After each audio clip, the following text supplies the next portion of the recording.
Road America. My name is Sam Fitzpatrick. Alongside me to cover the action is Austin Knight and Marco Barbonet as well. He'll be chipping in with his pearls of wisdom along with operating the cameras. Of course, round 3 of the championship. Austin, you came for the Daytona round as well last time out. What an incredible race it was.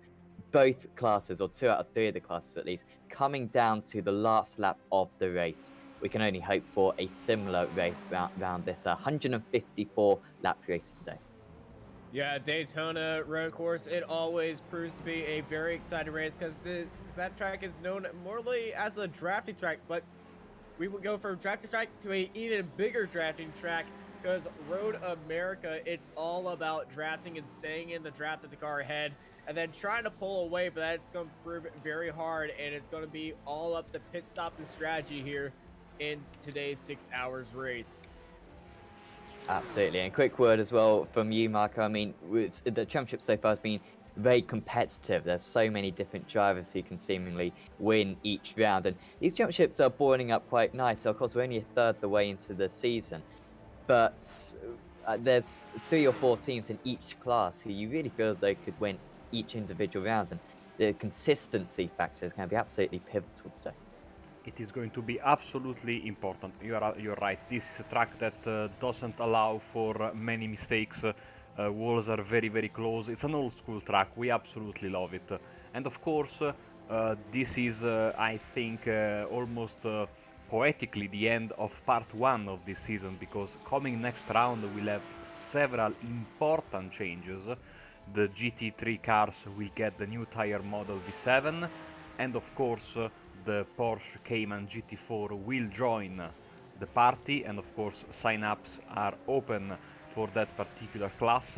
So we might be looking at a very, very different championship, guys, coming up in 1 month's time for the next round. And who better than the boss himself, Ian Roots, to talk us about what's coming up for this championship?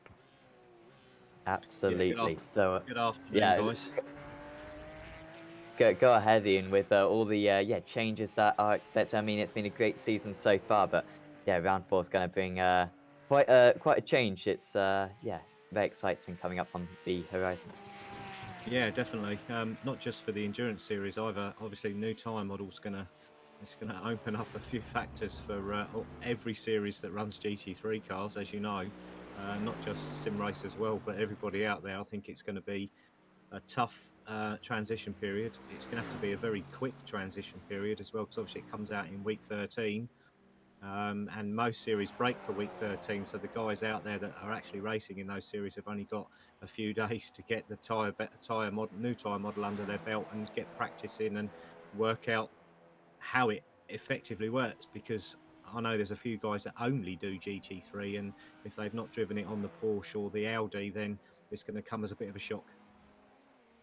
Yeah, definitely. It's certainly going to shake up the action. Hopefully, Road America today. How do you expect the racing to be? We saw Daytona. The driving standards were extremely impressive, particularly in the multi-class. Do you reckon it's going to be similar today, or what kind of challenges do you think this track provides in terms of the racecraft? Obviously, it's a proper racetrack. It's not like Daytona. Daytona is it's a one-off track, isn't it? You've got a track of two halves there. This is obviously a road course. It's quite narrow in places. Lots of drafting. I think once everybody's settled, I think it will be as close as Daytona, if not closer. There's no rev match this week. Sadly, all of their drivers unavailable. I think it's because it's effectively getting close to the real race season, and most of their drivers race for real. So yes, I think they're involved in testing. So sadly, they can't be here. It's looking like potentially Fury's to lose, but Meraki is strong. They got some strong drivers this week, and yeah, it's going to be close. If Meraki can keep close to Fury in the early stages, then that class GT3 is anyone's. TCR, I think, yeah, we're looking close, and again with the Porsche as well. It's been close all season, so let's just hope for another Daytona, eh? Absolutely. And just take us for a little bit of a behind the scenes in terms of your role as the steward for this series. I mean, how do you keep an eye out on the race? Keep an eye on the instance. I mean, is there anything particular that you're looking out for at each point in the race? Can you relax, or is it quite intense during the stewarding? Just take us through it. It's been intense. It has been intense. I've been on my own for the first two rounds, as you know. I've recruited or been offered assistance this week in the form of Sebastian Hebra. Obviously, you guys know him from GT3. He's now GT3 race control with Bart. He's helping me this week, which is much appreciated. I've had a lot of personal issues this week and family members in hospital and what have you, and I'm kind of lacking in sleep and really struggling this week. So he's offered the help. So yeah, what we're looking for, endurance races, they are definitely easier to be a live steward on than a sprint race. You've got time to sit and work it out, and the guys have got time to serve their penalties, so it is a little bit easier. It's less stressful. You still have to make the right decision. A drive-through penalty in a 6-hour race isn't as harsh as a drive-through penalty in a 1-hour race. So if guys are misbehaving, then a drive-through is the right answer, and we make sure that everybody is happy. Obviously, we relay those to you via YouTube, the YouTube chat, and obviously we can relay it to the drivers via auto race control software. So yeah, it's all pretty clever stuff. It's quite exciting actually at times. Last week was very quiet for me, which was good. It was driving standards very high, but I think everybody out there, they now know when they cross the line, so that makes our job easier. Definitely. Well, thanks for having a chat with us, Ian. And is there anyone that you'd like to give a shout out to, and then we'll let you go and get on with your job this afternoon for the stewarding. Yeah, just thanks to everybody this week. Support from my team behind the scenes, not just for the endurance, but for the entire community, has been fantastic. It's been a tough week for me, and I've kind of struggled to keep control of things this week. But we've made some announcements this week, which I can go into after the race if you like. I know you guys want to crack on. But yeah, so just thanks to all those guys of their unending support, and the amount of support they give me has been fantastic. They know who they are. I don't have to mention them, but thanks guys, it's very much appreciated. And yeah, good luck to everybody racing today, and I hope the viewers have a good race like they did last week, or last month should I say. But yeah, thanks guys. Awesome. Thank you very much, Ian, for having a chat with us, and best of luck with the stewarding today. Thank you, take care guys. So that Beautiful. was Ian Roots, race steward for Today, league organizer, and the head of all the Sim Racers World stuff, and of course also finished 11th place in many races. Quite an accolade, that one for him. We're currently in qualifying. We've got 7 minutes left of qualifying, and the classes are putting in their times. Looking pretty healthy today in the TCR class. Of course, RevMatch not here. However, there's a couple new teams, I believe. And all the classes are looking pretty healthy, and we're kind of getting to know all these teams very well now that we're in round 3 of the championship. Yeah, some teams are here, some teams are new, some teams are taking a week off. I was talking with a few of the drivers that were not very happy with this track choice, not very happy with the setup, so they decided to take off the week. And knowing a few drivers, some people have some things going on at this time. I know I had, that is Texan's just going off the road. We're seeing a few drivers struggling with the track right now. Road America seems kind of a simple track, but there are some certain spots here that if you just get the car a little bit wrong, it gets pretty nasty for you. Yeah, definitely, and certainly there are parts of this track where the walls are very tight. There are parts of this track where the walls are very far away, so it's really a question of where you go off. Also, a couple of the curves off the circuit. There's a few divots in the circuit, and you can really cause yourself quite a bit of damage. But it is currently Matthew Dorrington on pole position for Fury Sim Sports, and they have been very strong so far this season. Half a second ahead of Meraki Racing Black, Nomad Sim Racing Black in third place. looking at the times at the moment, Austin, I mean, it's really close. I mean, we got first down to seventh separated by 1.2 seconds, which for one of the longest rounds of the season, I think it is actually the longest track of the season. That's really competitive. And as you were saying at the top of the show, I mean, if we get a bit of drafting out here today, then it's going to be very tricky for these guys to pull away. It's definitely going to be very hard to pull free of the draft of these cars, especially GT cars. They just have such a big imprint in the wind that it's very hard to get free of them, and to get free of that draft. I know the Mercedes are going to have a very fun time in the draft, but very hard time trying to pull away from everyone else's. I would say the biggest advantage here right now will be the Ferraris. Yeah, that could certainly be the case. Yeah, their characteristics being quite helpful around this circuit. So yeah, perhaps watch out for that advantage. Certainly, the Mercedes, the car of choice for the majority of the teams. Usually, we see in GT3s nowadays, but no, the other cars are still not too bad. So yeah, 4.5 minutes left of qualifying. We actually got a very good mix in the GT3s. We got possibly the most even mix we've seen. We got 2 Beamers, we got a lot of Mercedes, 2 Ferraris, 4 Audis. It's going to be a battle between the Audis and Mercedes today, but I expect those Ferraris that are up there in second and fourth, both Mercari cars, to put up a fight up front, especially if they get into a drafting train.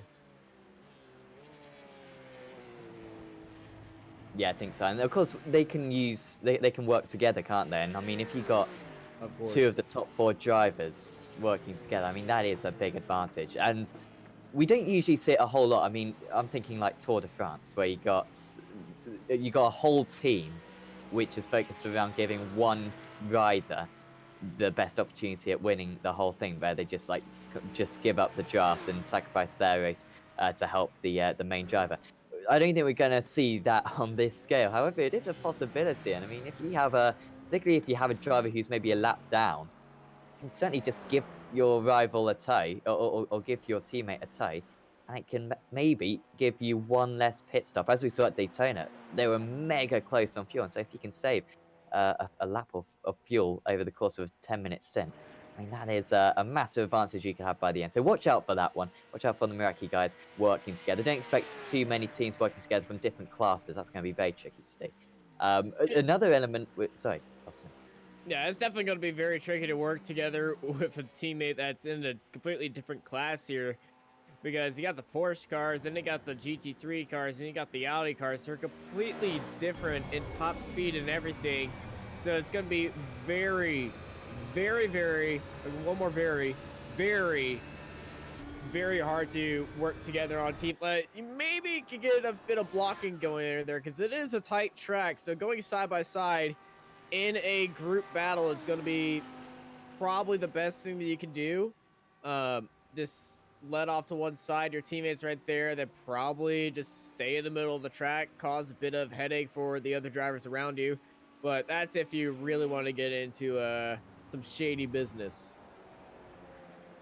which I do not condone. Yes, we do not condone it on Apex Racing TV, or on the iRacing Esports Network whenever we're on that. I'm a fan of sunshine, not the shade. Exactly. Are we seeing any more improved times? Not seeing many purple sectors at the moment. Come on, guys. Ben Thanes puts in a lap time, however, it's not especially fast. He's rev match. Oh, it was at GT3, maybe just the GT3 rev match, guys, and not here. Of course, they got all the pole positions at Daytona 4 weeks ago. Yes, Only, they did. well, they haven't got any at the moment, and their one car is down in about 5th place. T3 Esports Alpha, actually top of the TCR category at the moment, and they're not a team who have necessarily. I'm not sure if they've even done the first couple of rounds. They certainly haven't been too I believe prominent. this is their first round, because I didn't see them at all last round. I believe they're replacing the Mercari spot that we usually see here. But yeah, T3 taking their spot up at the front of the TCR just by a very narrow margin from the Texans Fitzy Motorsport guys down to second, less than a tenth. Yeah, that's mad how close it is. And then Torque Freak only 3/10 of a second behind as well. So it is insanely close in that class. I'm just trying to find the championship standings at the moment because it is very close. Of course, Texans Pitstone Motorsport getting one of the wins so far in the TCR class, and pretty much we've seen different winners in each of the classes in the first 2 rounds so far. Of course, Barcelona the first round of the championship, and then Daytona the second round. So in the GT3s, Fury Simsport GT3 lead the way with 71 points, T3 Esports with 70, and RevMatch Esports with 61. Of course, they're not here. And then there's a massive gap back to Stage 1 Racing, Red, with 41. So watch out for Fury and T3, at least in the GT3s. In the Porsches, Fury Simsport GT3 lead that one as well. Apologies, no, that's still the GT3s. The Porsches, RevMatch Esports RB Scaleworks lead the Porsches, and so they're not here today. That's going to be a big loss for them. Our RSR Esports are in second place, will almost certainly lead the championship after this round. Stage 1 Racing GT3 Cup in third position. They're currently second on the grid. And in the TCRs, Texans Pitstone Motorsport with a handy advantage, 17-point advantage over RevMatch Academy, who are here today, of course, with RevMatch Academy. Fury Simsport TCR in third position in that class. So certainly the GT3 is mega close, but there's so many different teams who can win out today's races. The checker flag is out, and the judges can complete the lap times that they have started.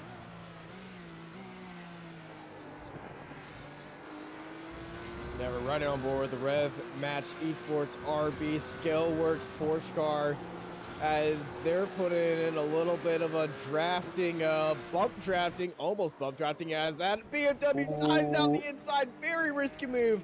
That lap's going to be invalidated, and there's definitely going to be some harsh words being said from the Dynamics Racing Green team on that qualifying lap because they looked like they were on a barnstormer.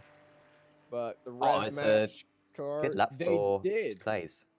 Yeah, they did improve up to second place, 6 tenths down on RSR Esports Porsche car, but they will be on the front row for the Porsche Cup. Apologies to the RevMatch Porsche car.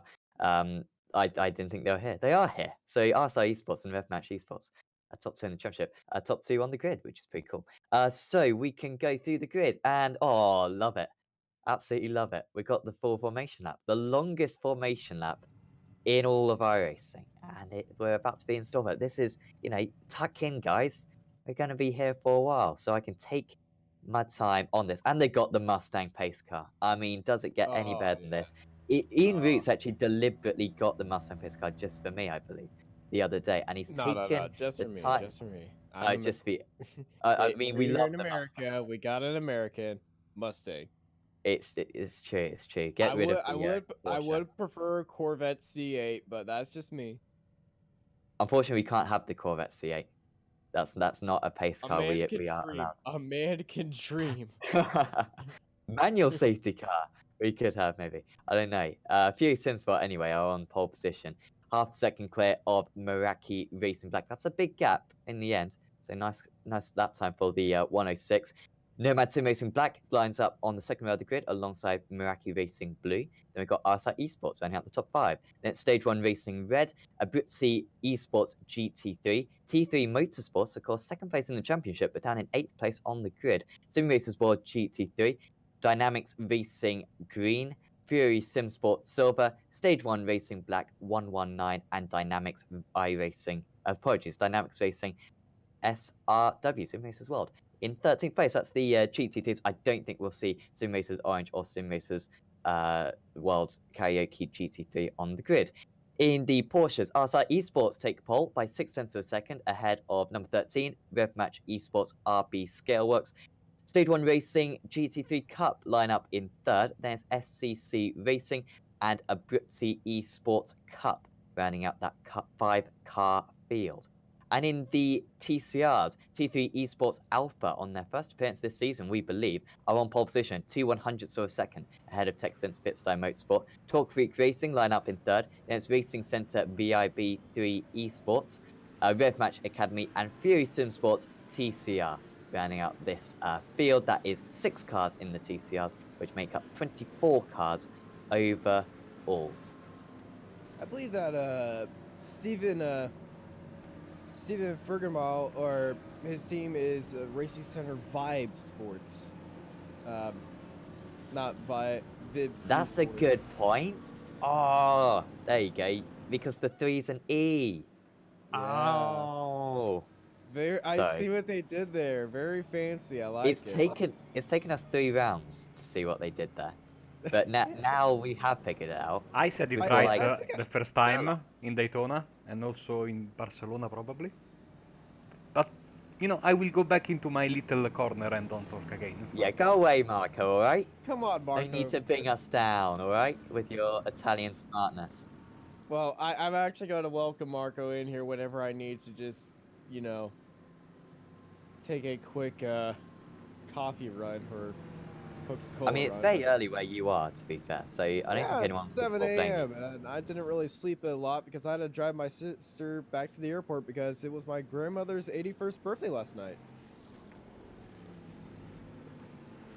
So she flew down here to surprise her. Awesome. It was a nice birthday. I imagine it was a crazy night. Well, you know us knights, we get wild. Exactly. Speaking of getting wild, these drivers are about to get wild as they're currently warming up their tires on this long formation lap. These TCR cars, they're just all the way back here. Still haven't got to what they call turn, I believe this is turn 5. I call it turn 3 because it's, well, really, Everyone turns it turn 3. No, it is not. That is actually one. No, Yeah, but I that's- mean, it is the third corner, and it should be called turn 3, and yet But it's and yet labeled as turn turn 5. 5. We've put up some legendary memes on Apex Racing TV to do with that. You'll have to scroll back quite a bit to see those gems. But certainly recommend that. Certainly recommend you watching this race though, because 40 viewers at the moment, very much appreciate you tuning in. Hopefully you're going to stick with us. It should be about, well, it's a 2-minute lap, isn't it? So 154 laps. That's 300 minutes. So yeah, it's going to be probably about 5.5 hours. We're going to be going for this one, maybe 5 hours 20, something like that. And hopefully you're going to catch up on all the racing. It should be a good one, this. Matthew Dorrington for Fury Sim Sport GT3 on pole position, remember. And trying to get some extra points for Fury Sim Sports GT3 to really help them in the championship. Currently, the championship leaders, T3 Motorsports, far down the order. A real opportunity for the car number 3 to, or the car number 106 to extend their championship lead.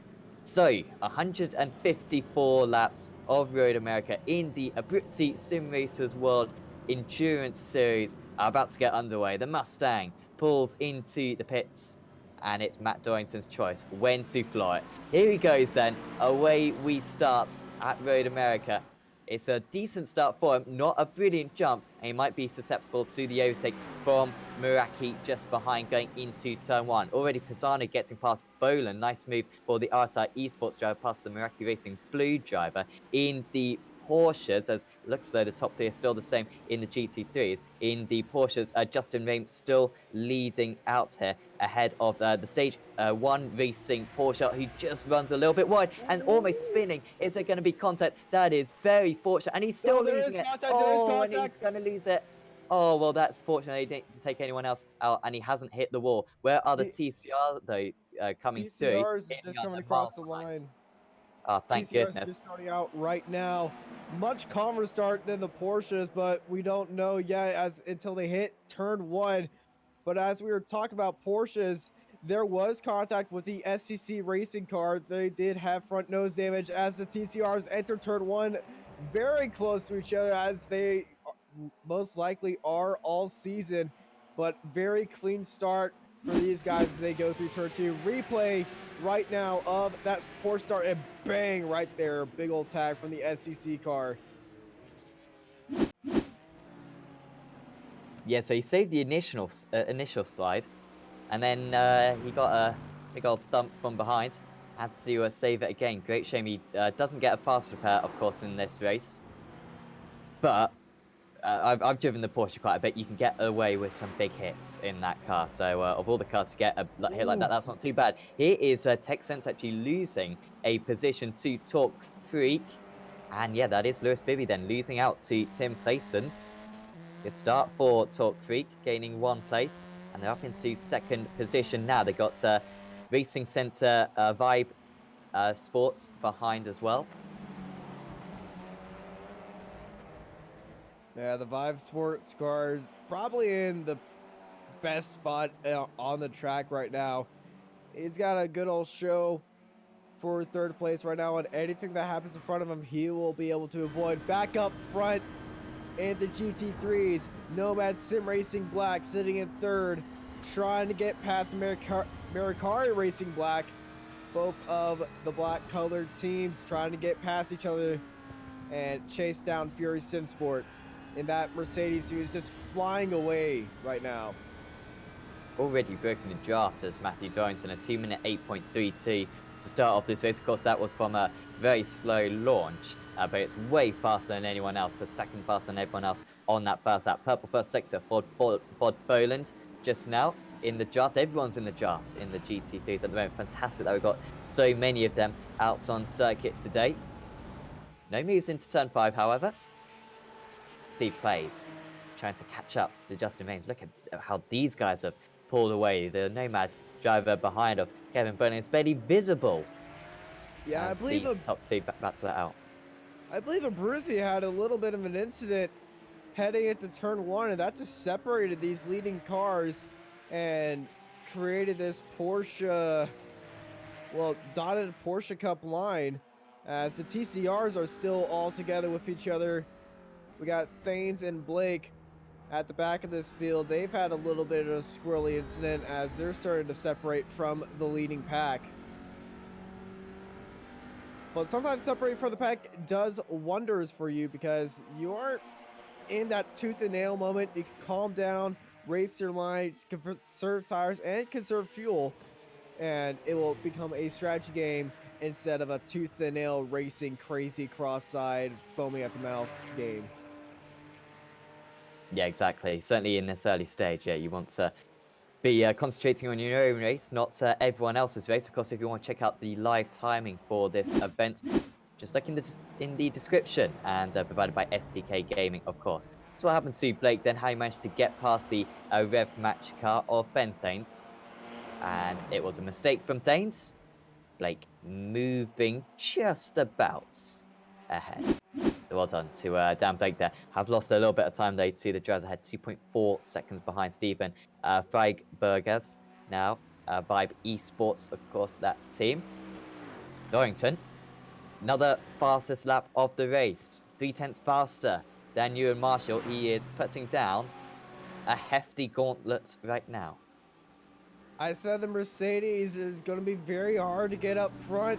I'm surprised the Ferraris just got out of that draft immediately at the start, because that Audi of the Nomad team is just pressuring the Mercari car to play a little bit defensive. That's allowing Fury Sport to fly away right now and completely out of the draft of the Ferrari, which is playing into their disadvantage.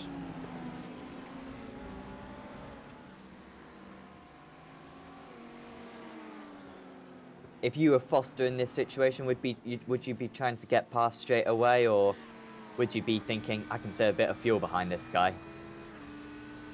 Oh, that's a tough question. I'm a huge believer in fuel saving, and as we got a TCR incident. Oh, it's Blake. And a rang. T3 Esports Alpha, the leaders have gone off and fallen down to fourth. Oh, on the And, grass. oh no. That would have been worse if it was rear wheel drive. Thankfully, it was front wheel drive. They were able to save that and avoid a even bigger incident. No damage on these cars. So amazing racing in the TCRs. So we're back in the GT3s, riding on board with Luca Becker of T3 Motorsports and the GT3s side by side, heading for turns 2. Well, P2, Nomad Sim Racing going down the inside. Side by side with Marikari, and Marikari falls down to P3, and it looks like the RSR Esports Audi tried to pass the Marikari car as well, but the Audis now lead this big old pack. Question is, can he pull away now? He'll be hoping that RSR start fighting behind. The Ferrari gaining, though, in the slipstream. Don't think he'll have enough for T5. We've got, Luke Dyes off the circuit for Dynamics Racing, SRW. Here is Nicholas Rossi losing a place for Abruzzi Wilson. Esports. That's Matthias Tem moving his way past into 9th place. So we've kind of got two big packs, and then, of course, we've got Dorrington way out in the lead. Yeah, Matthew Dorrington has pretty much enjoyed the show. Let's take a look at what's happening at Luke this for Dynamic Sim Racing, heading into turn 2. Getting onto the grass on the exit, it takes a big old trip through that beautiful grass, avoids the tire wall, so it's kept it damage free, but has lost track of the rest of the guys up there. So we're on board the TCR cars of Tim Classes for Torque Freak Racing, leading the field now. And we haven't really talked about him much, but I believe this is his first time in the lead, and the first time we've seen Torque Freak in the lead. Yeah, I think Barcelona, they may have led a couple of laps before losing out to Texans Pitstone Motorsport. Seem to remember that first stint was very competitive between the two teams, but then Pitstone kind of managed to improve a little bit and pulled away later on. So they're not a bad team, certainly, but yeah, you're absolutely right. I mean, this is probably their best chance to win this season. Hyper deep on the brakes. You don't usually brake for that corner in most cars. In the GT3s, they're going to be almost flat through there, as losing the lead is Justin Rame then to Steve Clays. Racecraft Esports Silver moves into the lead of the Porsche class, but I think Rame, despite the fact that this Porsche has a very small toe effect, I think Rame's still got the pace to keep up. Yeah, these two guys are so locked in with each other. They're going to be switching out the lead, staying in each other's draft, and it's going to be a strategy game from now on between Clays and Rem. As you see, Rem lifting off the gas, saving fuel, and just being safe around Clays, and going to save his move for when it happens. And oh no, the Abruzzi Esports GT3 Audi is off in turn 3. And he is off, completely turned around. So let's ride on board with Nicholas Roddy and see what happened as this pack of cars heads into the GT3, into turn 3. I believe there is going to be a dive up the inside. Oh! Oh, that's a big hit, isn't it? Let's see how his steering is now. Well, there was the inside. This is how Ray managed to get back past then. Oh, is it a mistake then? From Rev Match, they weren't a whole lot later on the brakes, but the brakes on the Porsche are so not there that just a couple of meters too late and can cost you big time. And Justin Ray gets back the lead then, didn't have to work too hard for it either. Yeah, the Porsche Cup cars, out of all these cars right now, the definite most skillful cars you're going to have to master, because no ABS on these Porsche cars. And if you try to drive one of these things, the first thing you're going to realize is these things brakes just are crazy sometimes. So the amount of times we've seen the brakes just miss right now is not surprising, as we got a good old battle for 9th in class Sim Racers World GT3 and Fury Sim Sports Silver head through turn 1, nose to tail on each other. Abruzzi gonna have to come back to the pits then. That's worrying. Gonna have to take a lot of repairs, I imagine, as the Abruzzi esports driver. So this is a replay of what happened. So he was putting his car almost in the middle. I mean, it's obviously a mistake from the SRW car. Just to name and shame, that was Kobe Clays. No, it wasn't Kobe Clays. It was Anton Dupin.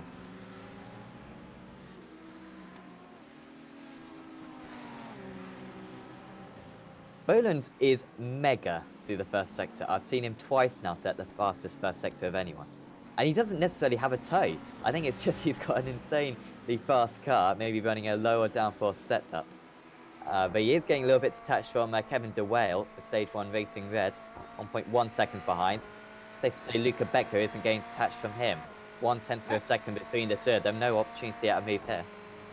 That Audi's front. Oh my goodness, where did that kidding me, what TCR that's the come view. from? And Boland spun it as well by himself. Chaos on the back kink. Was that a TCR? Yeah, that's the 302 car of Dan Blake, who was running in last anyway. Oh. Heart pounding right there. Yeah, the TCR car getting pushed off, and it caused chaos at the front of the GT3 field. Tried to stay onto the inside line.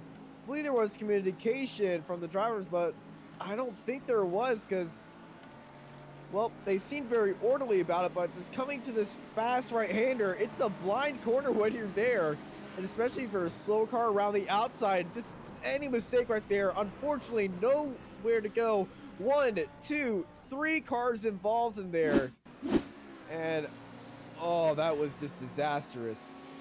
I mean, Boland just lost it by himself as well. He had to go for an aggressive move here, did Boland. And credit to Blake for leaving some room initially. Oh, well, he went way too deep, didn't he? So it was just the compromised line for Boland, smashed into the wall and then spun back into the other wall. So, I mean, that's just way too aggressive at this point in the race. There's so much to lose as he has now lost and so little to gain.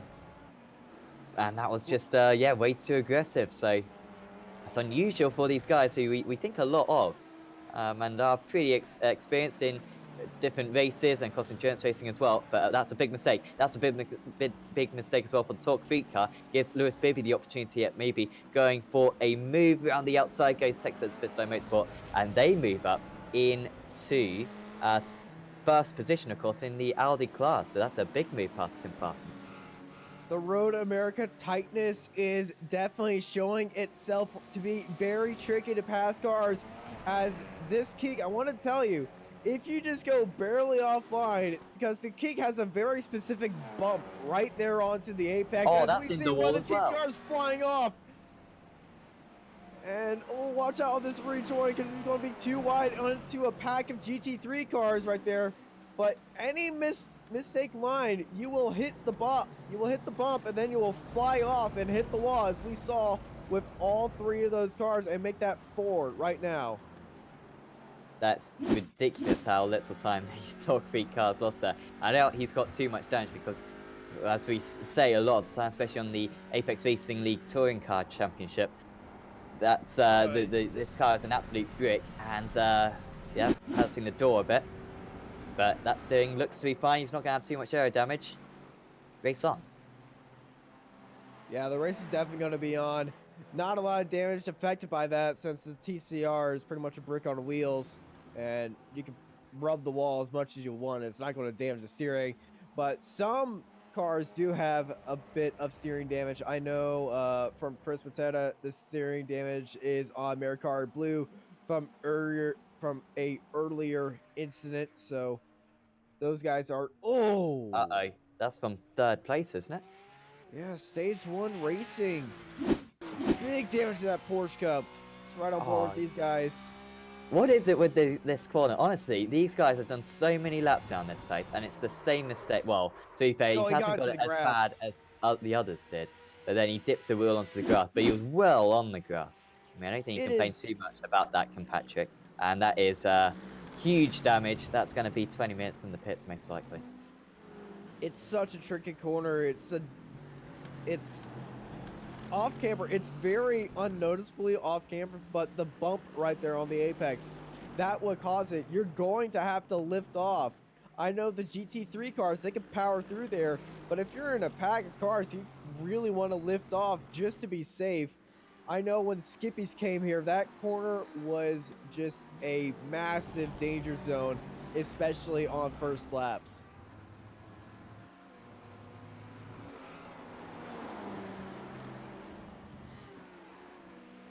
But that would be 5 cars belonging to the kink right now.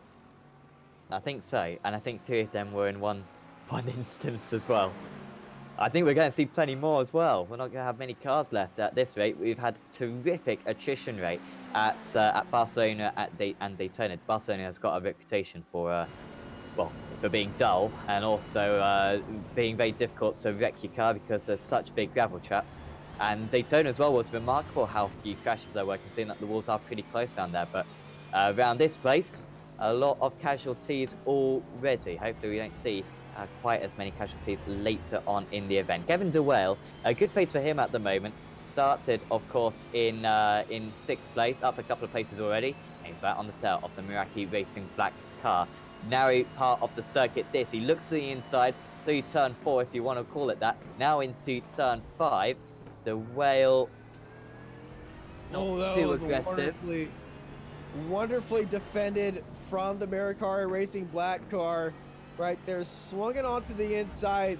DeWale tried to swing it around to the outside, and then Marshall completely chopped the nose off and went onto the preferred line, onto the exit. Wonderfully defended from the Ferrari, but that cost him a lot of time to the Nomad Sim Racing Team black car, who's just soared ahead, and now this group is starting from this battle for 3rd. Oh, good drive from DeWale, but again, you can't do anything into the kink. So he has to lift out of it, and now it's tricky to follow, and then any chance that calendar corner is over. But that was a very nice line through the car. So I mean, it was on the power, seemed like 2 corners before that. It was really very impressive. Very close at the moment between the leaders in the TCR class, because Lewis Bibby protects in Spitstone Motorsport is under huge pressure at the moment from Mike Orang, who of course made that mistake at turn 1 a few laps ago, dropped a few places. Ever since then, he seems to have been the fastest driver out of these guys. Of course, Tim Plarsons as well, just in 3rd place after the excursion they had 1 lap ago. Let's see if he can deal with this kink a bit better this time. Very well.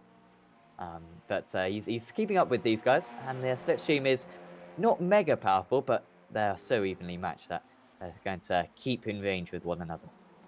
Yeah, we've had 3 cars in the pits immediately, and we're still only not even 20 minutes into this race yet. We just hit lap 10, and at this rate we had 3 cars still in the pits, 6 cars into a wall, about 8 incidents so far, and I think I need to chalk that up to 9 because the Fury Simsport car TCR is, oh my goodness. Oh, was that Piper? That was 3rd and 4th. That was Craig Jones and Kevin Boland. Wow. Heading through there. Hasn't been a great day so far for Dan Blake. This is Jones. He's probably got the yellow flag at some point beforehand. I don't think he he probably can got the expect yellow it. flag, and then he probably got a heart attack from this. Oh, that's good. Great driving from James, because you could see he was anticipating it as well. You almost put the car into the middle of the circuit knowing it was a possibility. His side-by-side could be side-by-side into turn 5 if the Torque Freak car decides to do so. He's just going to follow through the Tech Sense car, I think. And nicely done from Lewis Bibby to maintain the lead. Could be under pressure, though. Could Micah rank for 2nd place, but they slots back in. Really tricky. It's a deceivingly tricky circuit to overtake around this, because there's pretty much every corner you can defend round. I mean, even maybe turn one's a little bit tricky. Dan Baker's again struggling. Is he going to go back to the pits? He Yeah, he's is. gonna head into the pits. See, there's something wrong with that car.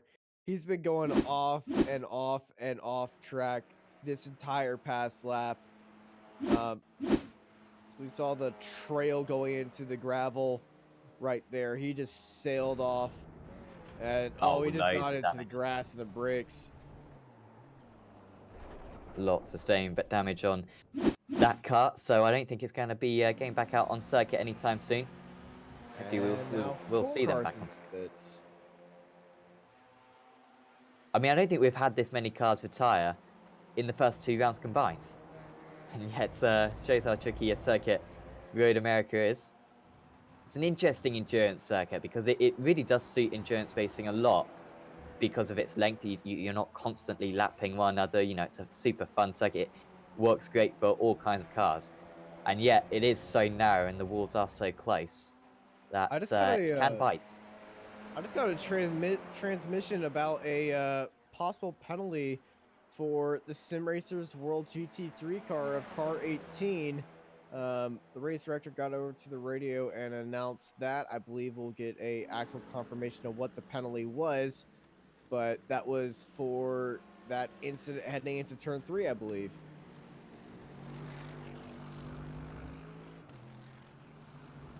I believe that will be a drive-through penalty. And that's a big penalty around this place. Longest pit lane in iRacing. Maybe Indianapolis might No, rival it. Indy is not as long as here. It's actually faster as well. Oh, The that's a pit good point, exit, actually. though. Yeah. The pit exit, though, at Indy is killer. On the oval, not the road. Well, it is a killer because it does go back onto the racing line. As Clays gets a good exit. That is the TCR car. But, hey, a good exit is a good exit. Lowering the amount of time being lost as we got a good battle for fourth. Pisano and Marshall going side by side heading into turn 1. And Marshall holding that out, holding that inside line as Pisano tried that outside line, that TCR. Let's see if Pisano can get that draft going on right now. It's swinging down to the inside. It's one very beat up Audi. They've been bumping and banging here at Road America. Here comes Pisano looking down the inside, side by side, heading into turn 1. Who's going to be the last of the late breakers? Here they go. Pisano sending it on the brakes. Marshall looking to go for a little old switchback, but Pisano using all the track right there to jump RSR Esport up into 4th place. Good move from the RSI Esports driver. No defense put up though by Muraki, which was an interesting tactic, to say the least. Anton Dupan going back to the pits. He's serving his penalty, I believe. Aha.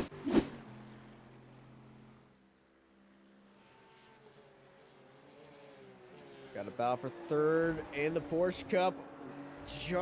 Craig Jones, we saw that car narrowly miss an avoidance, but that overhead shot that we just got of him, that front end looks like jagged, shredded, serrated teeth as Bob Boland, oh, that's not Bob, Kevin Boland goes up as a little bit of a wiggle coming out of Canada corner and falls off just a little bit on Craig Jones. Looking in the battle for first of the TCR cars as they're letting the Porsche Cup leaders by. They're in a massive 3-way draft pack between Texanity, T3, and Torque Freak Racing. All nose to tail of each other. By the way, thanks to Sam Boozan. For Sam, looks like you're competing with Marco for the best voice. At least it did impress someone at my place. Thank you very much for that, Sam. Of course, my favourite driver. Just won yourself a whole lots of bias, so congratulations on that one. I will be dished out for the next UOV8 Supercar round. Luca Becker's had to come into the pits. That's very early to come into the pits. They should be able to get to about an hour mark. Yeah, maybe even a couple of minutes longer than that. This is what happened to Luca Becker. Mixing up the strategy, is he? Does he feel like he wants to do a certain amount of pit stops and is going to go for an early stint here and win the race? Perhaps, perhaps not. I'm not sure why he Oh, pitted. Craig Jones round with the teeth at the front of the car, and 88 has lost that position then to Kevin Boland down to 3rd place now. it's a very weird spot to put the car. Well, you definitely don't want it pointed in the opposite direction you're going in a track. See, oh, he clipped the inside curb, and there was no car contact. He just clipped the inside curb going into the corner, which upset the suspension and the lowered grip on the front tires. Just sent the car spinning around, and Craig Jones down into 4th place. This is Nicholas Roddick getting back on track in the Abruzzi Esports GT3, who was the one that got punted in this corner. Is punted a bit of an overstatement? I've forgotten that. I don't know how. I remember Rotti being involved in something, yeah. It was But I the can't crash, remember. guys, where the number 18 got the penalty for, if I am not mistaken. But I might be Yes. completely wrong. See, okay, good. You know, staying here behind the cameras gives me a better perspective on what's going on around the track. You guys have to process a lot of stuff while I'm here enjoying myself, interacting with the chat, even though I'm thinking about banning some boozing. And here we go with Craig Jones into the pits. If you do, then honestly, I've got to do World GT with Marco tomorrow.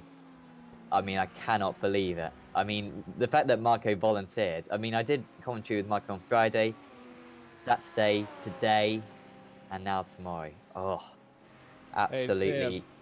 I will be accepting charity funds, by the way, going my way. New earmuffs will be the funds we'll be going to. Yeah, we also And have counselling.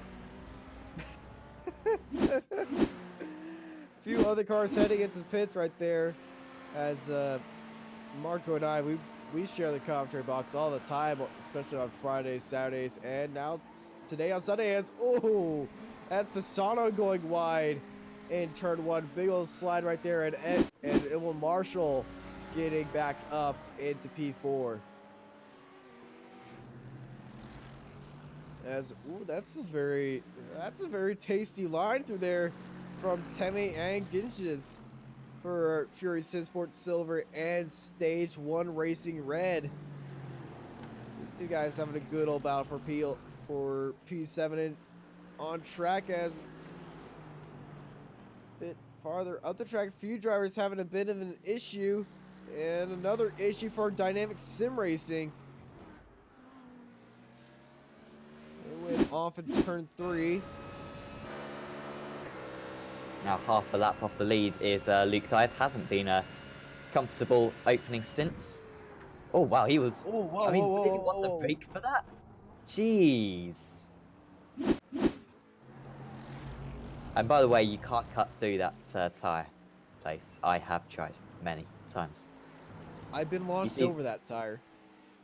I what? And landed on the other side. No, I've landed on the I've landed in the pit lane because it just poofed me out of Okay. existence. Yeah. But the I'm Riley sure makes a good ramp. the Porsche, as anyone has seen the screenshot of the Porsches on top of one another in real life motorsport, one of the most legendary photos of motorsport in the last few years, I think, where they basically just ramps one another. So I'm sure if you parked a Porsche there, I reckon you could get over the tires into the last corner. I reckon that'd be an awesome layout as well. If you go straight from turn 5 or whatever it's called, straight over to it's Bill Mitchell Bend, isn't it? At the penultimate corner, that'd just be like, it would almost be like an oval, wouldn't it? Make that happen. I believe it kind of is. I know when Stadium Superchargers came here, they were actually considering using that and having a jump over that little spot and having a bit of a chicane right there to make it a little bit easier for the drivers to make it passes. Oh, heading through the kick down the inside. The Merrick car using that offline to his advantage, getting past and leaving a few of the GT3 cars stuck in this gaggle of TCR cars that are being forced off the grass in the braking zone in Canada corner. He's gone and sailed into the Maple Leafs. Stage 1 Racing Red buried in the tires and has to be towed out. TCRs, no room given, and oh my goodness. Down onto the inside. These two cars go down onto the inside as well. So he goes down, and then out of nowhere, the Tech Tennessee car gets back on track, and he had nowhere to go. Kevin DeWale, I almost said Kevin DeWall meets the wall, but that would have just been mean. That moment when he went onto the grass must have lasted for about a minute until he hit the wall. He knew that he was in the wall the moment that he got all four wheels off the circuit and massive speed into the wall. Great shame. P3 out of the race for now. I don't know if he blew the engine. The tyres may be absorbing all the smoke, hence why we didn't see it. It shouldn't be that much steering damage, seeing that it was just nose in first. I don't know. We'll see what happens. But yeah, deep in the tyre wall, and promotes everyone else up a place. Meraki Racing Black, despite no overtakes, they've gone from 5th to 3rd in the last couple of laps. Yeah, they have. After the mistake from RSI Esports, of course, and you know, Dynamics Racing Green aren't too far behind as well. Kobe Clays in that machine. He's been very quiet as Clays, but kept it clean. Yeah, he's had Pisano make a little bit of an incident as we see that was buried right there. But yeah, he must have been pretty pleased there, Marshall. Yeah, started in P2, had not the best starts. Both the Merricar cars didn't have the best starts. Actually, the Merricar Racing Blue car is still in the pits, and I believe out of this race. Yeah, they are out of this race. Immediately. Is that Bob Boland? Yes, that would be Bob Boland. Yeah, I think he still going. No, he is stopped actually because he had that wreck at the kink, as most drivers had so far in this race. And you did go back out, but I think he gave it. Oh, Craig Jones again. Canada corner taking another one and serving it a very hard dish of ouch. Oh, it's passing the TCRs again in the same corner. And they're not doing anything wrong with TCRs, but Jones is way too deep.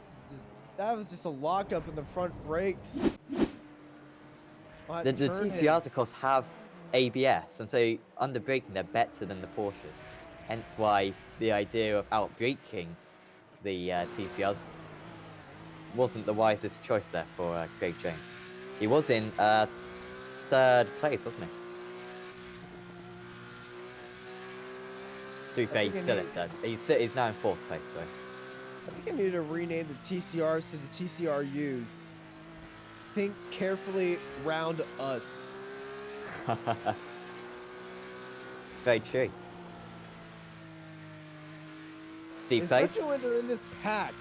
One-on-one, like when they're all one-on-one, they're very easy. As we're on board with Rem and Clays, but we're on board with Steve Clays as we're in this battle for the lead here in the Porsche Cup cars. See, Clays is really good at his profile picture. I think what he needs to do is get that profile picture and put his face onto his helmet. Maybe miss out the majority of his face, obviously, because of the visor, but at least, you know, try to put it on there. It will look phenomenal. Or at least just put that profile picture on the helmet. It is it's a gem. It's the best profile picture we've ever had on Apex Racing TV. No one has got close to that level yet. Of course, if you do take part in Apex Racing TV events, I quite often get asked this question. But if you do take part in races and you want your screen and you want a profile picture, go to SDK Gaming and then their website, and then there's a free apps tab.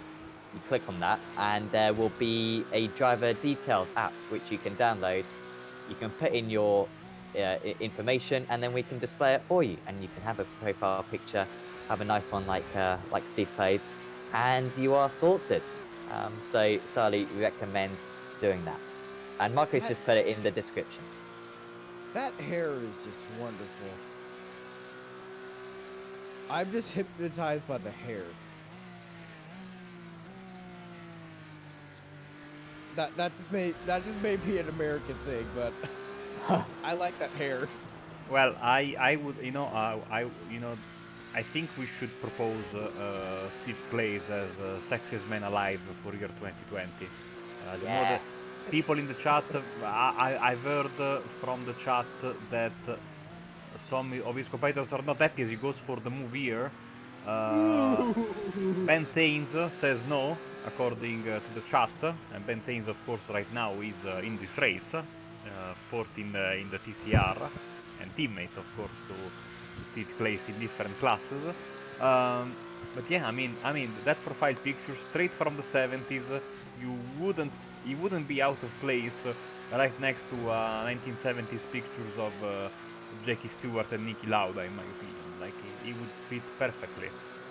Here comes Clays out of the kink, look down to the inside of Canada corner. Probably just went down there just to be safe on the brakes and not get into the back of the RSR Esport car, but he did get a nasty run on him.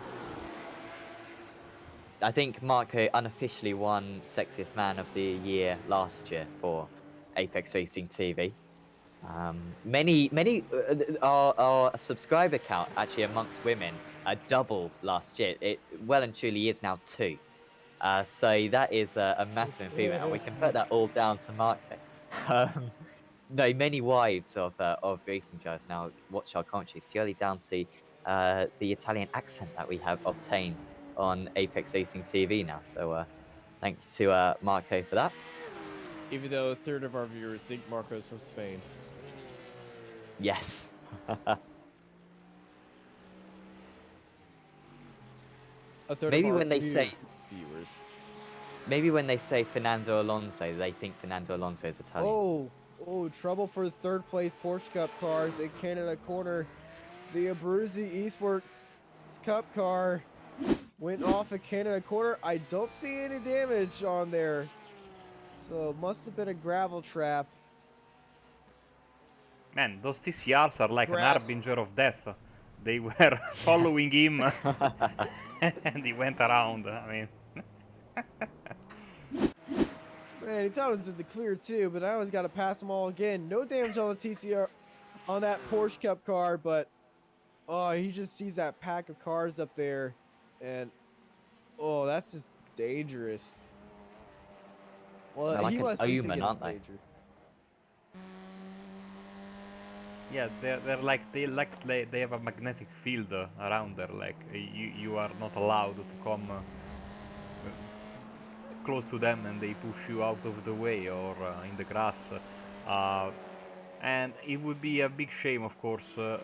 These drivers here are having a great fight for the lead in TCR. Let's see now, because once again, here we go with Kevin Bolland trying to go for the move, and behind him you see that's Craig Jones, 4th in class, but he is 3 laps behind with a very, very damaged car. So let's hope that for this time everything goes well for the That was Abruzzi smart. Cup car. That was smart by Bolin not to send it down the inside. He didn't do it this time either. He's actually thinking about when it's going to be nice to actually start making moves. He's going to, whoa, he didn't do it this time. I thought he was going to do it there, but I think he's just going to stay behind the TCRs until the kick and then do the move. He wants to continue to have a clean car as we have a move for the lead of the Porsche Cup race. The Ref Match Esports RB Scaleworks car taking the lead from the RSR Esports cars. Steve Clays, Sexiest Man Alive nominee 2020, takes the lead here on lap 18. Yeah, he's had good straight line speed, has Clays. I'm surprised he hasn't made the move already, because whenever we've been on board with him, he's been closing massively in the toe. But does make that move. Those cars should be able to go about 1 hour and 10 on fuel. So should be a while until they do eventually coming to the pits. Tim Clayson's front-wheel drive. It's always helpful. Look at these TCRs just buried in with each other. But the Texennessy car just got a big old run from all the other cars. And the TCRs are bump drafted down the front straight. This ain't Daytona, but they're still doing it. They've lost touch with the race leader. They're just out of the tow. I think they will be able to catch up because Micah Rang has been very quick so far in today's race. But Bibi has gapped them a little bit in the traffic. Nice job there. Yeah, the traffic separated these guys, and it was heading into Canada Corner where it happened, because it was not just the Porsche Cup car, it was a GT3 as well that joined the party and made it a giant gaggle on the exit of Canada Corner.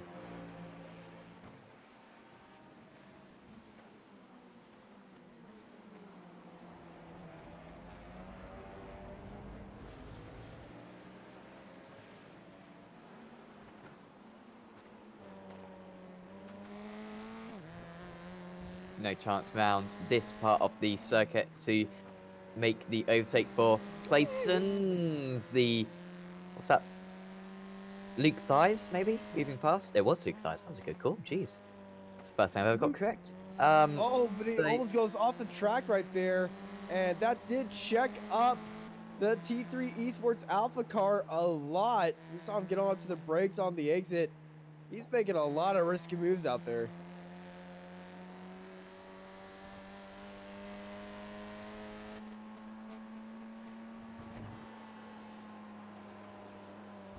That's off the circuit. It's alright. Kept the wheels pointed straight, didn't force the wheels back on and force the direction change on the grass, which is how you keep the car pointed forward. Unlike if you're driving a car that's meant to go off-road.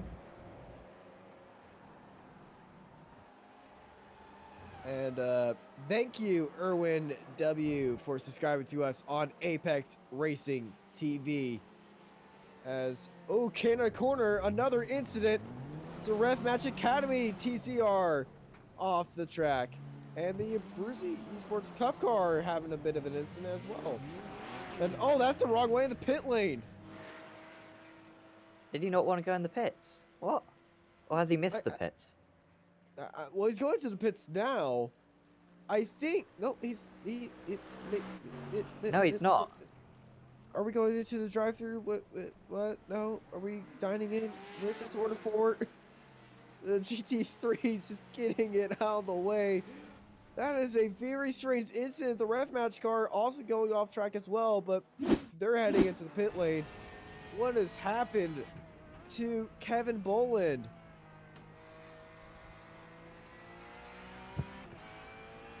Definitely corner. Oh, he just got into dipped a wheel. See, I thought that was like a screen freeze potentially initially, like a technical issue, but you might just be right. It might just be a lack of concentration and tipping a wheel onto the grass. Oh, Ben Haven't seen- Thane's big hit. Wow. Got onto the grass in the braking zone. Big old slide and smack into the wall. Steering is compromised, I think, on this car. It takes a bit to have damage to the TCR car, but that I think did it. That steering is messed up. Yeah, it's mainly turning left right there, and he's just trying to keep that car pointed straight. It's hard to tell that he's got steering damage on the grass, but when he got onto the road, it just wouldn't work. But thankfully, he did keep it out of the way on the return back into the pit lane, and we're now, oh my goodness, so many cars been having incidents or in just a section of track. This sector, I believe this is, sector 3 has been just deadly today. We got Now- the King and then Canada Corner at the start of sector 4. I don't want to, because I'm very sad about what happened to Ben Thanes, but remember that he said that he did not approve of my nomination for Sexiest Man Alive for Steve Clays before the race or earlier in the race. So maybe Is this karma? maybe it's karma. I'm very sad. I'm very sad because he was having a fantastic run, and now we will be in for some long repairs because this car is very resistant to damage. But I think when you go and clip the suspension, that's a different story. As getting very tasty for P3 Oh my in goodness! Look at what's GT3. happening in the. Clay's almost bumped out to a Porsche car. He was so impatient right there, but Marshall and Pisano going side by side, heading into turn 1. Marshall down the inside, Pisano around the outside, still side by side as they're heading into turn 2. Marshall Excited. hanging on. Was 4/10 of a second slower on that last lap, but Pisano looks a hell of a lot faster at the moment. Earlier on, Marshall didn't defend when Pisano went for this move into turn 5. This time he is defending, but there's still a car's width available for him. And he's going to take full use of that. Is the outside driver? No, he backs out of it. They are both wide. And now Kobe Clays is in the box seat, right behind these guys, looking very fast. Yeah, Kobe Clays was that GT3 trying to bump draft the Porsche Cup car. He was wiggling down the straight trying to find a opening. That Porsche car wouldn't really give him room. He found room eventually, and he just snapped up on these guys and says, "Oh, hello, boys. I'm here." He also got a big old heart and mouth moment right there.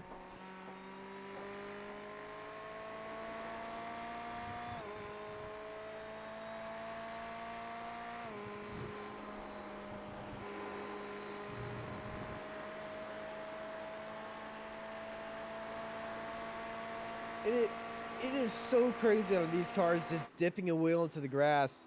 And like we were talking about at the start of this broadcast with week 13 coming up and the new updates with the GT3 cars getting version 7 of the new tire model, it's going to be very crazy seeing the amount of adapting these guys are going to have to do because they love to dip these wheels into the grass. Yeah, Especially and around here. it's already tricky, and it's about to become a whole lot more tricky. Maybe not as tricky as the Porsches, because of course the Porsches don't have traction control, whereas these GT3 cars will still have traction control when the new tire model comes out. But it's still not ideal for these guys.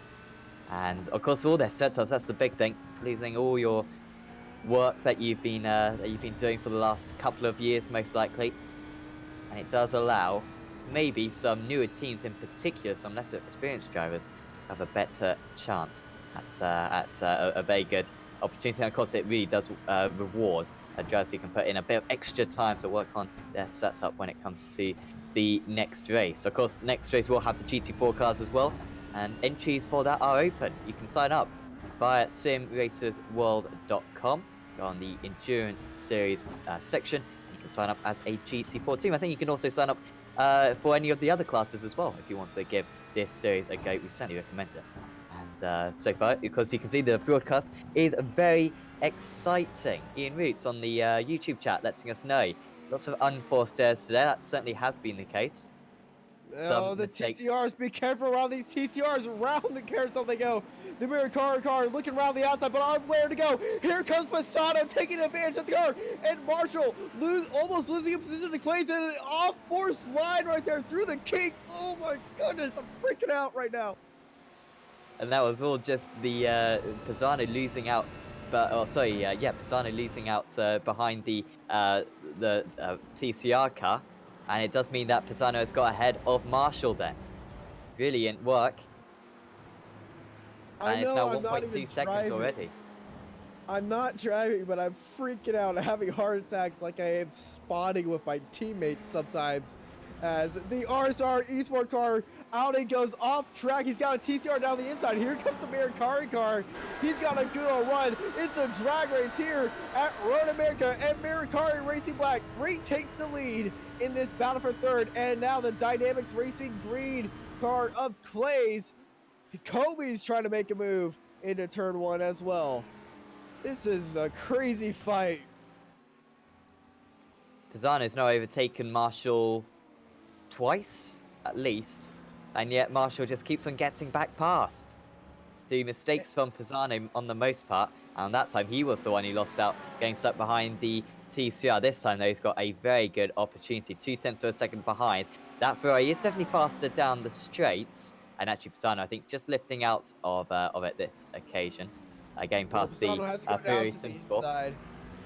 Kobe Clay is getting held up just a bit from that TCR on corner entry, but Pisano forced to Marshall and Pisano both forced to take off preferred lines.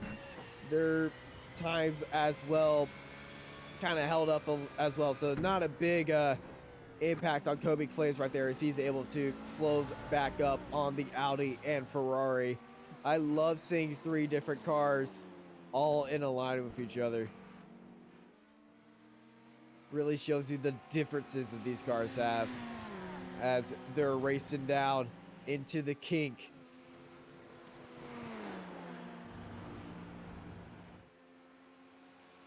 These guys lapping much slower than the race leaders, of course. They're now 24 seconds off the race lead, which is half surprising, actually. You kind of would have thought there'd be even more than that, to be honest, with the dominance of Matt Dorrington and Fury Simsport GT3. Then it's 13 seconds back to Louis Foster, and then 10 seconds back to these guys. This is the closest battle on circuit at the moment.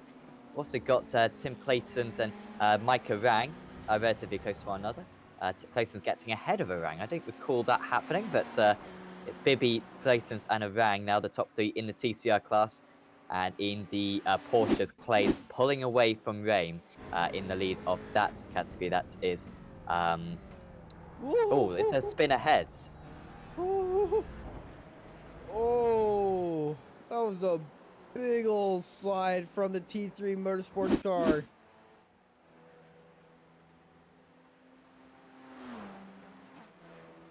But Torque Freak back into second for the TCR class. As speaking of podium battles, let's join back into our wonderful battle for third between Marshall, Pisano, and Clays. And Marshall starting to pull away from Pisano.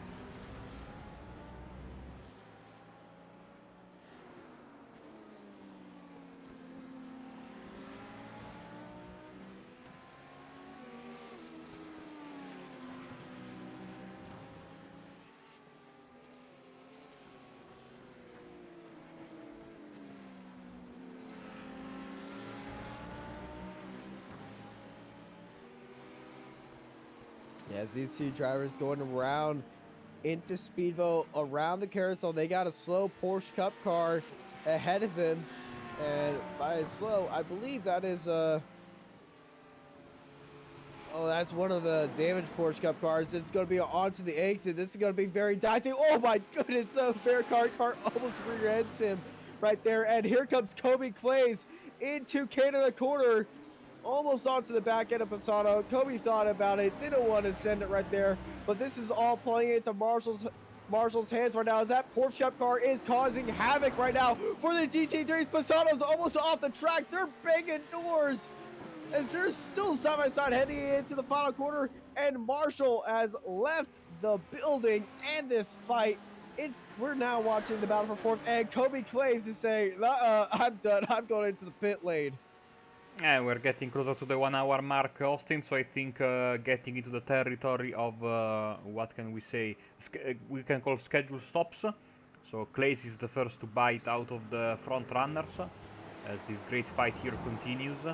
Team Clayton's made a little bit of a mistake that I think brought back, Mike Rang was close already.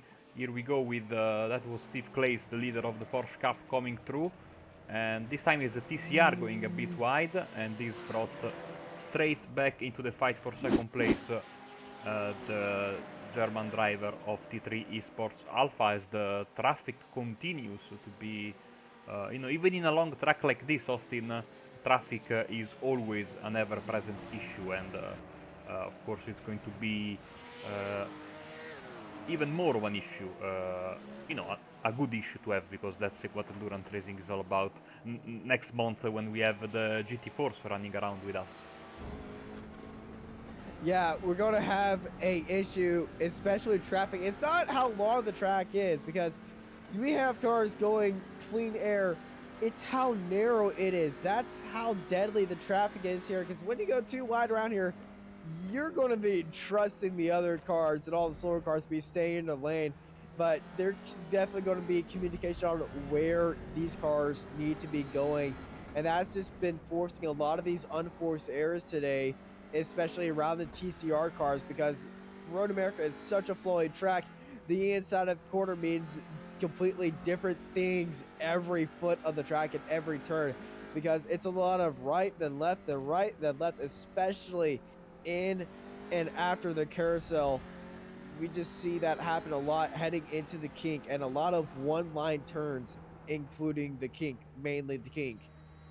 And As keeping the momentum is very important in a track like this, and of course it's tough. It's tough when you are running alone. Imagine how tough it can be when you are dealing with multi-class traffic, no? yeah, multi-class, and here is insanity in a nutshell.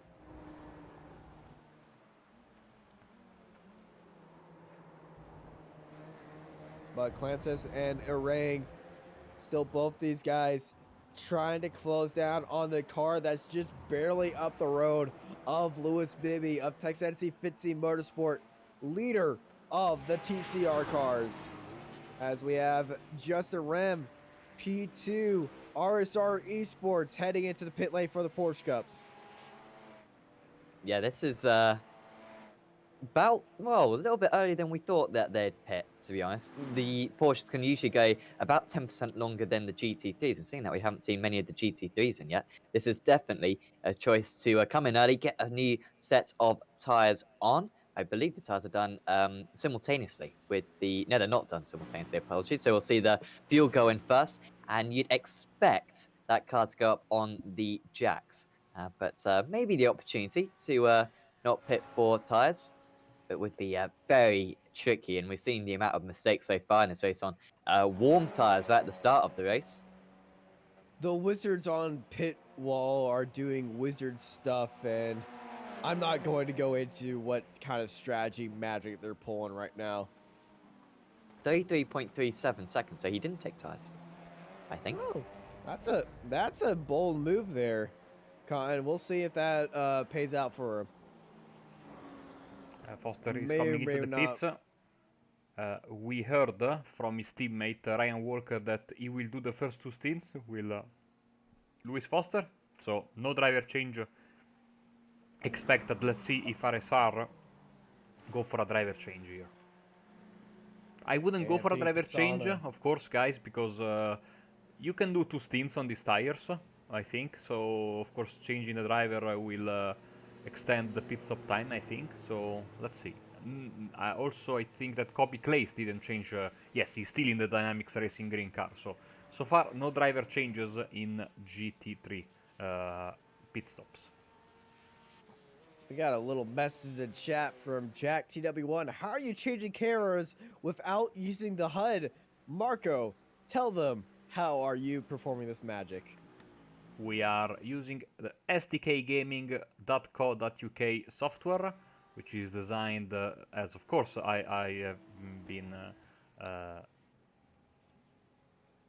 of course, there's a driver change for the RSR Sport car. So yeah, sdkgaming.co.uk is software overlay software designed by the great team of SDK Gaming, by Pascal Igelin and other fantastic folks that create this overlay and this software.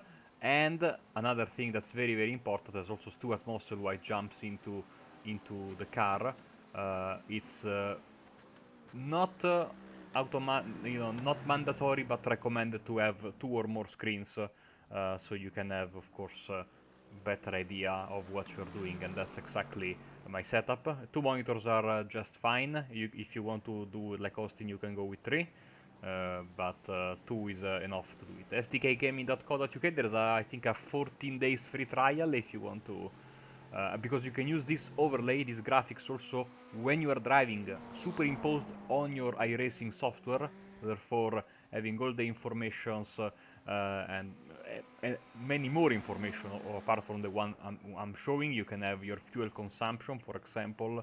You can have your iRating gain and loss. You can have plenty of interesting stuff shown on your screen while you are driving. So definitely, I cannot race without it, and more importantly, I cannot broadcast without it.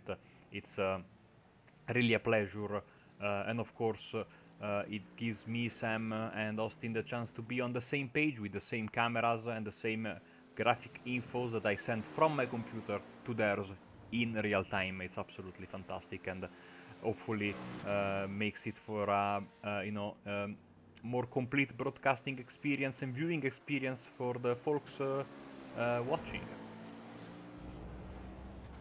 Texans Fitzlow Motorsport, by the way, changing drivers. Michael Abdoka now in that car. They have lost. No, they haven't. Well, they've lost the lead because Micah Rang for T3 Esports Alpha and Tim Claessens for Talk Freak Racing are yet to pit. We'll keep an eye out on that.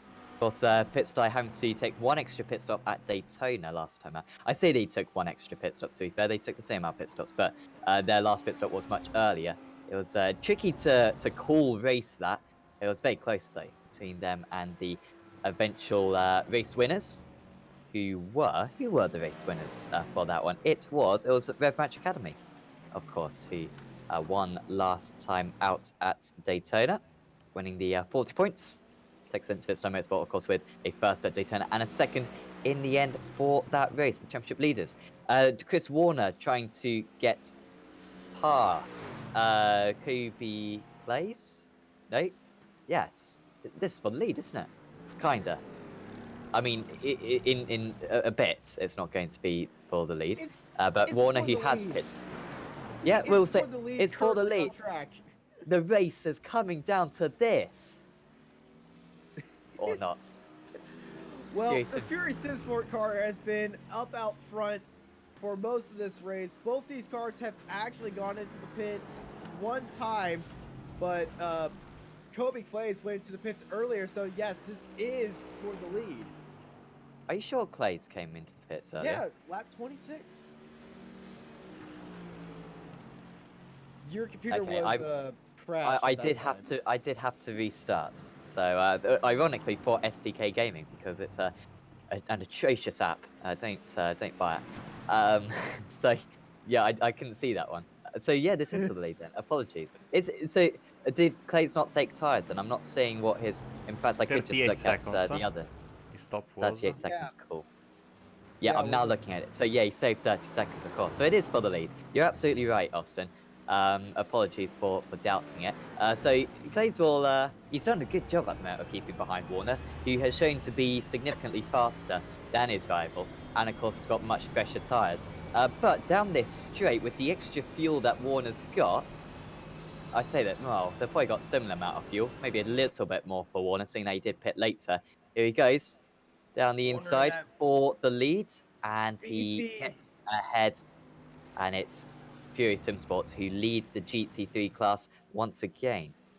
That beefy Mercedes engine just getting past the BMW. I know he makes so much fun of the BMW's size, but that Mercedes just dwarfs it. I know this is a GT3 car, and that's an M8 joke, but the TCR leader of T3 Esports. Oh that my was close. goodness! That was Rem from second place in the Porsches. Steve Clay, Sexiest Man Alive nominee, heading into Canada corner. Big ol' slide, and that's collected the Oh, that's Porsche the Cup two leader as leaders. well. That was literally the top two in that class, as Craig Jones moves past them as well. Although, of course, so Rem's actually taking the lead, but how much damage does he have? Clayton's fallen off the circuit from second place, kinda. He wasn't far behind Avdoka, but he's just made a big old mistake there.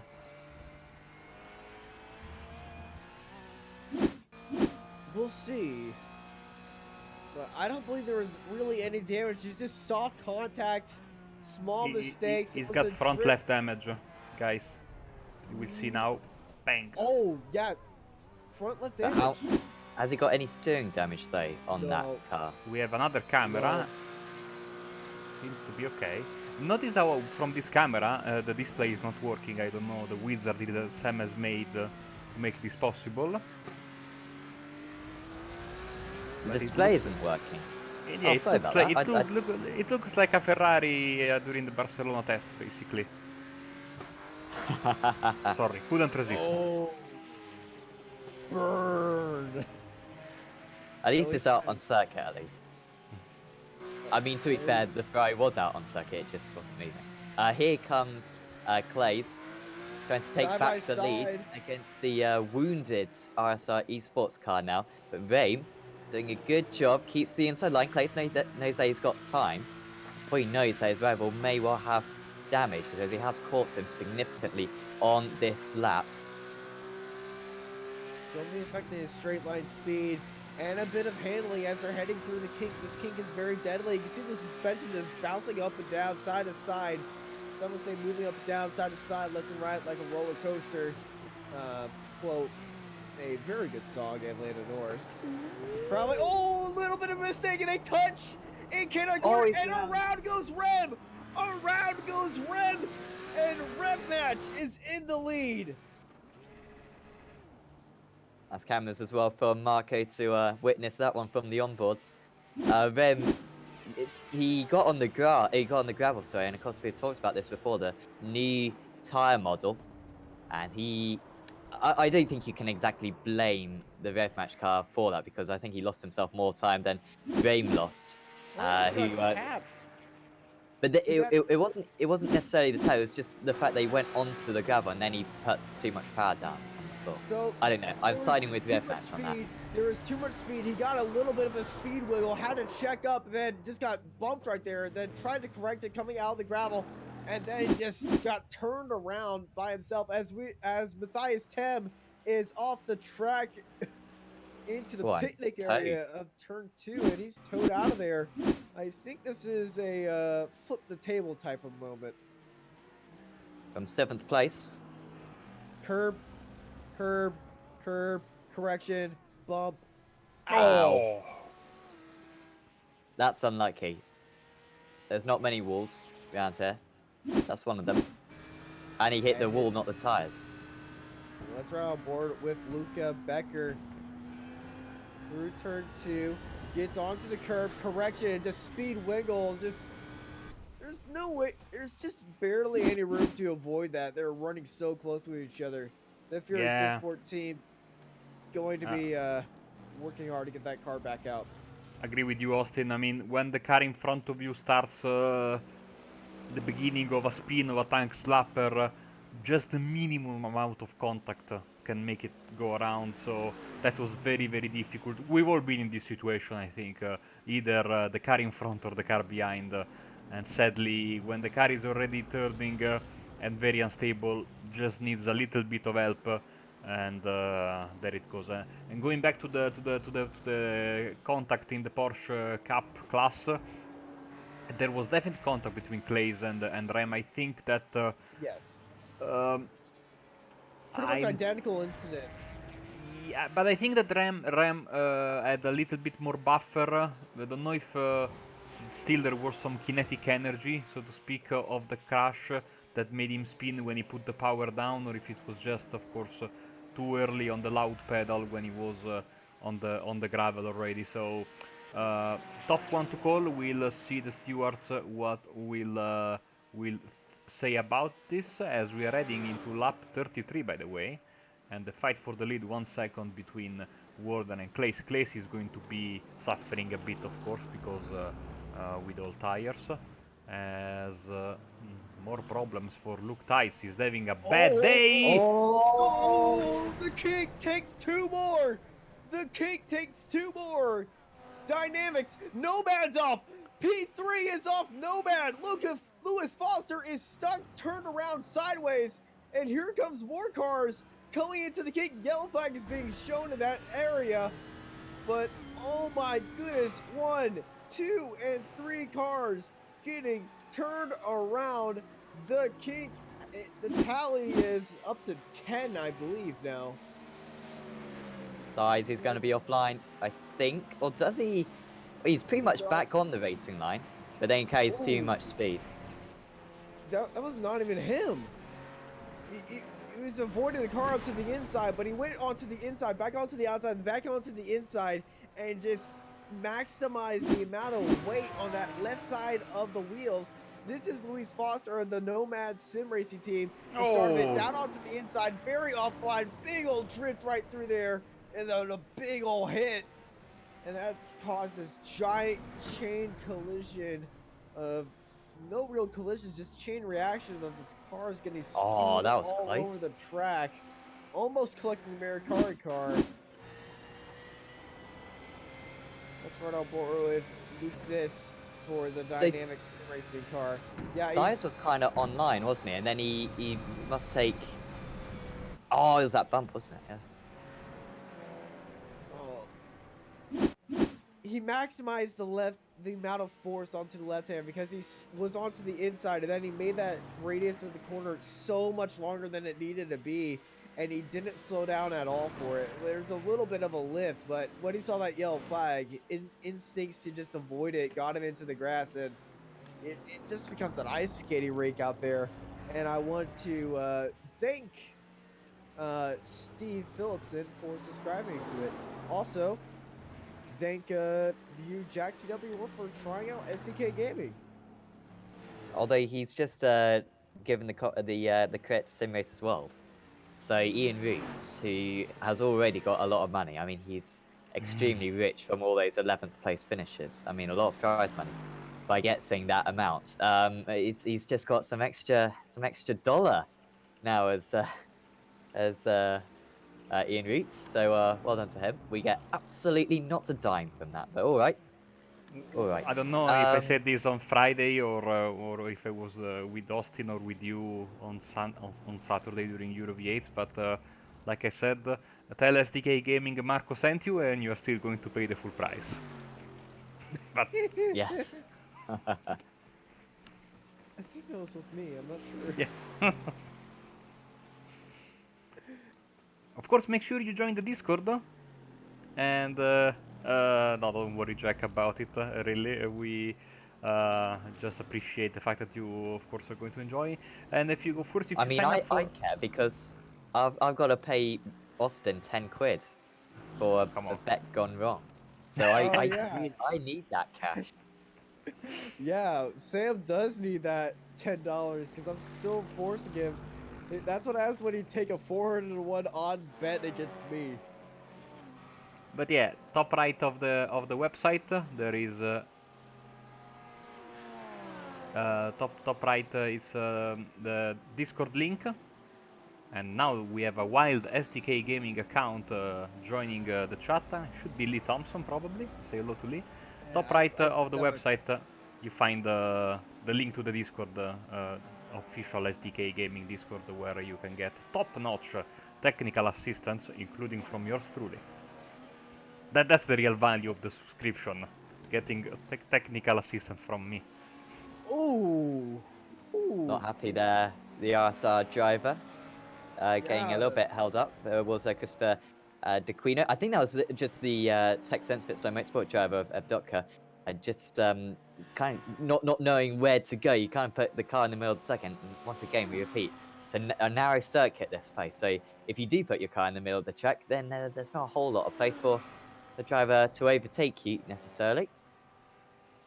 Yeah, the car in the middle here is a excellent defense, but it's also the biggest knife in the back move as once Kevin Boland in the Abruzzi car taking another trip off at Canada corner in the exact same spot and same way. Just grass in the braking zone. Who wants to bet on grass in the braking zone? Sam, how much you want to bet? Because it's tenner? grass in the braking zone. Yes, I'm clear. Get in. Hey, I'm the one who started the bet.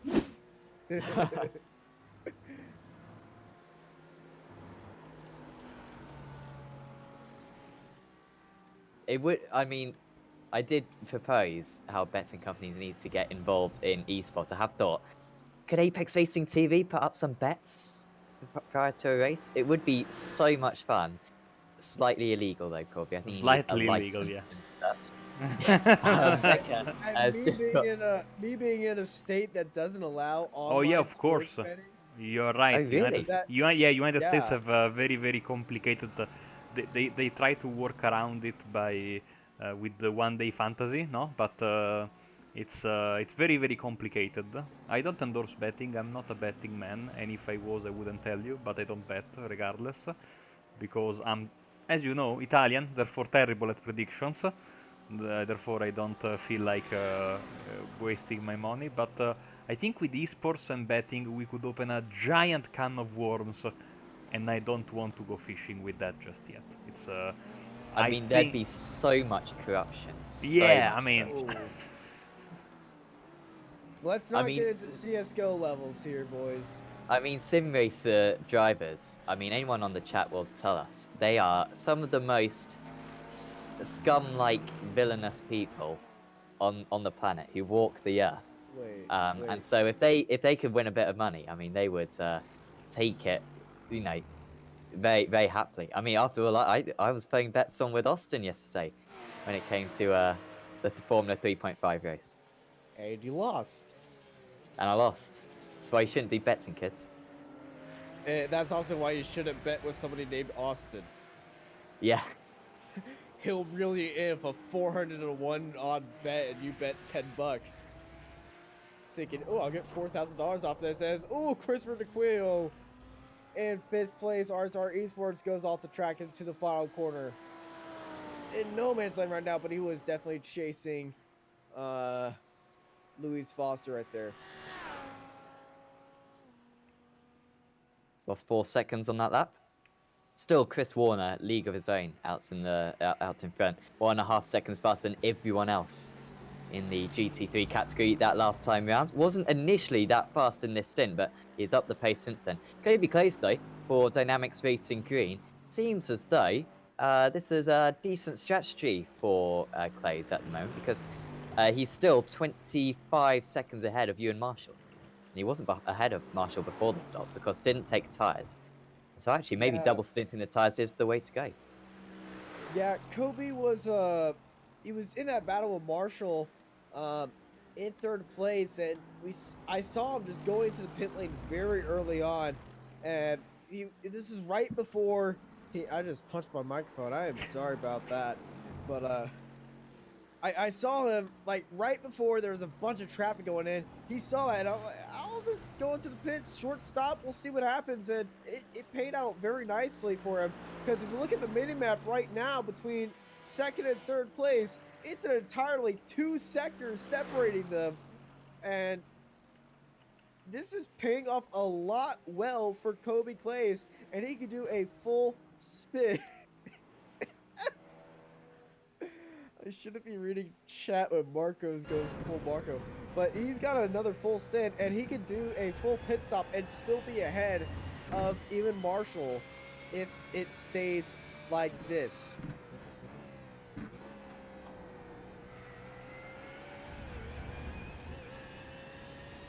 Just thinking about the strategy at the moment. Love it. 154 laps. So maths, and remember, I did get a C in A-level maths. That's like higher education maths. So I do know what I'm talking about. So basically, to get a 4-stop complete, you need to get to lap 31. You need to do 31 lap stints, plus a 30 lap stint. In the first stint, they got 29 laps. So they're almost there. A little bit of fuel saving, and they could probably get to the... I imagine they're not, because they're already 2 laps down. We're going to get a splash to go finish. Probably, yeah. It's But going to be a another curveball is, of course, they did have to have the formation lap on the opening in the first stint, and of course that does use a bit of fuel. And also the track is warming up, which means that the times will slow down, you'll use less throttle. So going to 30, 31 laps should become a lot easier later on in the race. So watch out for that one. If anyone gets to lap 60 in this second stint, then that indicates that they're going to do one last stop. And of course, around this track, the pit lane is so long, as we talked about earlier on. If you can save a pit stop, that's half a minute saved, most likely. And if you run out of fuel on the final corner, you're not making it to the start finish line because basically it's like Yes. climbing a mountain. Let's bring in our weatherman, Austin Knight, from his weather station.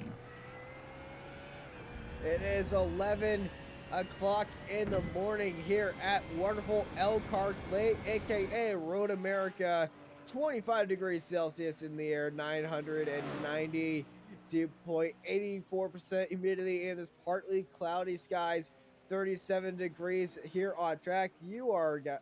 Y'all here are in for a great rest of the race here at Road America. Great day to put out the grill and have a good old tailgate, cook some wonderful bratwurst at the carousel. Also, if you're ever at the carousel, there is some great bratwurst being cooked there.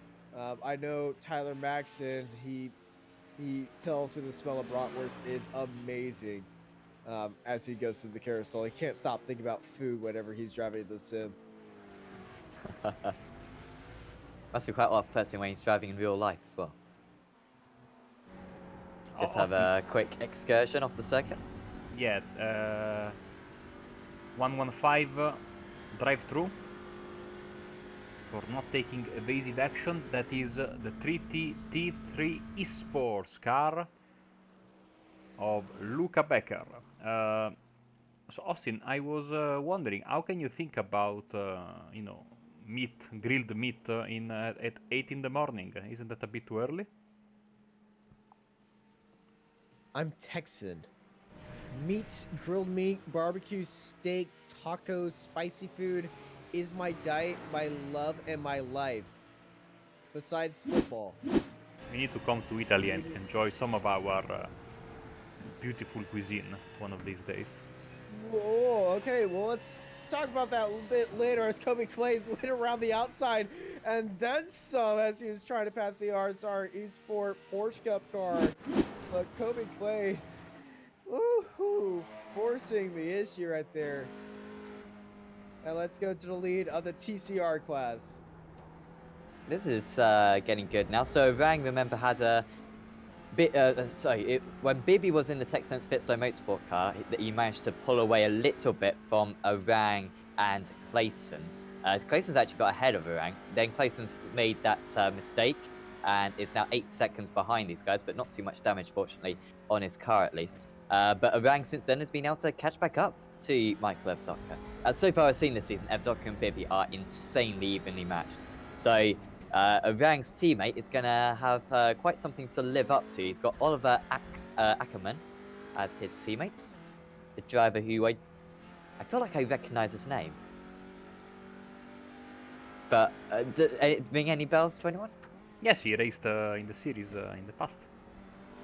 But I thought T3 Esports were new to the TCR class.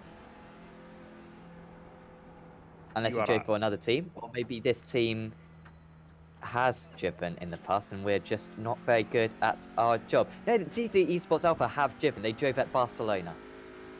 But they didn't drive at Daytona, hence why we're getting confused. Okay, you know, it was 2019, it was like 2-3 months ago. I mean, they did finish second as well. So... Just to be fair, I wasn't there for that race. Yeah, you're excused. You should, but where's your vision, Austin?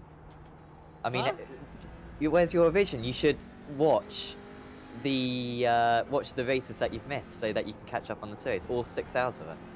That's what us professionals do. Look, I was just brought in here because somebody promised me a 12-pack of Coca-Cola. Who promised you that? Lee. Okay. Or I think I told him I want that as a term of my contract. You don't get paid in money, you just get paid in Coke. Could be a smart investment. The drink, Unfortunately, the drink, not the other stuff. Yeah. Okay, we should make that clear. Thanks for that, Austin. I have gotten in trouble at work for saying that once, and I just punched my microphone again. I should just move my hand away from my. I mean, are you sure that it's the right type of Coke that you're drinking right now? Well, I'm drinking Dr. Pepper right now because I drink all the Coke. Oh, good. Okay. Evdotka is not being overtaken. Seems as though saving a bit of fuel is his rival behind Mike Rank. Going for that 31 lap stint strategy. We'll see if that pays off for him. But none of the cars were able to do 31 laps. The longest pit stint we saw was 29 laps. But like you said, that was with the formation lap and Oh. chilling on the grid as well. Because that does burn fuel at a very small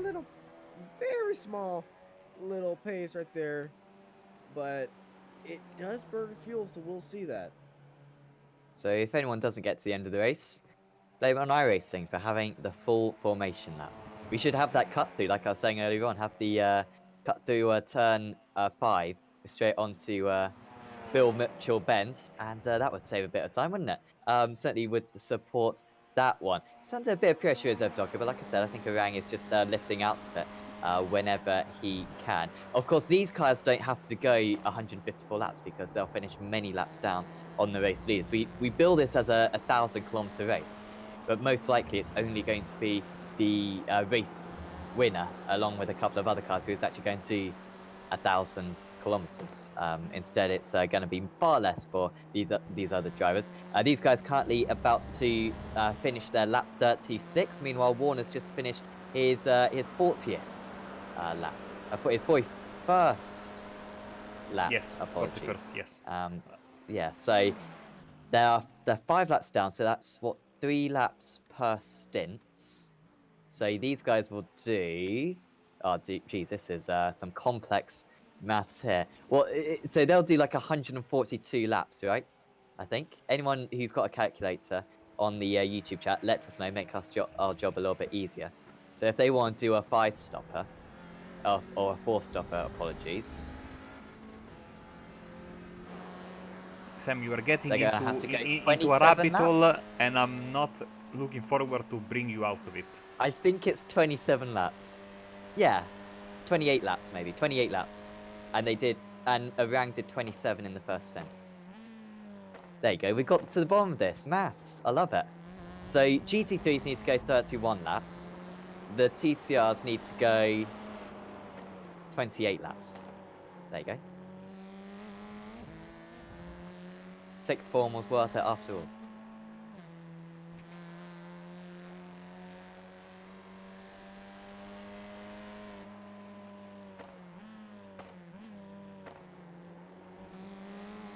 This is the closest battle, of course, out on circuit. The second closest battle was Mateus' team is he still in the pits? I think he's just been overtaken. That might just be him still stationary in the pits and Dan Blake back out on circuit. Credit to Blake, Yes. who I think blew his engine earlier on, didn't he? Or at least he had a lot of damage. Massive he steering just damage. had, like, yeah, he just had like 90 degrees steering angle. Oh yeah, that car was a mess last time we saw it, but he's got it back out. The Fury Sport team definitely putting in a good work right now and sitting in 5th place, so that's better than well, that's always better than where they were, trying to get some extra points onto the board.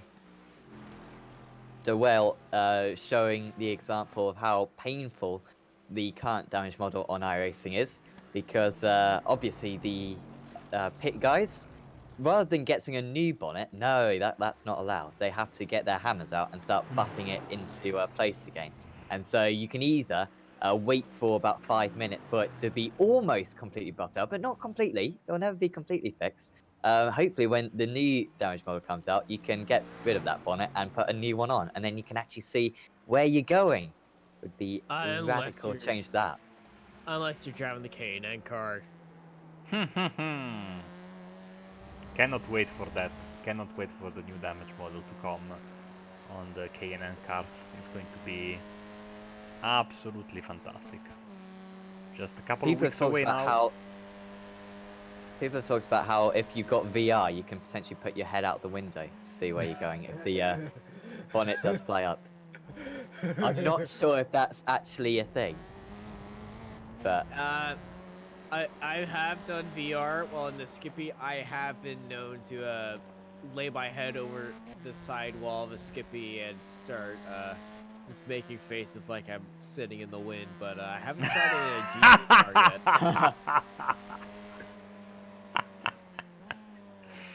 Oh dear. Here we go with the. That was. That was the think- Mercari. Yeah, That was the Mercari team. that was Marshall. Yeah, going past the TCR leaders. These two guys now have almost 6 seconds and a bit more than that over third place Torque Freak Racing team Classens. Philip Eckert is in 4th. They're losing time. They are losing time. Let's see. Let's bring out the comparison then and see the last Ooh, this few is a laps. gaggle. This is a gaggle right here. TCR staying on one. Here comes the Porsche Cups swinging to the other side. That could have ended very badly, but they kept it very clean. That SCC car is being very cautious in Canada Corner. How many times have that car particularly gone off in Canada Corner today? What, Jones? Yes. Yeah, I mean, no, he Jones that, is out there of was. the car. Apologies. No, Jones is in the car. He is still in the car, yeah. Yeah, he of course he had that crash earlier on, didn't he, when he hit the inside wall, trying to get past these very drivers. But backed out of it this time. Yeah, smart driving by Craig Jones. Very nice guy. Apparently, your head gets blocked if you lean too far in VR. All right. Thank you, Brandon, who I guess has tried that. I know in the single series you can just throw your head around wherever you want. I mean, I want to see some streamers do this and just have their head yanked away from their seats to try to see where they're going. Maybe we could get holes in the bonnet. I don't know. I think the TCR might have a hole in the bonnet. It's got It some does. kind of, yeah. The hood of the TCR has a giant vent right there to let the air pass through. The air radiate off the engine, and it's a bit of a cooling technology that they have right there. So, but the angle that it's at, if that hood pops up, it would just be at the very top, and you wouldn't really be able to see it. It would be kind of like a periscope. Ooh, no bad. It's Louis Foster.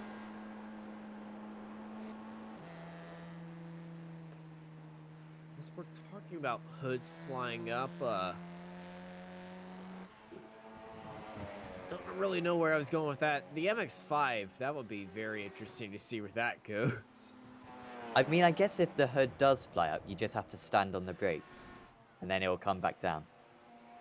But I'm not sure how. You have to stay below speed, because if you're watching the clash at Daytona 5 at Daytona, I know Marco and I were the hood just exploded off of one car in the draft.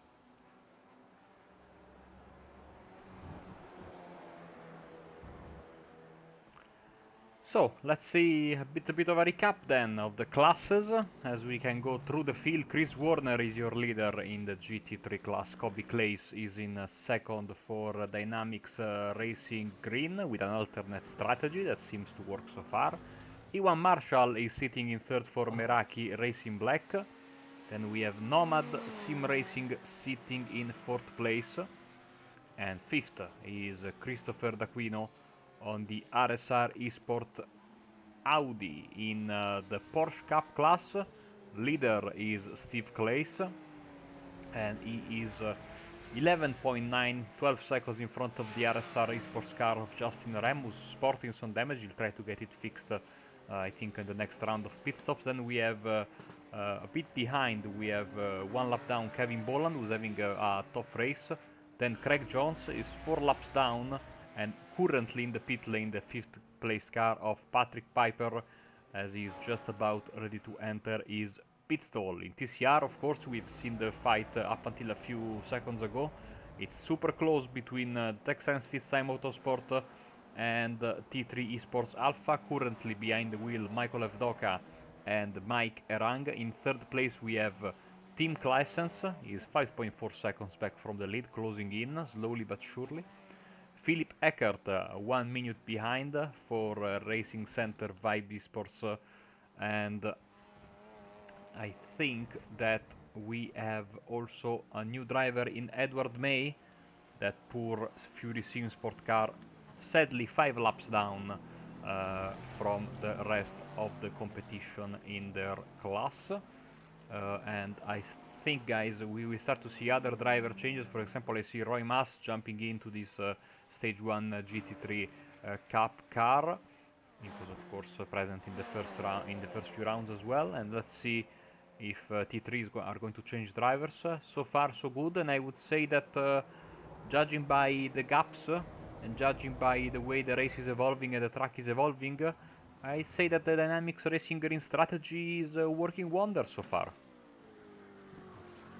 Yeah, it really is.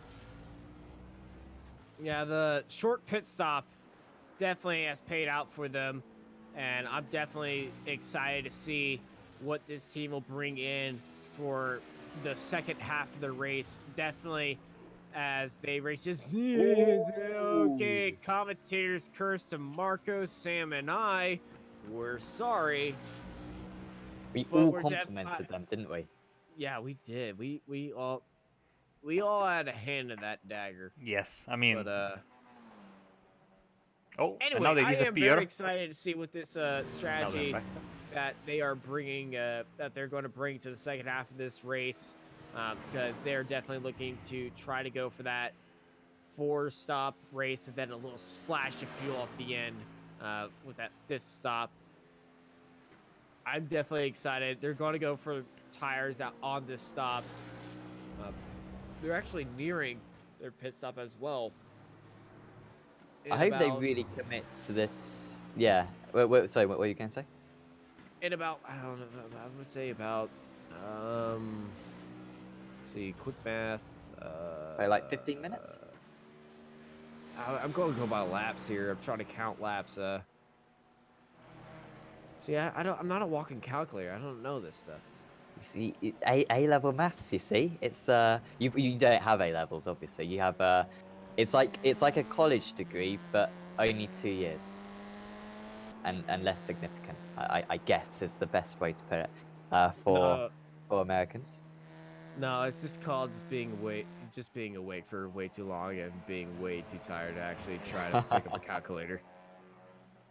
I mean, I'm really hoping that Dynamics Racing Green actually commits their strategy properly, because what we were saying, of course, is, like you were saying before, 4 stops plus splash at the end. What they could do is evenly spread out these stops. So rather than having a splash at the end, you could have 6 laps. 5 even, 6 laps. So yeah, about 12 minutes to go.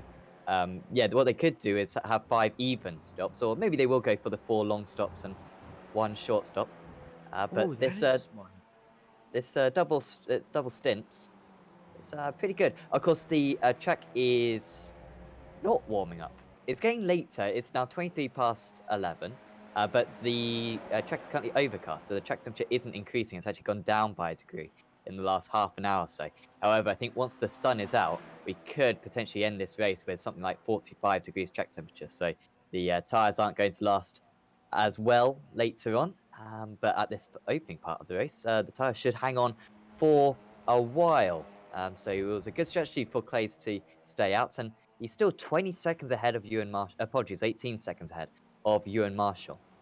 So, yeah, seemed like a bit of a no-brainer, but very few people didn't take tyres at that first stop.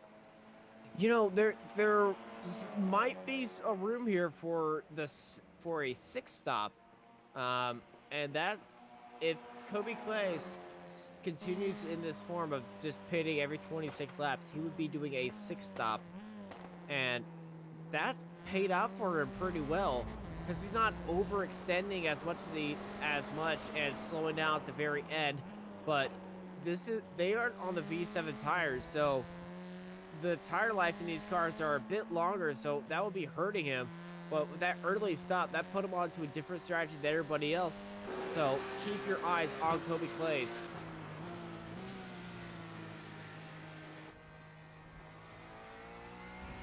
from Kobe Clays to Steve Clays. We've also got PJ Claysons as well. Which, I mean, what is it with that name? We've also got loads of vans in the GT series, Van der Slick and Van Loosenords. Off the Edward circuits Lee. goes. Turn 3.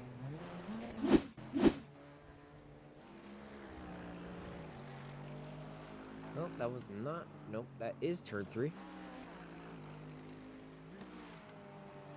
Whoa!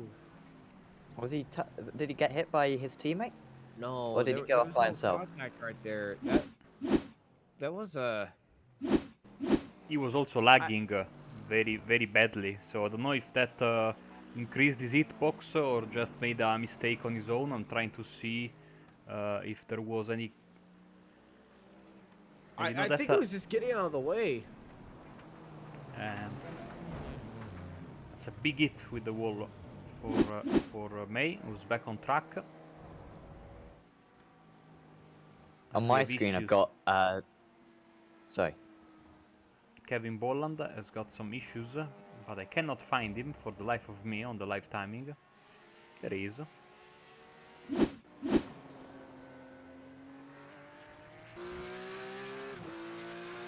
Nice, nice damage. I feel like if he hit the wall now, it would probably actually just improve that bonnet. I don't think it can get a whole lot worse. Of course, he doesn't really want to blow up the engine, but Which is in the big back. troubles with that car. It's in the back. It's in the back. Oh yeah, good point. It's a Oh, push. I've literally never thought of that. So if you go full speed into the forwards, then you can't blow it up. Wow. I mean, that was the problem. I remember when I first took my steps into iRacing. This was actually my first ever endurance event with my former team, and we were racing in the what was then the Blancpain Sprint GT endurance series, no? And we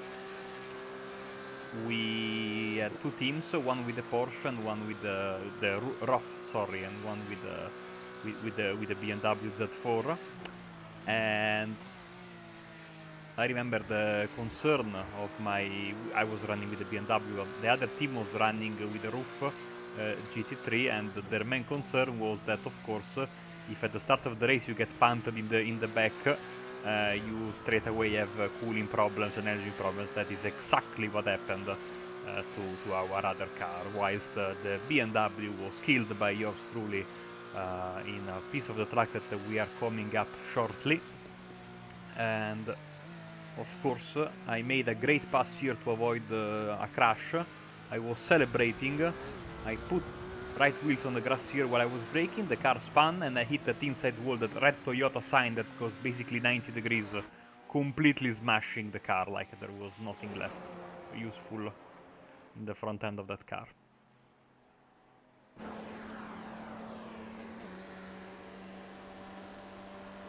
Have you had much success around this circuit since? Surely No. the Skippies come here all the time. Yes, I flipped many times. Oh, Mike Rang, good save, and he has to thank the front end drive of that Great car. save. And here Kobe we go. Clays into the pits way earlier than expected on lap 49. Yeah, so he's committing to this 5-stop then. Good strategy, this. He'll probably change tyres. This is a 6-stop. I think he'll probably go longer these next couple of stints. You're absolutely right. At the moment, you would have to do 6. He's going to be definitely doing a longer stop, a longer stint on these new tires. They probably did some testing to see on how long you can stay out on these tires, and after just staying on them, and this driver change a little bit, but it's a driver pick. Everyone, welcome into the Dynamics Racing Green Car, Steven DeWolf. Oh. Proper veteran of Sim Racers World, of course, has been around since, certainly since I've been involved, since Season 2 of the Sprint Series. Of course, other series on Sim Racers World. We've got obviously the GT Pro Series on a Wednesday night that is broadcasted by us on the iRacing Esports Network. And there's also the new TCR Championship on a Tuesday evening, not broadcasted by us. It's broadcast by Chaz Jacobs, of course, Chaslington, as he is very famous for. And that is on a Tuesday on the Sim Racers World TV YouTube channel. So do check that one out. And if you fancy like doing some commentary, they are looking for commentators. Our Sim Racers World TV to do some other series. They've got an F3 league planned as well, starting in about a month or so. So check out their websites and check out their Facebook group as well. It's a fantastic community, and I'm sure there's going to be plenty of other ideas put forward. Maybe GT4s, I don't know. Could be a possibility. Of course, GT4s will be added to this series in the near future. Luca Becker just got past Stuart Musselwhite. That's T3 Esports past Sim Racers World Pro Am.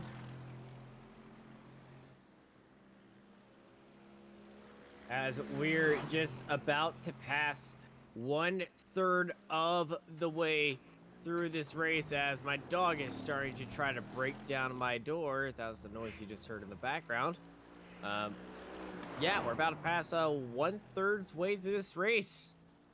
And it's Chris Warner of Fury Simsport leading out the race ahead of Ewan Marshall and Louis Foster, your top three in the GT3s. The TCRs is Michael Ovdoka of Texas Tennessee, Fitzy Motorsport, Mike Gearing at T3 Motorsport, and Tim Klassness and Torque Freak Racing, your top three in the TCRs. The Porsche Cup cars, I just went TCR, the Porsche Cup. I'm reading weird things right now. But the Porsche Cup, it is Steve Clays in the lead, followed by Justin Ram and Kevin Boland, your top three.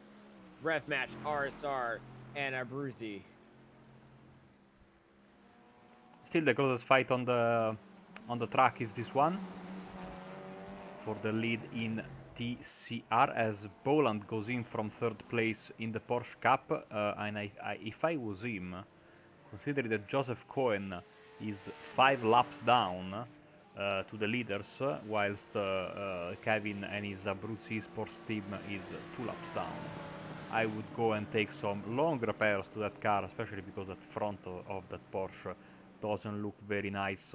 Let's see if we are going to have a driver change on the number 202. Numbers should follow the from 0 to 199 GT3. And we have a change of drivers. Van Leib is in.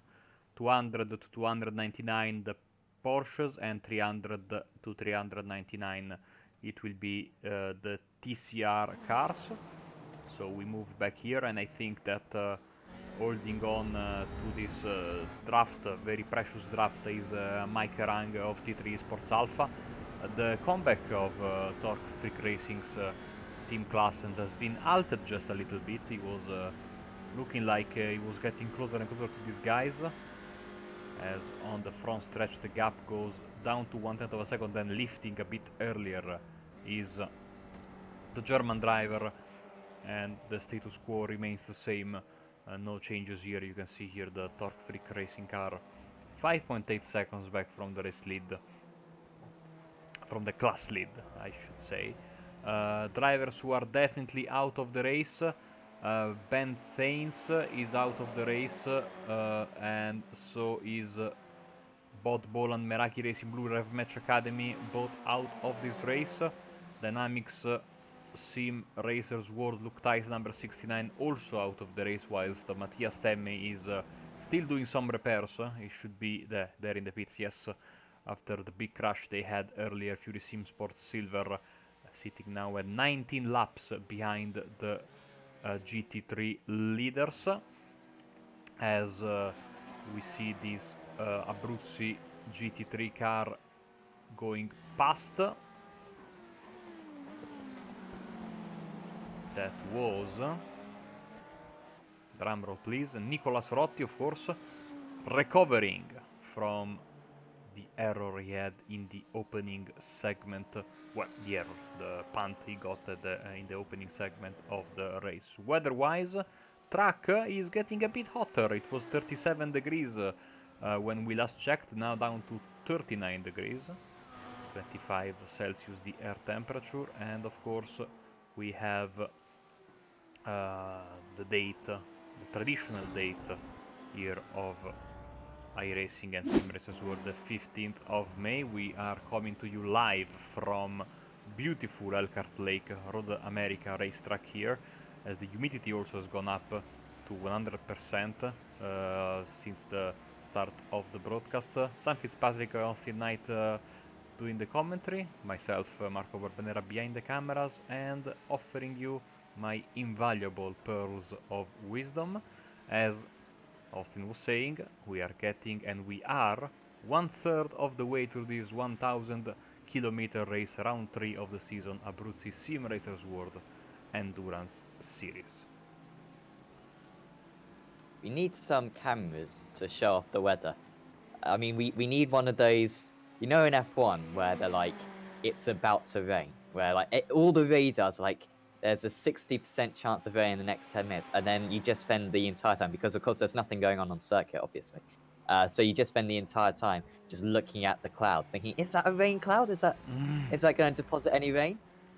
We kind of need that just to show the overcast and not overcast, because when it's hot around here, it does feel like it is raining. And of course, rain will hopefully be coming to iRacing within the next couple of years or so. Hopefully Sure. next year, perhaps. Insert iRacing image soon.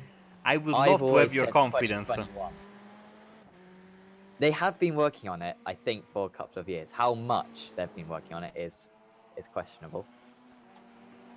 I think it'll be around next year. I'm going season 4, 2021. Season 4, 2021. So that's 18 months. If you are right, I'll give you 10 euros. 10. Yeah, I was about to say $10, please, and that's only because I'm not really winning if we have that conversion. So yeah, 10 euros. Yeah, Thank you very much. Yeah, that would go straight to me, right? Oh, of course, yeah. Hence why I was going to go for dollars, but now that it's euros, I'm going to make a little bit of profit out of this. No, you aren't. Or I'm going to be $20 plus in debt. So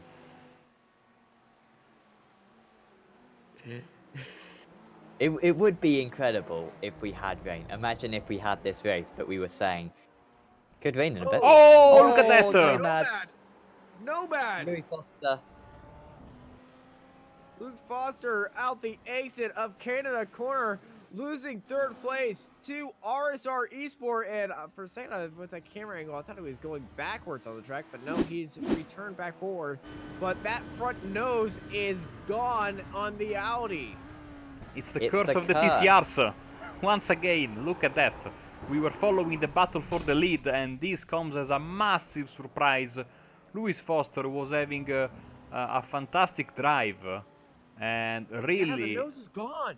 Yeah, there's not much left in that car. He's continuing, but... He's staying out. That What's must the speed be... like? 240. Let's bring up the dashboard. Wow, that's a massive surprise. So Christopher D'Aquino is in a bit of the draft here, so let's see his top speed as he goes into the braking this is area. much faster. So he's coming to the braking area here, and he will top at 262. Oh, this car is smashed. Oh. Yeah. Oh. Put it out of its misery. Just barely cresting out 245 before he hits the braking zone. And I must say, as somebody who loves racing with high motion blur, I know it's a sin. The high motion blur is not really hopping in at that speeds. Surprising. Oh, I hear some very, very, very, very concerning noise. But maybe it was nothing. I heard crashing noise and I saw the name of Steve Clay's Porsche Cup leader flashing red. Oh, Well, it's it not was too bad. Just a missed braking zone. Yeah, I heard some very, very sinister sounding noises. And I thought, oh god. You need to calm down, Marco. You'll be saying how it's going to rain in 10 minutes soon. I mean, Marco. yeah, we were watching. Well, this fight here, and He then all is of a a sudden tra- I saw an Audi crash in the back, you know. So Okay, I know I've been staying awake for about. I haven't slept at all. I'm not seeing things, Marco. I think you're going crazy. Turning into a Ferrari 09 Malaysia. Where, sorry for the reference. I mean, I'm not sure if everyone will get it, where they put Oh, I got wet it. tires on Raikkonen's car. And Oh, the Toro it's gonna Rosso. rain, guys, alright? I was I know thinking it. about it Question it. last night. I kid you not. I was thinking about that race last night. People Uh, don't remember it enough, how... because Where is people the always rain? go straight... Where is the rain? Yeah. And then within half a lap, the tires were absolutely burnt. And he had to pit again when it started to rain. Toro Rosso, Germany, going out on full wets and just a I was sprinkle. thinking that. But that's not as bad because it was raining. Yeah, it was Whereas with not Raikkonen, bad. it was literally a bone dry circuit at like Yeah. 40 degrees track temp.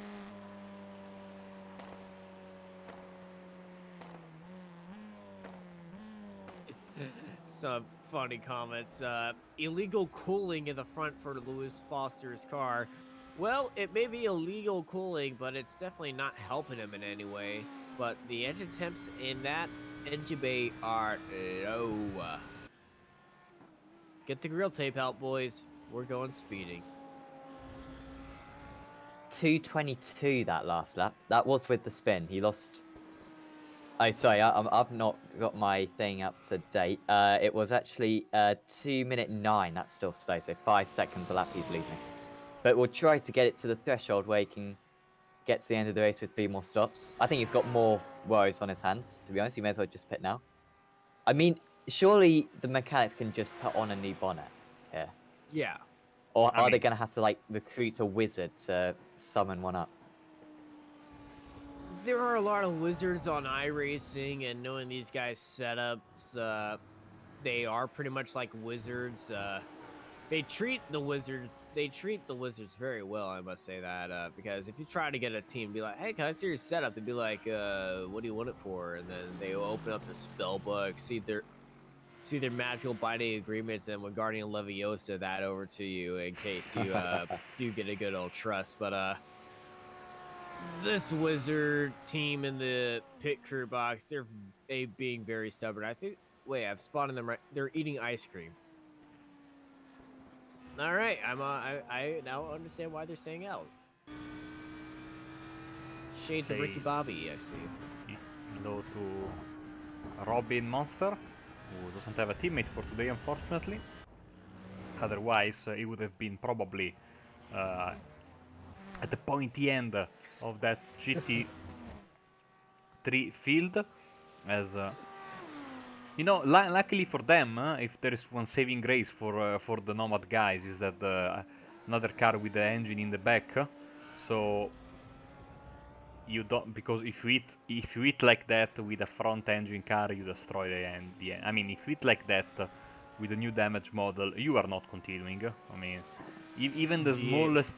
I mean, even the smallest hits with the Skippies and the F3s, usually. I mean, these are a bit more sturdy cars, but still, you in a hit like that, you are going to destroy probably the front suspensions and steering arms. And there's a problem for Sven Leibe, third in class, probably just a spin. They're going down the hill. Let's see once again. Corner that has taken. Oh, this is absolutely crazy. It's the curse of the TCR leaders. I mean, The TCRs take another life, but I wanna go back to that Nomad car. Seb Hawkins with the quote of the week: DAS, dodgy aero system.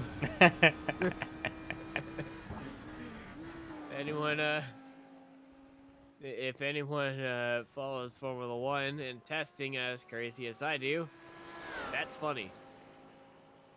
If you have no idea, Google it. The king takes another car. Sven Labe goes off the track and smacks the wall. that steering and is compromised. That is steering. And just keep it out of the grass. And that's the RSR Esport car lapping him right there. But LeBay gets into the wall out of the kink. This kink is Lots so of understeer. treacherous. Oh my goodness. I think it's the rear tire. Then he's actually damaged. Yeah, the And rear back to the tire, the pits. back left tire, it's kinked inward. If you get a good shot of the back end, you can see the back I think back I left broke tire him. is kind of like bent inside it. It's got like a negative stagger going on. We'll have some Yeah, mega there toe. it is. Maybe we're going back to the DAS system with the changing the toes whilst the race is going on. However, I don't think he wants to change the toe quite that much. That's not a good idea. That one was forced. I'll just walk out. Oh. Oh. That's Nicolas Rotti. All the Abruzzi cars are having a hard time right now. And it was Canada Corner once again, but this was coming out of Canada Corner. Nicholas Roddy and the Abruzzi Esports GT3 getting onto the curb, and it's a very long trip, but they're in hard into the wall. He might be in for a while as well.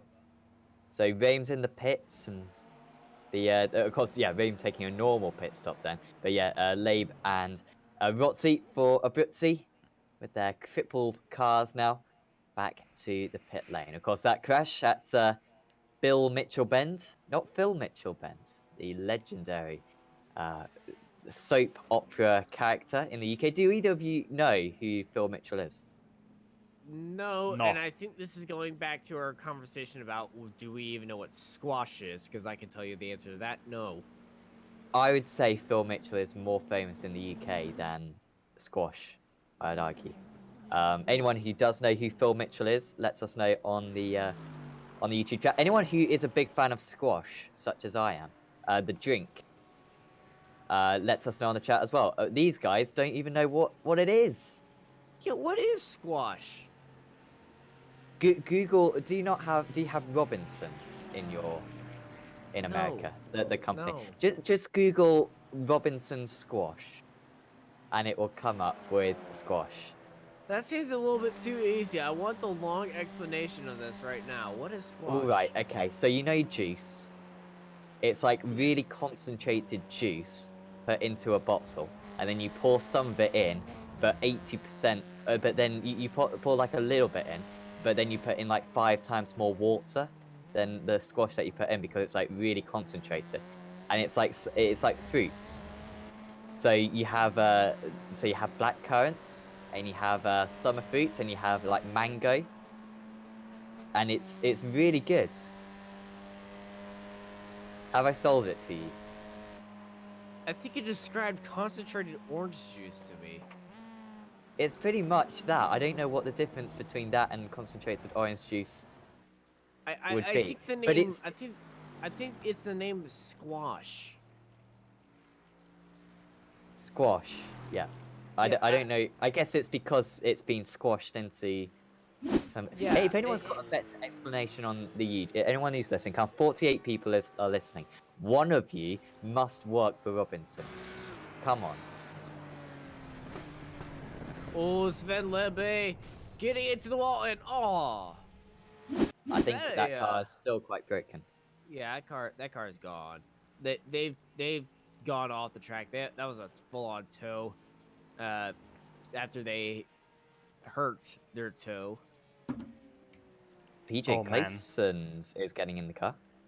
That was terrible, and I vote to expel Austin from the commentary box straight away.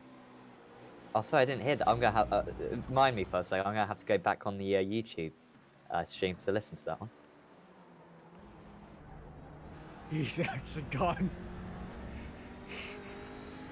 That was forced, I'll be honest.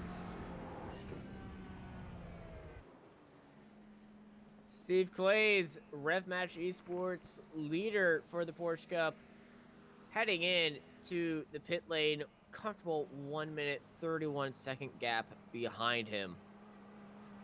So Justin Ram's stop was 1 minute, was 49 seconds. Apologies. So um, should be in the clear to go back in the lead of the Porsche class. As we have several classes in the pits, of course, also the fight for the lead has switched because, of course, Mike Rang saved a bit of fuel, and therefore now it's up to Luis Bibbi to have a fantastic lap if he wants to stay in front of the T3 Esports Alpha car, who at the same time will be pushing like crazy and has perfectly clean air in front and behind him, so he can push and maybe get the jump on Bibbi. Of course, you need to get a big jump because you know it's pointless if you are just in front and just go back to switch the position and give this time to your opponent all the fuel saving in the world. Thing for Orang is, of course, he's on target at the moment for a 4-stop, whereas Bibby is almost certainly going to have to do a 5-stop. So if Orang can get to lap, I was saying 28 laps per stint earlier on, wasn't I? So if he can get to lap 56, then he's probably going to be on course for a 4-stop. And if you can get one less pit stop, then you're right. But I mean, like I said earlier on, half a minute right there and then, not having to go down the pit lane. So,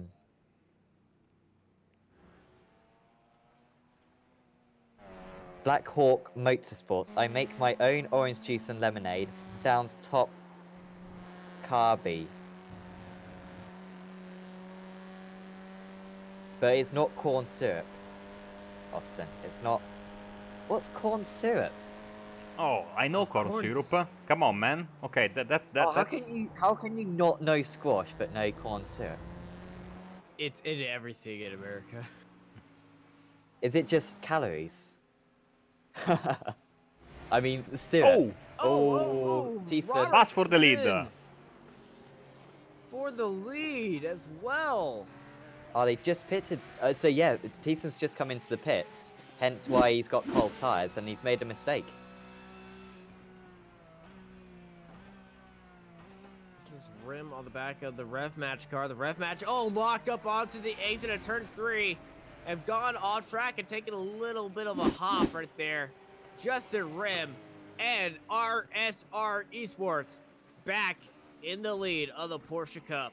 And that's because, of course, the Rev Match boys took a driver change, so their stop was a bit longer. So Justin Ram stayed in this RSR Esports Porsche Cup car, was able to close the gap and pounce at the mistake. And now, of course, it's time to push hard for both of them, of course, for different reasons, as still staying out is the T3 Esports Alpha car of Mike Rang, and as they are, of course, noticing in the chat, PJ Claysons is closing in on Steven the Wolf.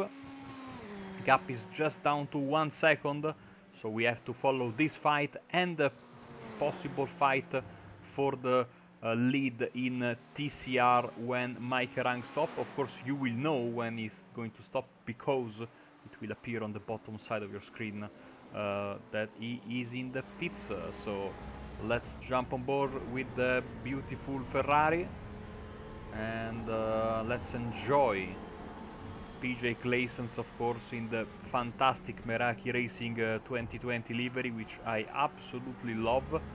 Each year this team has brought in some very good liveries. This year they really went overboard with the yellow, and yellow is one of my favorite colors and really suits well all of the Meraki cars. Too bad we don't have their TCR team running around today, but I'm expecting them to be back for what I think will be the Silverstone round in 1 month's time.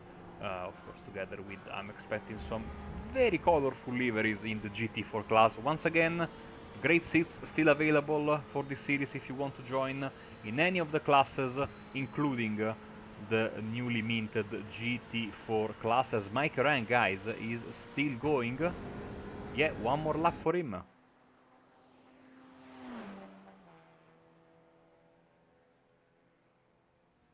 What happened to Orang earlier on? Nothing. Apologies, I just got very confused. Yeah. Sorry, I've just seen. Yep. I was thinking for a minute. He was an Audi GT3, not an Audi RS3, of course. But no, that's Ooh, Rob all good. Thiessen Thiessen. risking at the kink. I think this time he went so wide that he kind of got. He was aware that he was going to go off, so he knew midway around the corner, all right, I'm just going to have to straighten up the steering here. And he dealt with it very well. By the way, of course, we haven't talked about it one bit, and it's the most fun thing. It's the thing that we love most of all about sim racing, about motorsports generally, because it's just so much fun. This was, by the way, Brosh getting past Walker a moment ago. But yeah, the most exciting thing about all of motorsport is incidents and the incident limits. Yes. So for every 40 incidents that drivers pick up, they get a drive-through and a stop-go penalty. Currently, no one accumulating enough incidents for that, but we will keep you reminded through the race. PJ Clayton's from Iraqi Racing Black going for second place. Remember, DeWolf probably will have to make an extra pit stop or a longer final pit stop at least, or as they just deviate out of the way of the slower moving car. Clayson's not committed to the move at the moment, and I thought he was too deep on the brakes. The BMW, usually the latest car on the brakes, it has a very good deceleration. Clayson's looks to the inside and he's coming very close, and now there's the curse of TechSense Fitstyle Motorsport just ahead of them. Hopefully we don't have a curse this time as they move past the 306 car. Back into the toe goes Clayson's. That throw has been very quick so far today. And this time into turn 5, I think he will get the job done. He's a bit wide as the Ferrari driver, and back comes DeWolf. Clayson's hangs around the outside. Often that line does work there. Not on this occasion, and Stephen DeWolf, it feels like it's a losing effort. It feels like it's when, not if. Oh, and down the inside goes Clayson, does the dummy, just gets it stopped, and back comes DeWolf again.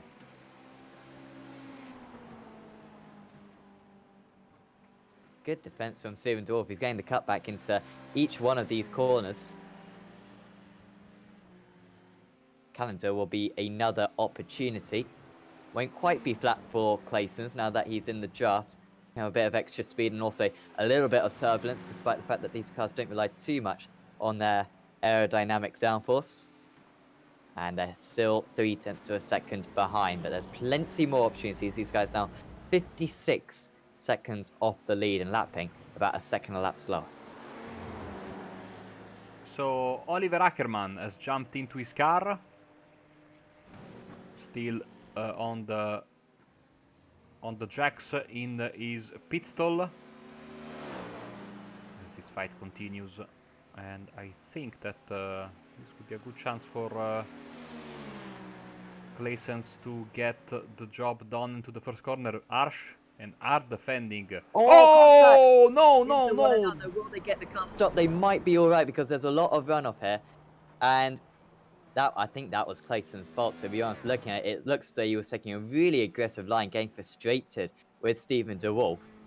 Well, I don't know if it was a curse from Bibby, but as Oliver Ackermann's come out of the pit just ahead of TechSense Fitstyle Motorsport, so T3 Esports Alpha have got the jump. They were nose to tail beforehand, they're still nose to tail, and Tim Clayton's for Talk Freak Racing only 2 seconds behind these guys. We've got the top 3 back grouped together.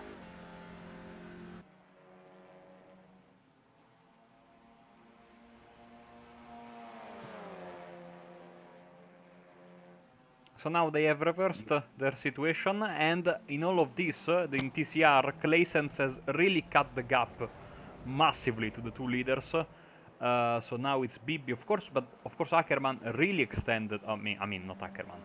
Ackermann's teammate really extended his stint. So T3 Esports will have a bit more fuel, but now Bibi will have the advantage of saving it, and Clayson's is closing in. Let's get a replay of what just transpired for second place in the GT3 class.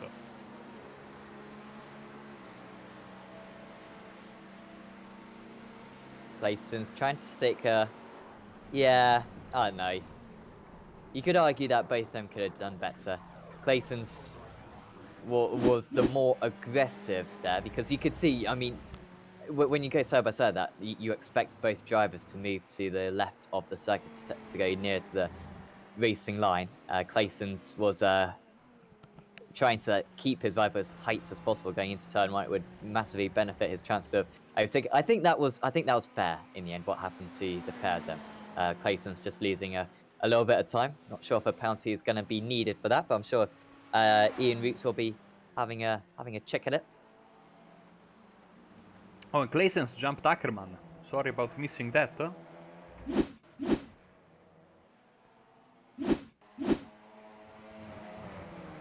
So Also, Ackerman managed to get past Ackerman Bibi passed then. Bibi. Did he make a mistake here? He did. Went wide. And then Claessens was able to profit somehow with a nice move. And back live because the fight we have seen for the majority of the first half an hour and more of the race is back between these three drivers. It was a great stint last time by Talk Freak Racing. I don't think it was. Oh, well, it was Clarson's. Clarson's is the only driver who's driven that car so far. Clarson's teammate isn't in the session at the moment.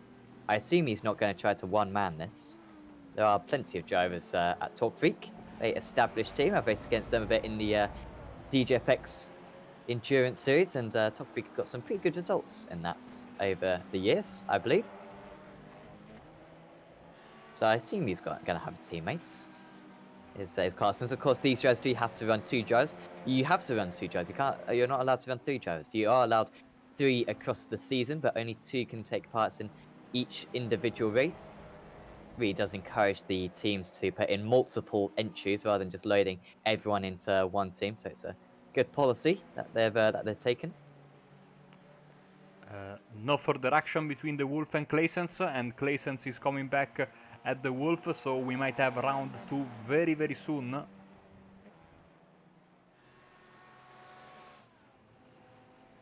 Apparently, the Abruzzi GT3 car is back out on circuits.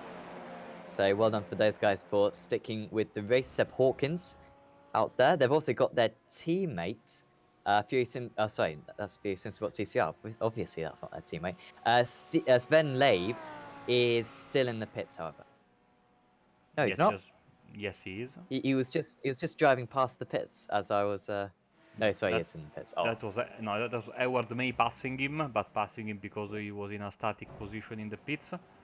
And let's stay on this fight.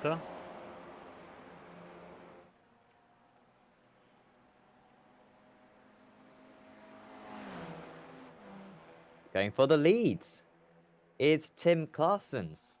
For Talk Freak Racing, I don't think they've really led for the entire race. Maybe at the start they led for a bit. Yeah, they did lead for a bit, I remember. But first time in the lead for about an hour and a half. And Clarsons, after a brilliant second stint to make up some time after a crash earlier on. Remember, that car skimmed the wall at the kink. I think it's hit the wall on one other occasion as well. And yet they're still very competitive. Clayson's got past De Wolf. How did that happen? This is how it happened.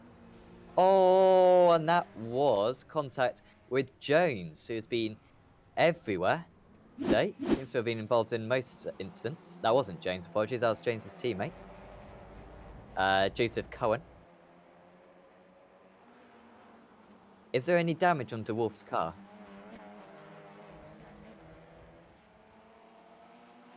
No. And I'm back, and so we are waiting for Austin to come back. Yeah, I mean, let's see it again, because... Because it looked like it was a hit into the rear corner. That's why I'm a bit concerned. Yeah. His time seemed to be all right though. There you go. Oh, actually, you know what? It was the bumper, wasn't it? It wasn't actually the wheel. I'm still trying to... So... Let's see from here. Did a good job, did Cohen, to avoid that. Yeah, I think they are okay. I mean, I'm of sure. course, not what they wanted, but PJ Claysons will be cackling right now. Don't think we've spoken to PJ too much. We've spoken on to a few occasions, to be honest. I can't imagine how his cackle would be like, but I'm sure he's expressing it right now after the driver who he made contacts with previously has dropped down. I mean, I wouldn't be surprised if Clayton starts making up some time on Dorrington, who has done no, he hasn't done the entire race for Fury Sim Sport. He has his teammate, of course, Chris Warner, who did a very good stint earlier on. And those guys seem to be changing tires at every stop still. That does seem to be the consensus still amongst the GT3 drivers. We did have Justin Rame, who's in the Porsche, obviously. Yeah, in terms of all the GT3s, apart from Stephen DeWolf and Dynamics, everyone is single stinting tires, which is surprising, Marco. absolutely. I mean, but you know, that's what we expect. Excitement all the way through. I've been told in the chat that there are some very good looking times for Rob Thiessen as he's trying to catch Justin Rem. Leif Austin is back with us. I heard some noises coming from his microphone. Maybe he's punching it again, which we don't absolutely agree and don't condone that kind of behavior, as we have Matthew Dorrington. Will he survive the curse of the TCR leaders now that there are all three of them together again? Of course, the curse is at its maximum strength.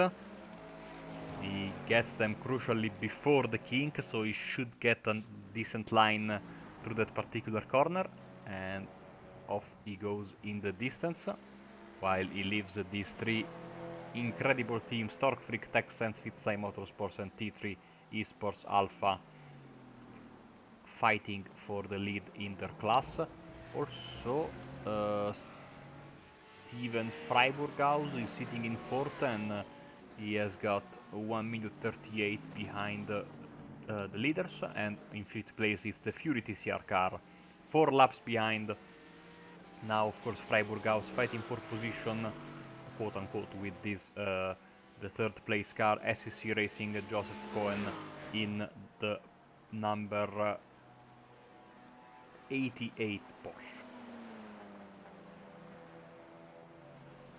Letting us know on the chat is Michael Evdoka. Battle of the fuel strategy at the moment. Unless ATM stands for something else, I don't know. Maybe it's at a cash machine. Not sure.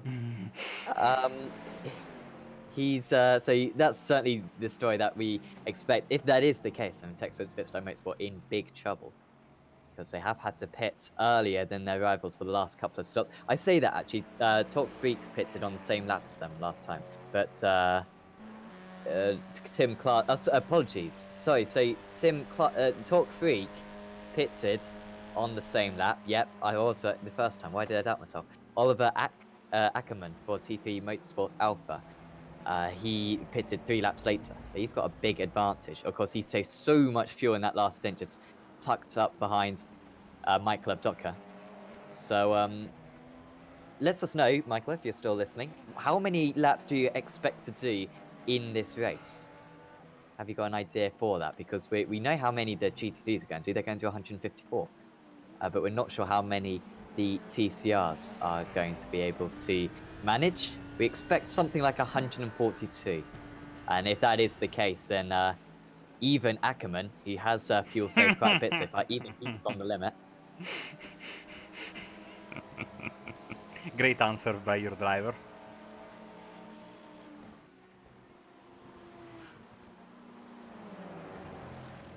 Of course, What's going on? We apologize for that language. But Michael, I absolutely agree with Vdoka's language there, because why would he give away the strategy of his possible fuel run? All right. Well, maybe that's smart. I think it's not exactly. I think everyone's just trying to go for the 4th stop. But I respect Michael for saying that. Did you say that on the YouTube chat? Yes.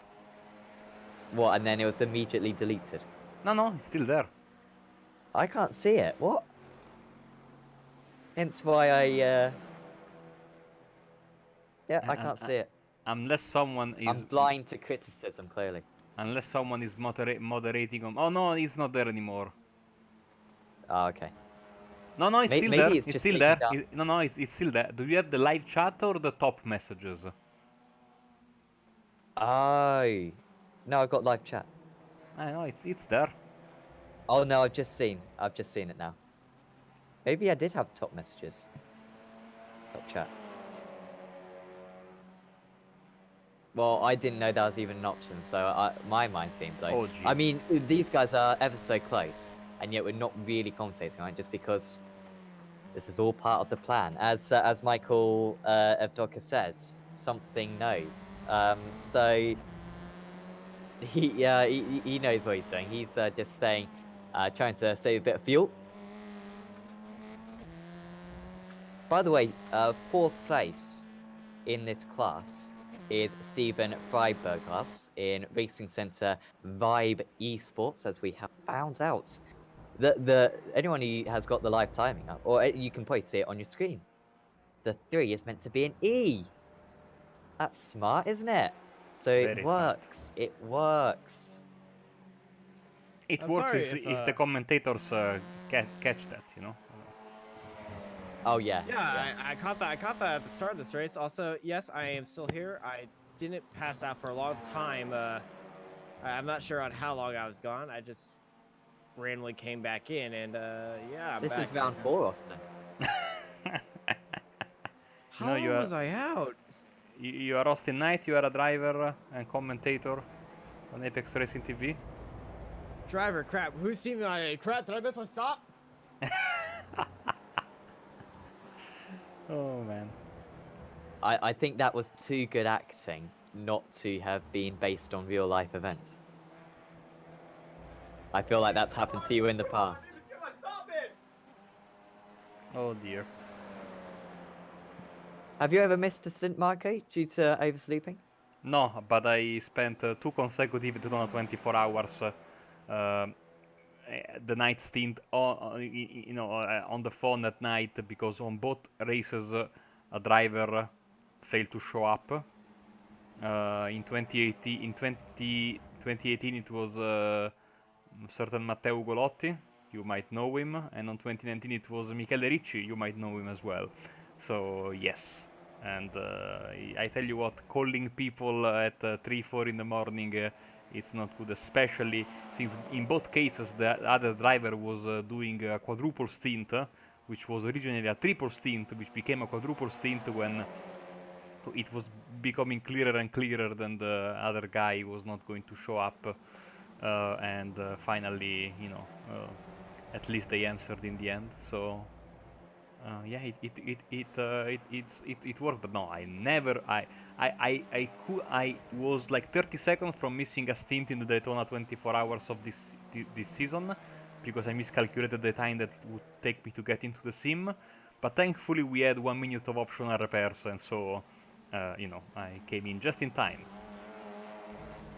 because I'm a professional. I think I had a similar one when I when I won Daytona 24 hours, and if Michael Abducker is listening along to this, he was along for the ride with me on that occasion. But yeah, I think maybe it was that year, or maybe it was a previous Daytona where I literally did jump in with like a minute spare, or Nürburgring 24 hours, I think, when I was in top split for that. Oh, a bit of a slide there for Oliver Ackerman. Yeah, just jumped in when you get a little bit of damage and you just fix it, and you're like, oh, it's all part of the plan. When you literally just woken up 2 minutes prior. No, very good. That's what you're doing Sebring, I assume, Marco, Yes, I in the am. GT3, Yes, I defending your am. crown Yes, I am. with Alessandro Daldone. Yes. Of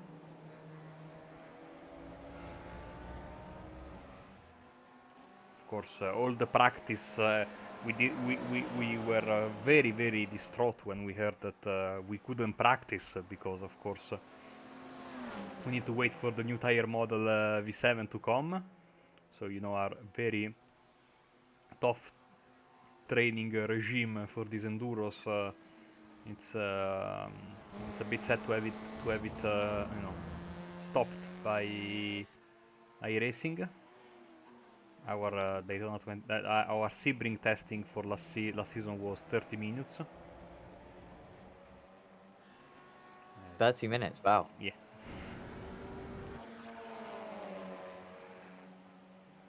We are quick learners. Of course, whoever doesn't know, Marco did win Sebring 12 hours. It is his best sim racing achievements. I think. Yes, I think winning the majors Daytona Duel a couple of weeks ago That's a good point. was pretty sweet. Has the actual 500 happened yet? Yes. Oh, how did you do? I finished 7th. I Oh, was that's in the really good. Well done. I'm a bit sad because I was in the lead pack up until the white flag, and then when the white flag came, OSB because white. And I could say when the white flag came, I went for a move to get in position to get around for the lead. I spun and I crashed. Aye. So I spent You were 3 too hours. busy. You're too busy shouting Casablanca. Yeah, Casablanca is another one. I mean, I thought it was only Austin's prerogative to butcher my catchphrase. But yeah, no. I mean, it's nice to run around for 199 laps, avoiding carnage, and then, of course, on the last lap, making a mistake. But it was a good result nonetheless. I am unbelievably 70 in the points in the major series. So good, And if you told me before the weekend, I would have gotten a victory in the duel and the 7th place in the 500, I would have signed up. So yeah, I mean, too bad because it's one of the big what ifs. Could have played my cards better in the final lap of the race, but it's good. It's been a great fun, of course. We saw a mistake from Rob Thiessen a moment ago at turn 5. That was for second place, so he was 5 seconds behind. Race leader RSR Esports Justin Rame now has lost 6 seconds because that's he's now upwards of 11, 12 seconds behind. This one is looking like a move which is about to happen. T3 Esports, who are having a good recovery. Again, cannot remember what happened to them earlier on, why they dropped so far down, but their lap times have been Penalty. some of the best. A penalty, of course. Yes. Did we see the incident that was it? They didn't avoid. Yes, car? but I don't remember what happened. To be precise, No. Unfortunately. I mean, they are still 48 seconds off Anthony Pisano. But Marcus Porsche, of course, T3 Esports, second place in the championship, only 2 points behind, or 1 point behind, Fury Simsport GT3. And so it looks as though it could be quite a costly round for them. They could be upwards of about 10 points behind after this. In fact, actually, even more than that, because the point scoring system, quite unique for this series. I think it's 40 for the wins, then 35, then 30, and then 25, and then like 23, 21, 19. So there's quite a big drop off. It really does reward getting good results, which is a pretty good point system. But it's a lot more about the big results necessarily than consistency, which is quite nice because you can come back in a season if you do have a sketchy first couple of rounds. The difference between first and second is such that you can make up that gap. And I believe there's a drop round as well at some point in the season. 6-round championship. This round 3 of the season. After this, we'll be at the halfway mark. And of course, then for round 4, there's a big change. We will have the new tyre model for the GT3 cars. And we'll also have the GT4 cars added as well as a 4th class. And if you want to get involved in that, go to simracersworld.com and you can find up the registration details. Also, recommend checking out the Simracers World Simracers World Facebook group. A really good community. And there are TCR leagues, the Endurance Championship, of course, and the Pro Series, which is Pro GT Series, that is. which of course is shown on the iRacing Esports Network. That'll be on Wednesday as well. Certainly do catch that. That'll be at Bathurst, which will be mega. Anyone who saw the Daytona rounds would have seen troubles for Martin van Loosenhoorn, the two-time defending champion, and a debut win for Danny Kroos, I believe it was, Yes. taking away the race victory. So yeah, that'll be on at on the iRacing Esports Network at 20 GMT on Wednesday. Bush is very much faster, 0.8 of a second faster on that last lap, and also being caught up by Anton Dupin, who's only 1.8 seconds behind. I swear we haven't seen these three cars battle one another so far in this race. Maybe in the very early stages they did, but Yes. they're now like almost nose to tail, and if Bush can't get past straight away, he's going to have Dupin to worry about just behind. Absolutely. I mean, I like these races because then all of the different storylines come together into a final, crescendo, and we have a climax. And here we go. Brush on the inside gets the job done on the winter. Someone was asking about the calendar. Like Sam was saying, we will open the second part of the season at Spa-Francorchamps. 143 laps. Then we will go for round 5 in Silverstone in the GP layout, and we will round up proceedings in May from the legendary Sebring International, where all of my expertise will be put on the line, and who knows, maybe I will be there a 2-time Sebring win. Oh, look at this. Big traffic. It's a huge gaggle of cars. The TCR leaders coming up against the Porsche Cup. A few of those cars as well. They got a GT3 on the back of them. One of each and every car is here. And it is a true traffic jam as all the TCRs are lined up bumper to tail and having a good old bump draft right now.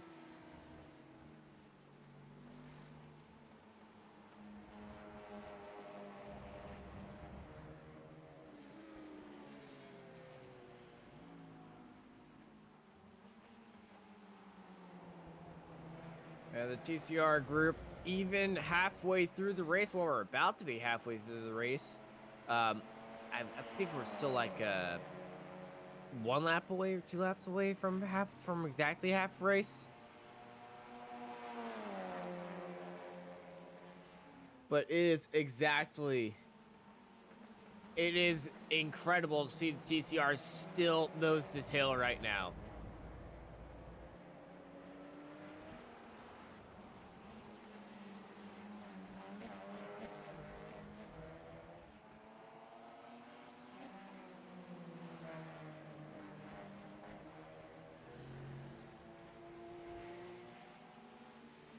As I think I am. Yes, I am. Okay.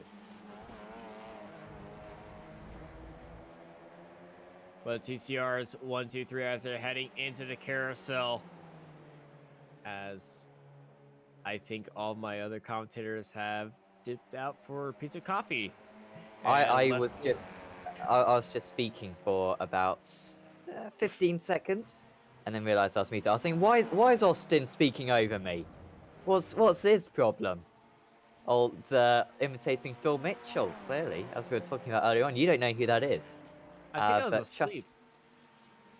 Well, I did mention Phil Mitchell whilst you were here. It was about an hour ago, to be fair, and Was this before the squash just did it? I think it was around the time. It was when I was saying, this is Bill Mitchell, Ben. Bill Mitchell. Ah, yeah, I remember And then that. there's a famous legend of the screen, Bill Mitchell. I mean, you could probably Google Bill Mitchell and just see his face, and you know that's a geezer. I mean, that's Do you have the word geezer? What's a geezer? It's like a lad. Or it's not necessarily a good or bad word, but you know, Phil Mitchell, proper, like I said, he's just a legend. Well, a legend. Oh. Survived Have you seen him before? That face, No, You he want does look a some? bit like Ross Is it Kemp. is it is this the you want some dude? No. Okay. I searched up the wrong guy. I.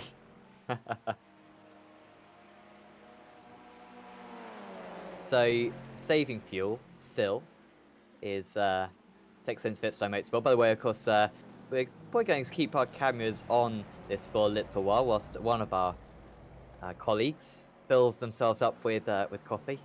Guaranteed, Marco will come back and he will mention how it's proper Italian coffee, because Italian coffee doesn't have any water in it. Apparently, I say no water; it does have some water in it, but significantly more concentrated, bit like squash.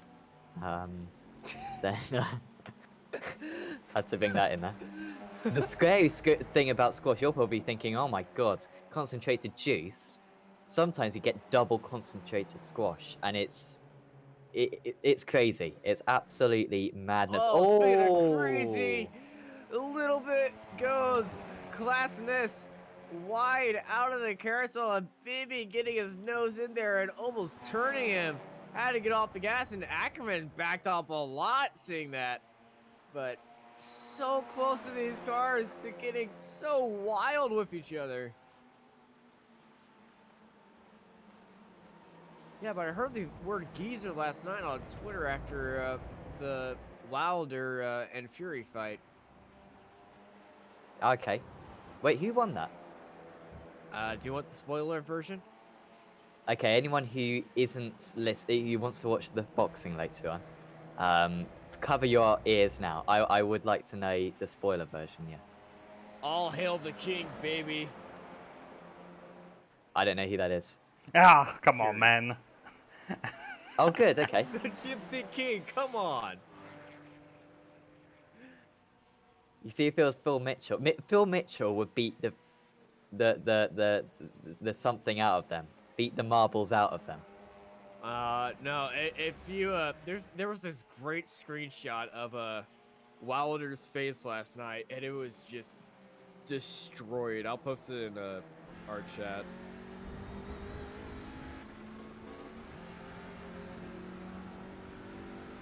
If you think Apex Racing TV should move into the boxing commentary arena, then let us know on the chat. Certainly something that we would be willing to get involved in. Of course, first off, it would be our commentators going at battle. So, I mean, who wouldn't want to witness that? I'm I'd sure. prefer to do some professional wrestling if possible. Think it's more in line with my I would prerogatives. prefer MMA, but I have been known to dabble in the boxing arena. I may or may not be training in a boxing gym right now. Maybe I can fight Austin and bet 10 quid that I'll win.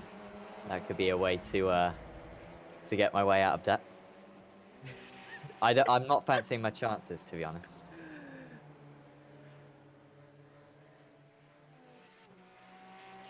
We did have a couple of overtakes then for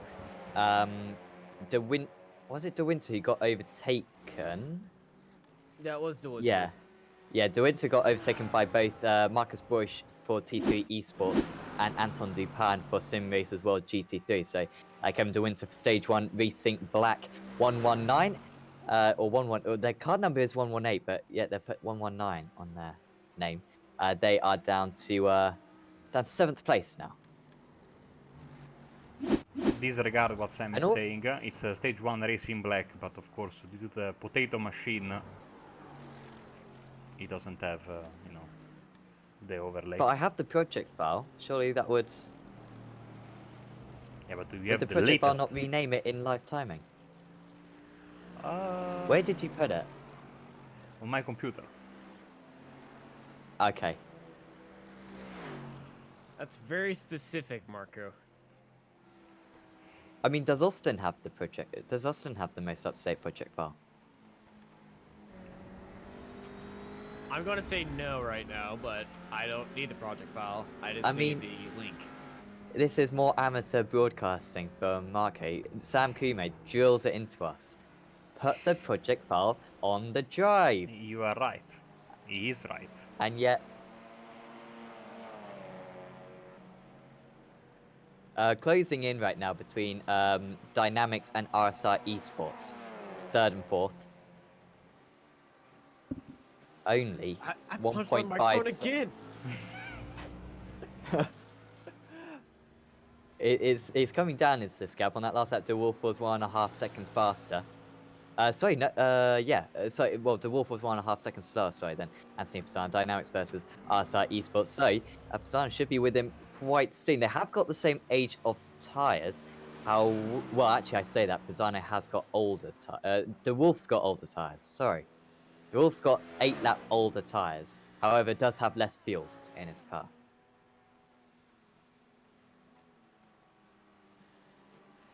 Of course, if these guys are going to do a 4-stop, they are going to have to get to lap. Oh dear, I put a lot of pressure on myself also. They need to get to lap 91-ish. 90 at a minimum. To be on target, you want to be at 92. I However, don't it does. think anyone's going to get there. I don't think anyone's going to. The only one I'm seeing is Kevin De Winter for Stage 1 Racing Black. Who might be able to. And crucially, De Winter's a lap down. Which will mean that he'll have to do only 153 laps. So that and he'll be 2 laps down by the end of the race. So Stage 1 Racing Black, they might have a chance. They were the only team to get to 59 laps. Everyone else was 58 laps or earlier. Yeah, but De Winter was in traffic that entire time, and he was just lifting off and coasting for a very long time while in that traffic. I think he was behind actually the leader and was just coasting off his draft for the entire time. De Winter right now, for Stage 1, he's on the back of the Porsche Cup leader. So he's actually going to be trying to pass. Actually, in the back of the shot, there he is.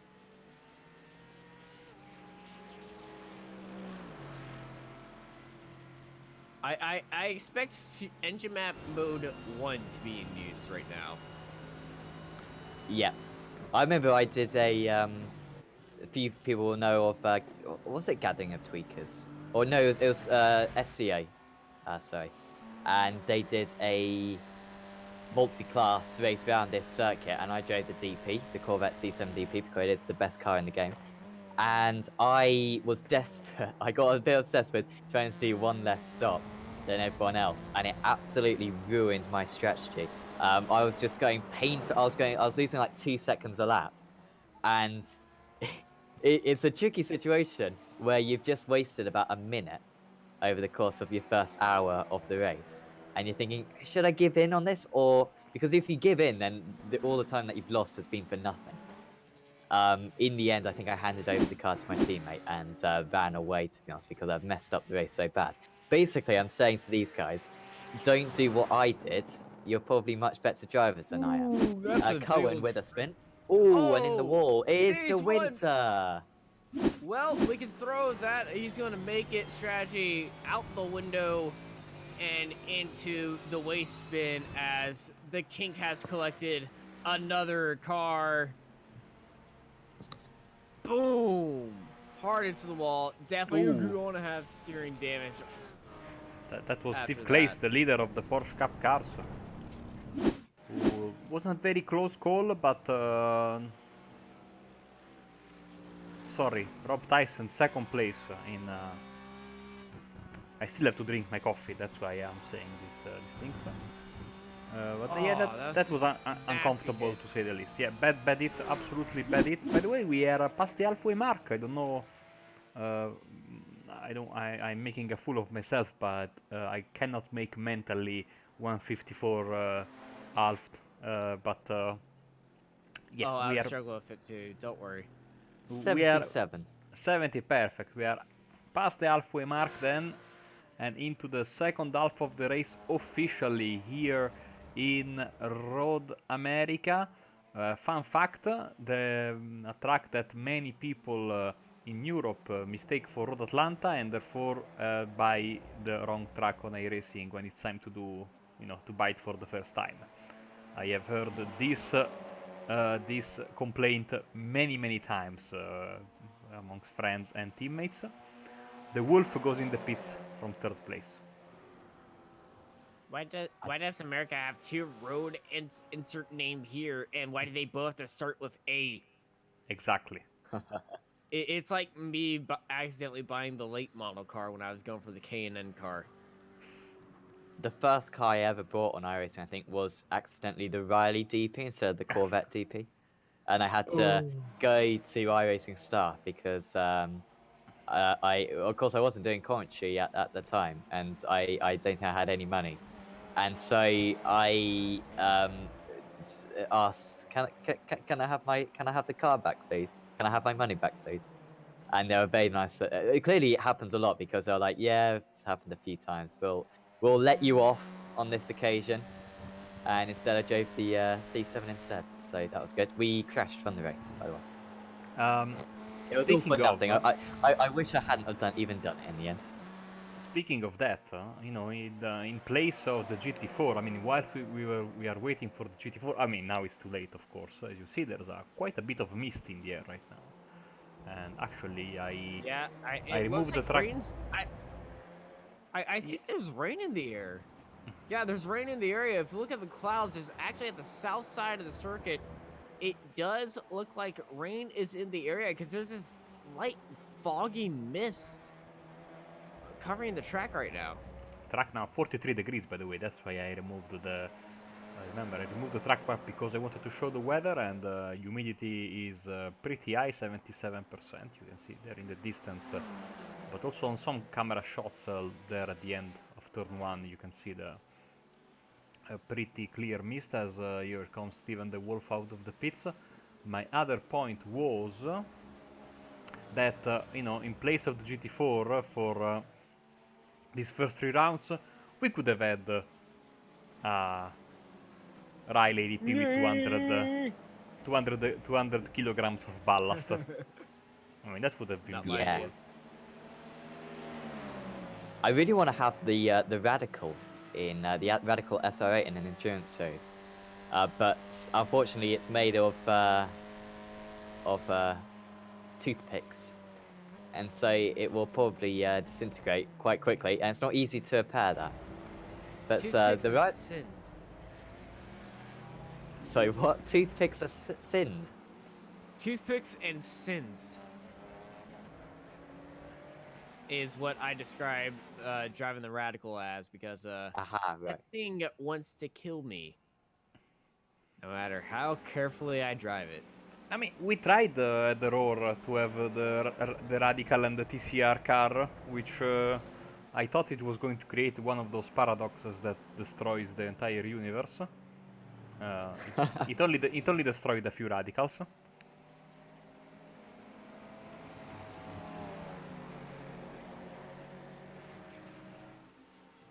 As we got a big old gaggle into the kink, too wide. We've seen on how bad this ends up. Few TCR Instagrats that can handle themselves out there, but most cars some getting damage for very Clayton. Oh yeah, of course. through. And yeah, he does have some damage Yeah, up there. because of the contact. That's where he hit. Then where he had contact with the wolf.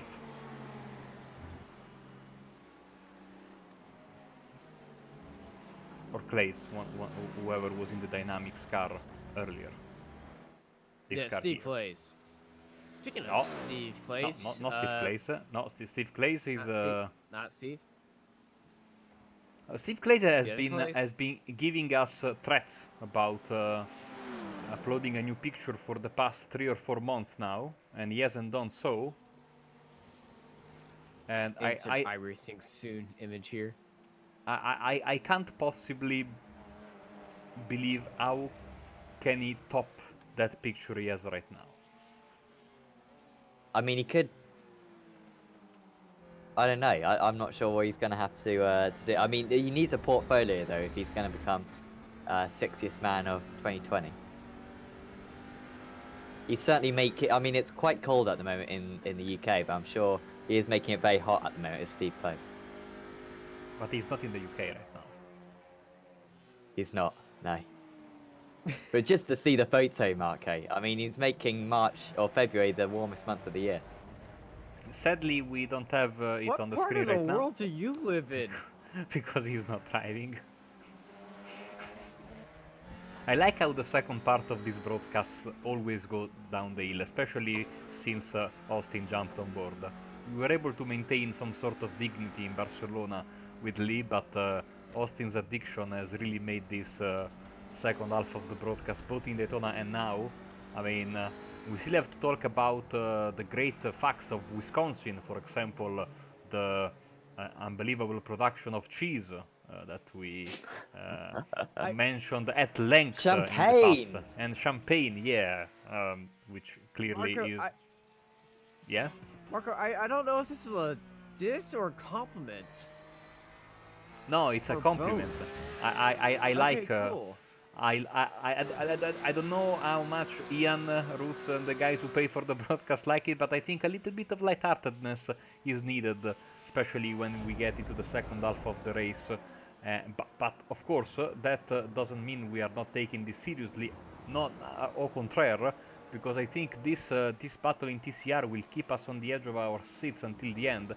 Now it looks like the battle in GT3 is more or less settled, even though many things can happen in an Enduro, and I'm expecting a lot out of Rev Match Esports RB Scaleworks if they want to come back.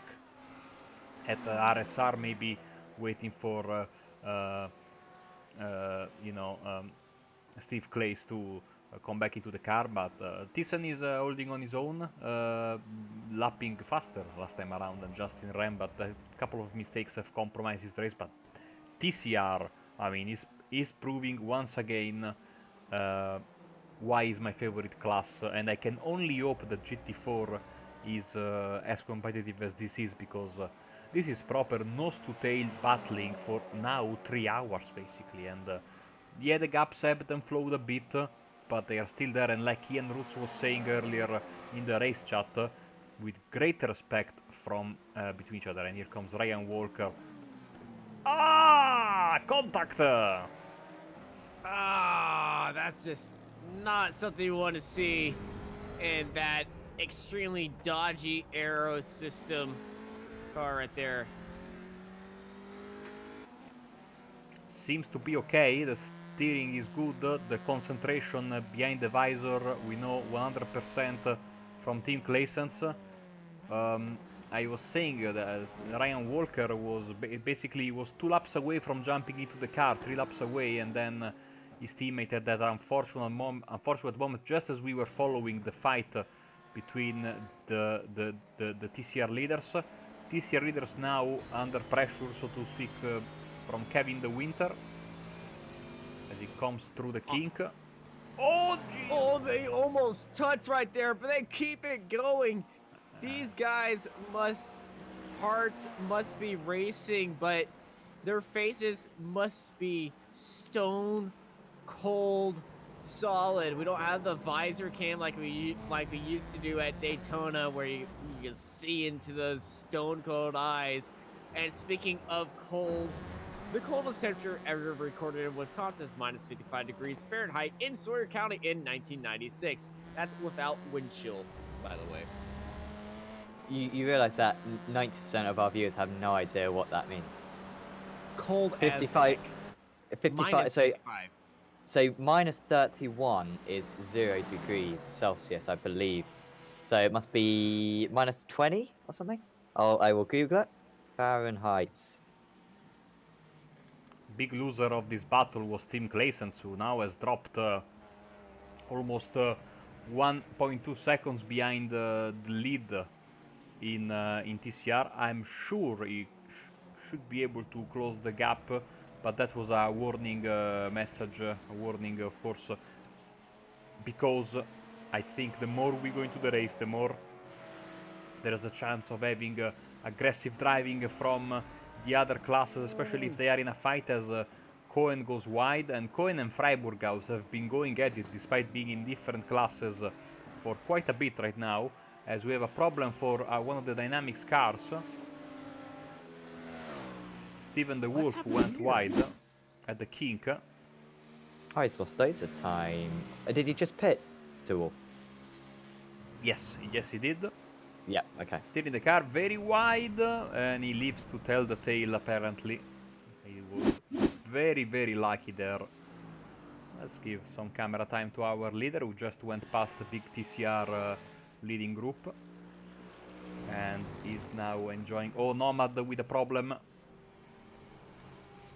Oh. This might be curtains for Oh, that car. he's gonna tow. He's gonna tow. And he is into the pit lane. Well, 7th place was Ryan Walker, and comfortably as well. Oh, engine. that's Oh, the Ruiz engine. engine. Oh, so that must just be the damage working its Oh. way. And, oh, that's a shame. How has it... Well, I guess it's probably rattled around, hasn't it? All the bolts and stuff. Well, It's certainly not overheated. I just hear the engine is going bop bop bop bop bop bop bop bop boom. It's like if you have the engine noise turned down low, the ambience and then collisions noise turned up high, you start hearing some weird funky things to that engine, and it's like it bounced off that puff of smoke. Just says that engine is kaput, done. But while he's parked on the side, he can enjoy the world's largest cranberry festival, which is held every year in September. So he's gonna have to wait a bit. But Wisconsin produces 60% of the nation's cranberries. By the way, minus 55 Fahrenheit is minus 48 Celsius, which is cold. I will give you that. It is very cold. The only thing I know about Wisconsin, because I'm absolutely obsessed with politics and the electoral college, is that it was a swing state, wasn't it? From 12 to 16, Republicans managed to win it, and that's my Wisconsin fact, that that's a swing state. There you go. I don't know when their primary is. I'm not even gonna search that one up. That's not a fact I'm interested in. No, I don't think it's a fact that anyone is interested in, to be honest. But I do know something that everyone's interested in, and that's ice cream. The first ever ice cream sundae was served in Two Rivers, Wisconsin in 1881, stopping for a sweet treat at the birthplace itself at the Washington House.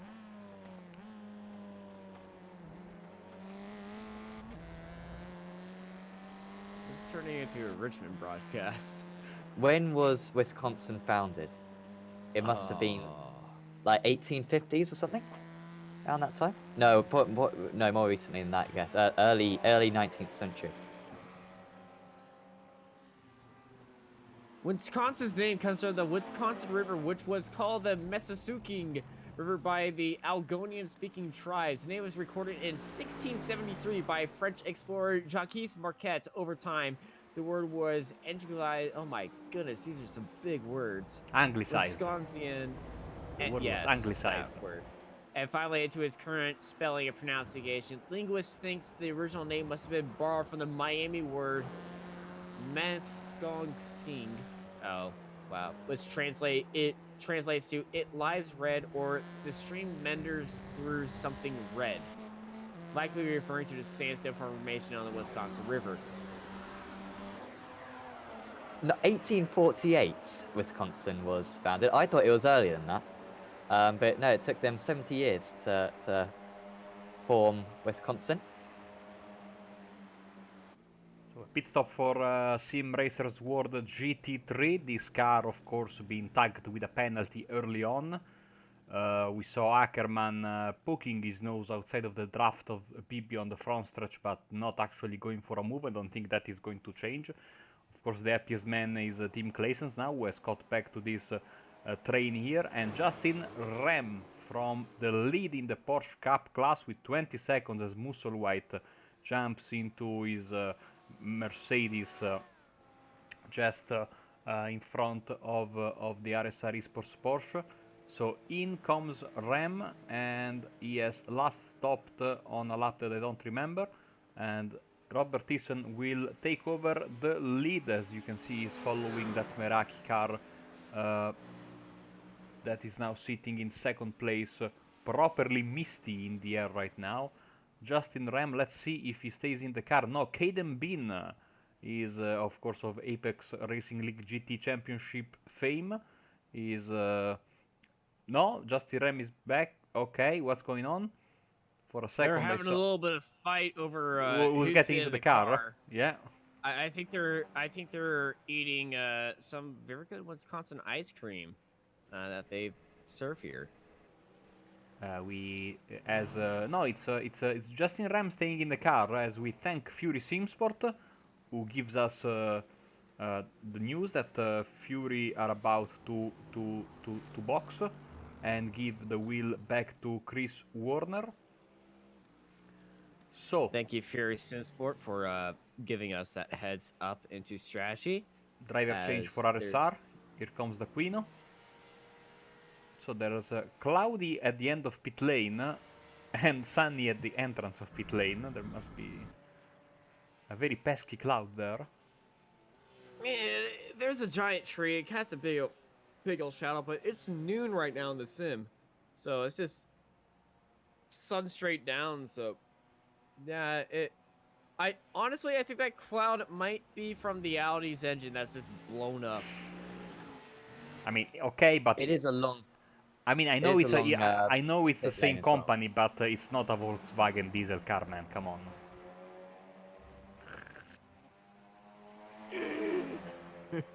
Marcus Broich staying behind the wheel of his Audi for T3 Esports. Like I said, Christopher D'Aquino has jumped into his RSR Esports car there, and here comes from second place the Meraki boys are pitting PJ Claessens. Of course, a big drama involving PJ in the Pro Series midweek. Look to put this back behind him, and he's answering so far with a great performance in this endurance race. Looking very good for Meraki Racing Black. Let's see if he is the driver that's going to stay after this stop or not. Lap 88. So all the drivers are doing 30 lap stints now, it seems. But after that first stint where only 28 laps were managed by most drivers, doesn't seem like too many drivers are going to go for the 4-stop. Only one who could still do it is Bart Parrott for Stage 1 Racing Red. However, he has got quite a bit of damage, I think, on that car. So has probably got quite a bit of extra drag. Matthew Dorrington. You see, Michael Evdocker, these guys gave away their strategy. Why couldn't you give us your strategy? All right, you're turning into Ferrari from ever, and just releasing nothing in case it was like top secret information. Marshall So, jumps into his car.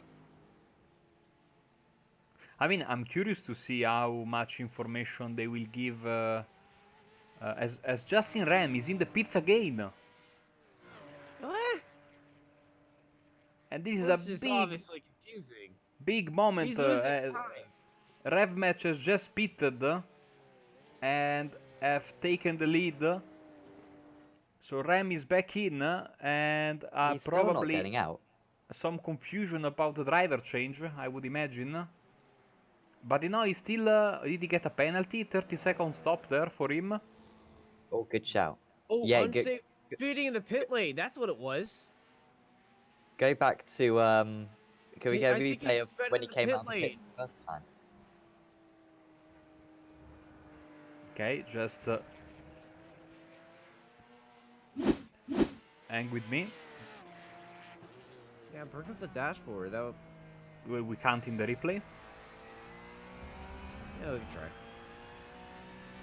You can watch it So on of the course, if he sped on pit entry, he would get a penalty here. yeah. So you know what? Maybe you know the orange line, the yellow line coming out of the pits here is very, very, very, very treacherous. It's very, very. It's But of very course- faint. There was a car Yeah. up onto his inside. Oh, Oh he yeah. did Ah, cross there Look we at go. that. And I also, did see that. faster. yeah, the I- confusion yeah. with the driver change not happening. This is absolutely a race-changing moment for RSR. Now they have 37 seconds to make up to the Rev Match Esports RB Scaleworks Porsche there at the front of the field. And a big climb. And of course, still Caden Bean has to drive the car. We can confirm that Nomad have blown their engine. Marshall is into his car, as I was saying. The Meraki Racing Black Ferrari entered in the pits in second, still in second because all the other drivers around them pitted. Chris Warner now leading the way for Fury. As maybe I need to update the leaderboard. Okay, this is better. So they're a legit 3 minutes ahead. Yes. How have they done that? What's happened to... Nah, Dynamics haven't had any issues, have they? No, Dynamics has been on that very short strategy. They've been on that very short pit stop strategy. They've just been. Oh, so out it's of not luck 3 this- minutes. It's Yeah. 1.5 minutes. Yeah, Yeah, it's it a wa- minute.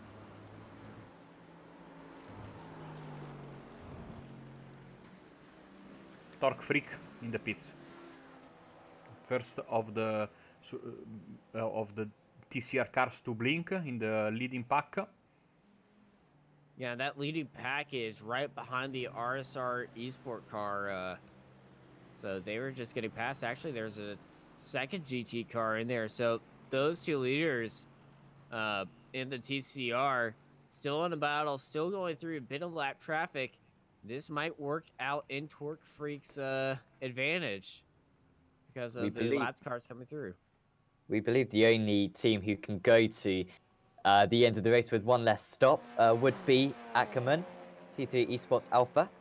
Expect him to go a little bit longer. Impressive for Bibby to edge out an extra lap because he pitted or TechSense pit, so Motorsport at least pitted on the same lap as Torque Freak at the last pit stop. And yet on this pit stop, he's been asked to go a little bit further. Of course, Torque Freak were leading for much of this third stint of the race. That's why he's had to didn't get the draft, didn't get any fuel saving, but expect Bibby into the pits very soon. Of course, if you do run out of fuel, then you've got a long pit lane to get down. And of course, it is uphill, as Marco was saying. It's uphill to the line. It's uphill to the pits as well. So not a good idea by any means. Tim Claessen's coming out to the pits. He'll be hoping for a little less traffic, and I guess it's not too bad.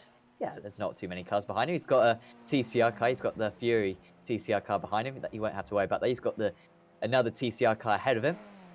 But some big laps now needed for Tim Claessen. He'll want to stay at least in touch with the top two. Ooh, Jason trouble Cohen at the off end. the circuit again. They've had a few spins at SCC. Yeah, SEC has been. I think that car has been off the track more than any other car today.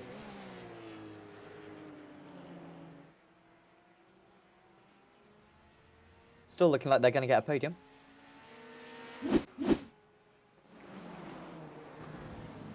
So Bibby will probably be in. Ho ho! There we go. That's strategy for you. Oh, they went 3 wide on pit entry. That's the race leader. It's about to put Steven the Wolf 1 lap down.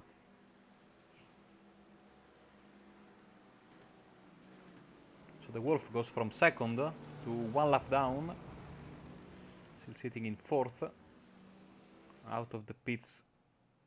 Sorry, into the pits comes Lewis Bibby. Will he swap seat with Evdoka? I don't think that's going to be the case. Where he will rejoin compared to Team Claessen's. Well, Clayson's coming into the kink right now. Bibby, depending on how long this stop is going to be, it's looking like it's going to be a full stop for Bibby right now. It's going to be door to door.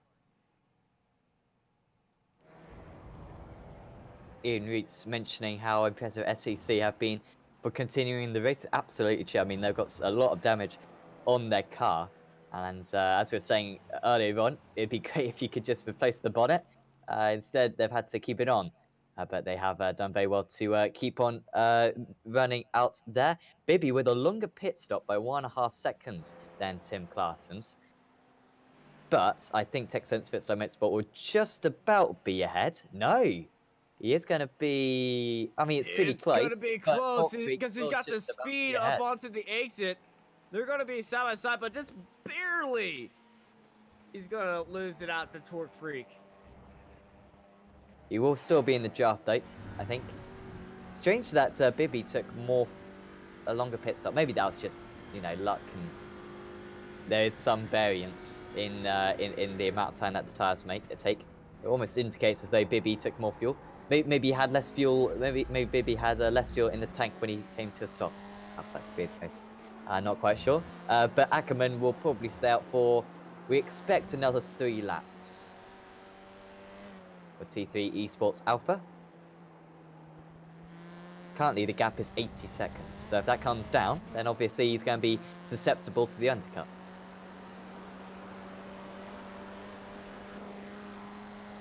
Of course, you can check out the gaps between the drivers and the times via the live timing link provided by SDK Gaming. That is in the description. By the way, someone's saying how we need to have the Formula 1 theme song over the best racing of 2020. And of course, Austin putting up the big issue of copyrights. Marco will recall the Wheel of Fortune remix of the F1 intro. And we didn't get struck down on that, and we got a lot of reactions on that, a lot of views, but fortunately Formula 1 wasn't one of them. I'm looking forward to the new intro actually for F1 because last season's one I didn't particularly like. I'm hoping that they go back to the. No. For me, it wasn't nearly as good as 2018. Well, I preferred. Well, the original race number 1 intro wasn't the best. After race number 1, the first race though, somebody on Twitter did a fantastic job and redid it to some accurate descriptions of the drivers. I saw that one, yeah. I think we all know which video we're talking about. I'm sorry, I don't remember. What was there a big difference between 2018 and 2019 in the intro? Not a massive difference, but basically in the drivers 20 were the focus. Yeah. In the 2018 one, it was like really claustrophobic because you were randomly just like looking at the F1 logo from weird angles, and I really liked that. So All right, well, get rid of the driver. In the most recent one, all they do is just stand around. It's like that one's Bottas, that one's Vettel, that one's Ricciardo. Points. It's not as good. Whereas with the other one, you had like air going through a helmet. I don't know what it means. Having like all the images that they had, but I thought That's it like cool. the NBC Ascend intro where they had a Formula 1 car with the aerodynamics going all over the place. And they had it racing down through the streets of everything, and then it was straight into a commercial. I need to check this. Yeah. I have muted my browser because otherwise this stream will be destroyed straight away. Of course, yeah. All right. They need to go back to the They need to go to the 2000 and like 2008 IT. Anyone who's seen that, it's basically like a James Bond I see that intro with half-naked women basically just standing oh yeah, I remember there, this, pretty Sam. much. You're right. I completely hated this for the random words that were popping up on the screen. And more importantly, this was the period where they had the stupid text on the side of the road like engineered insanity, feel the grit. Oh, that was absolutely terrible. Yes. Likely countdown to 1,000. Likely they toned it down. Likely they toned it down for 2019 because that was bad. I also remember the Heineken Star making its appearance in the Austrian Grand Prix in the third sector, like it was a gate at a cycling race with augmented reality. No, it was also. I think it was that was Montreal and Red Bull Ring. Oh. Yeah, they had it just gating the track at Red Bull Ring. And also in Mexico they had it, if I'm not mistaken. Oh yeah, they did. Something in the stadium section. Yeah, it was hanging from the stadium section. That's what it was. I mean, they toned it down. Thankfully, I still think they need to get away with the Mario Kart, lights coming on sound. They got rid of that, didn't they? No, they still there. Oh yeah, they do, don't they? At least it's not the Formula E intro theme thing where they just got random race control shots and stuff, and then they got more sound effects. They still have the So, sound effects. Austin, give So- us your impression of the Formula E team, please.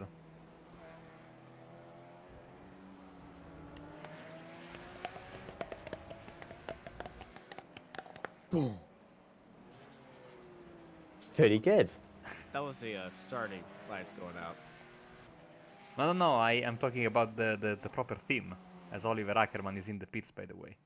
Oh, dun dun dun, dun dun dun, dun dun dun, dun dun dun. That. You know what? If we're not careful, we're going to get copyrights by Formula E in a second. Well, the thing is, this social media team's actually cool because they accept that they're Mario Kart, and their editing team goes hard when on the off week, and they did a wonderful video that basically puts Sonic into they basically put a Sonic into their stuff, and I'm not saying this because I'm looking to work with them or I know people on that editing team. I'm generally impressed by it. I've seen some of their stuff, and it is, yeah, really good. It's funny. It's fun. Well, I'm going to be working with them in a couple of months' time, so I can put a good word for you, Austin, if needed. Here comes Claessens, by the way, and here comes Ackerman on the start-finish line for the lead in TCR, and I tell you what, 3 wide. three Down wide the in front front of him. straight. Oh, it's going to be close, and Ackerman And is in second. Claessens take the lead. Rev match is off. Rev match is off. The leaders is off. Oh, that's Rev some of the match gap gone. is off. Gap was 37 seconds. I think it's going to be down to about 30 after this. Did he hit the wall? Oh, we just got. No, he didn't. He saved it. That was one big old slide. Lost 5 seconds because of that one. So yeah, Claessens now in the lead of the race for Talk Creek Racing in the TCR class. In second place is T3 Esports Alpha. And then Bibby has dropped a bit of time for Texan Spitstone Motorsport, so he's now 4 seconds behind. Of course, it was pretty much as we expected in terms of fuel, so Ackerman did go 3 laps further than Bibby. Not sure if Ackerman's going to be able to get to the end of the race though, on that. He's got, so we think 142, so he's got to do 62 more laps. Yeah, 62 more laps. Nah, he's not going to make it, I imagine. So Yeah, they're all no. in for a 5 stop, I think. Yeah, But- it's going to be a very short fifth stop, so it's going to be a dash for fuel. Oh, and Claessens has pulled away. this is true. So he's actually broken the draft. Yeah, big traffic and using to his advantages Team Claessens, this could be, even though we are still a long way to the end, the decisive moment of the race, as we have in front of him Dynamics Green going at it with one of the lapped cars. It should be the stage 1 car of Barpare. Yes, it is. Sitting in P7 right now, so you're absolutely right, guys. 1.7 seconds over the T3 Sports Alpha car, 5.3 over the Texan Fitzai Motorsports car. I think that the gap between the first and second in Porsche was 37. Is 30? No, you were right, Sam. Is now 30 seconds. So maybe a lifeline for Justin Ram if he can put pressure. I still think he needs to let Caden Bean drive for a bit. Because I don't think he has. I think he has driven all the 3 hours and 24 minutes, right? If I'm not mistaken, in this car. He has 92 laps. Fine, currently, to respect the fair share rule, will need to do 12 laps as we speak. So one stint will be enough for Bine to respect the fair share rule. No one understands the formula for the fair share rule. I mean, to be fair, it is there. However, it's a bit complex. Well, I always tell the guys that in the 2018 Daytona race. Oh, as they all went wide here. In the 2018 Daytona 24-hour race, I did one stint, and one stint only. And the rest of my teammates drove for, and they were, we had four guys apart from me. They all drove, for the rest of the race, and still we were in the fair share. So it's not that difficult to get it right. So here's what happened in front of the TCR leaders, by the way. The Curse. Wolf got turned. Okay. Oh, big hit That's as second there. well. That nose of that car is absolutely unicorn right there. And that car was one of the undamaged cars now. And now they got a big old honking thing right there. And that's going to slow down their speed on the straights. And they're not that far ahead of the 5th place car. And of course, they're going to have to do an extra long stop dynamics because they're off kilter when it comes to these pit stops. So in reality, they're about on the same piece of circuit as T3 Esports. And now T3 Esports have got a lot better pace with that damage for dynamics. Could be in trouble. It's going to be Dynamics and Stephen DeWolf. Also, I think Stuart Musselwhite isn't too far off those guys for Simracersworld Pro-Am.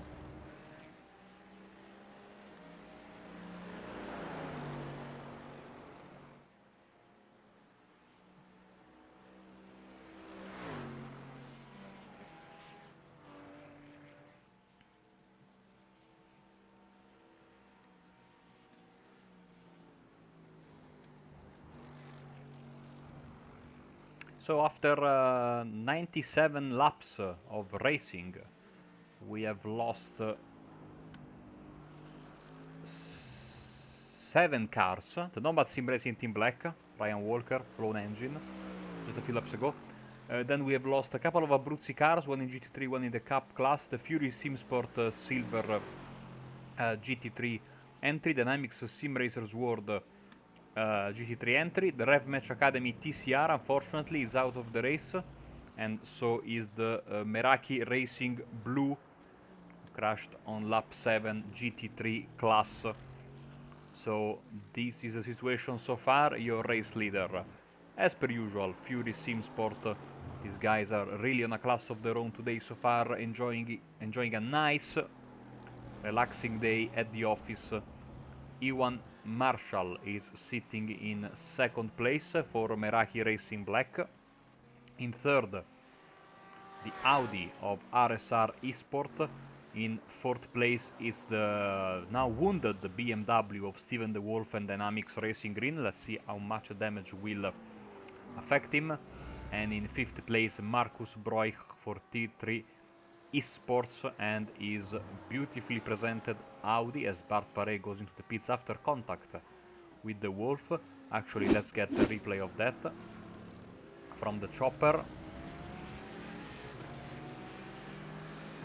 These cars were not on the same lap, and that looked to me like too much aggression from the lapped car, and poor the Wolf really had to pay the price for it. In the Porsche class then, 30 seconds is the gap between Rev Match Esports, RB Scaleworks and RSR Esports. RSR are trying to close the gap after a penalty that they received for crossing the yellow line coming out of the pits. And also there's been a little bit of a misunderstanding, I think, between the drivers on who had to drive when, because Caden Bean briefly jumped into the car in the previous stop, the stop that was not the drive-through, basically, and they had to, the stop and go penalty. And then Justin Rem jumped back into the car straight away. Joseph Cohen with a very damaged but still going on SEC Racing Porsche Cup car, really getting into the spirit of endurance racing with a never give up attitude, and they are about to bring home a podium for their troubles. And then we have Roy Mass sitting in 4th position. He's a nice 8 laps back, and 5th place in the Cup car, Porsche Cup class. He has been retired for a bit, Sven Leib. In TCR, sadly, the battle at the front has been broken up a bit, but I think the ebb and flow of lap traffic will bring everyone back together. Oliver Ackerman is sitting in second behind the Torque Freak racing car of Team Classens at T3 Esports Alpha, of course, occupying the provisional second step on the podium.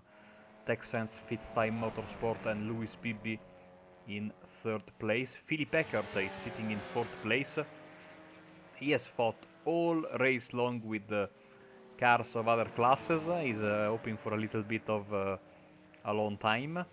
He's one lap behind the class leaders and 5 laps down from the class leaders, and rounding up the class is the Fury Scene Sport TCR car driven by Edward May. That car with, I think they had higher expectations. Sadly, they ran into big trouble almost straight away, and now it's a climb back.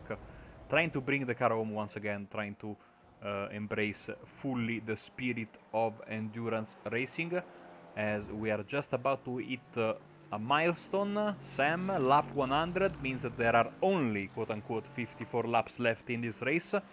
So what do you make of this third round of the season so far? Well, it's been a great race so far. I mean, sorry, I'm a bit distracted. I've just tucked into some raspberries, and it looks as though something's like living inside of it. Honestly, there's so much fur. There's not meant to be on raspberries. I got them from Aldi, but still, I expect better from them. Apologies. No, it's been a great round of the season so far up to this point. Really close battles in the TCR class, of course, and the GT3s. After a lot of casualties in the early stages of the race, it has it's cleared up ever since then.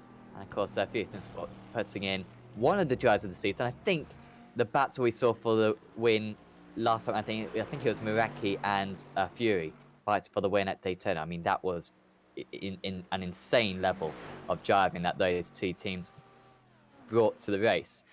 But I think today it's been a rival to that performance. The fact that they've stayed so concentrated, despite the fact that they have been very comfortable out in the lead, and it's looking terrific for them to take their second race victory of the season and boost their championship lead. And of course, T3 Esports only in fifth place, looking as though they'll get fourth for T3 Esports, but still going to help them significantly in the championship. Just looking at Lewis Bibby, he's still about 5 seconds behind Claessens and Ackerman.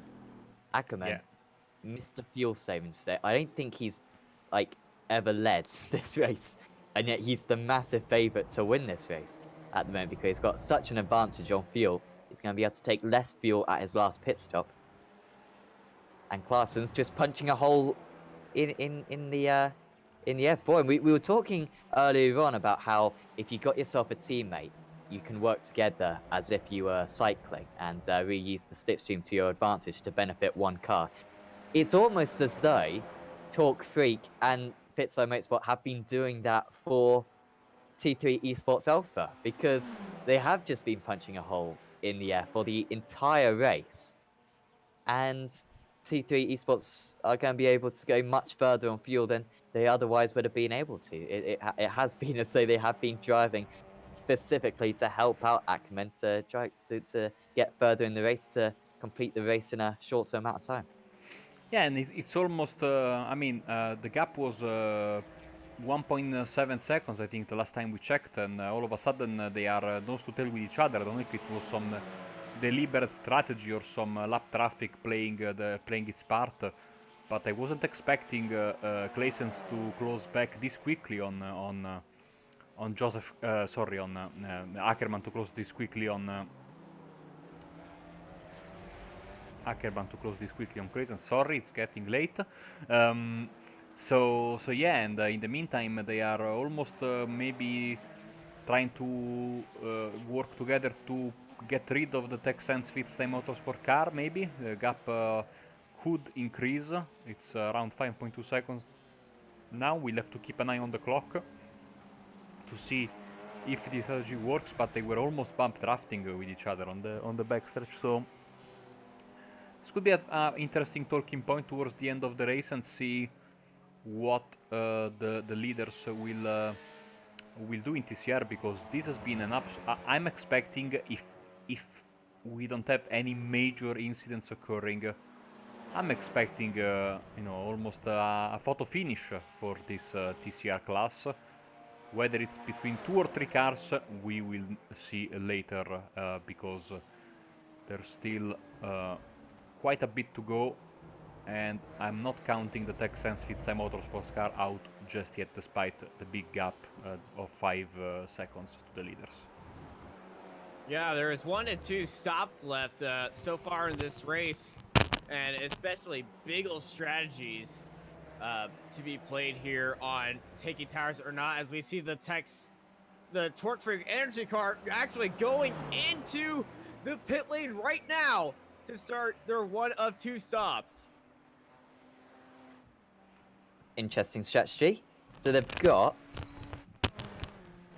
Whoa, wait, Oh, they're wait. towed. They towed. Did they run out of fuel? Could we get an onboard of them What previously? just happened?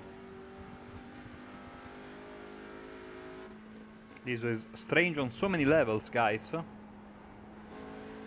they went a bit wide here, but that was... No, they didn't hit the wall. We were watching them as I was going on my photo finish rant there. But then what happened? There was no contact. Don't remember them hitting anything. An hardware failure.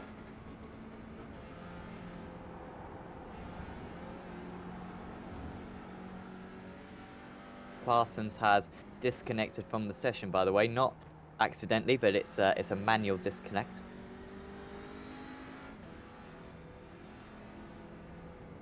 It doesn't sound like it ran out of fuel. But that is so strange.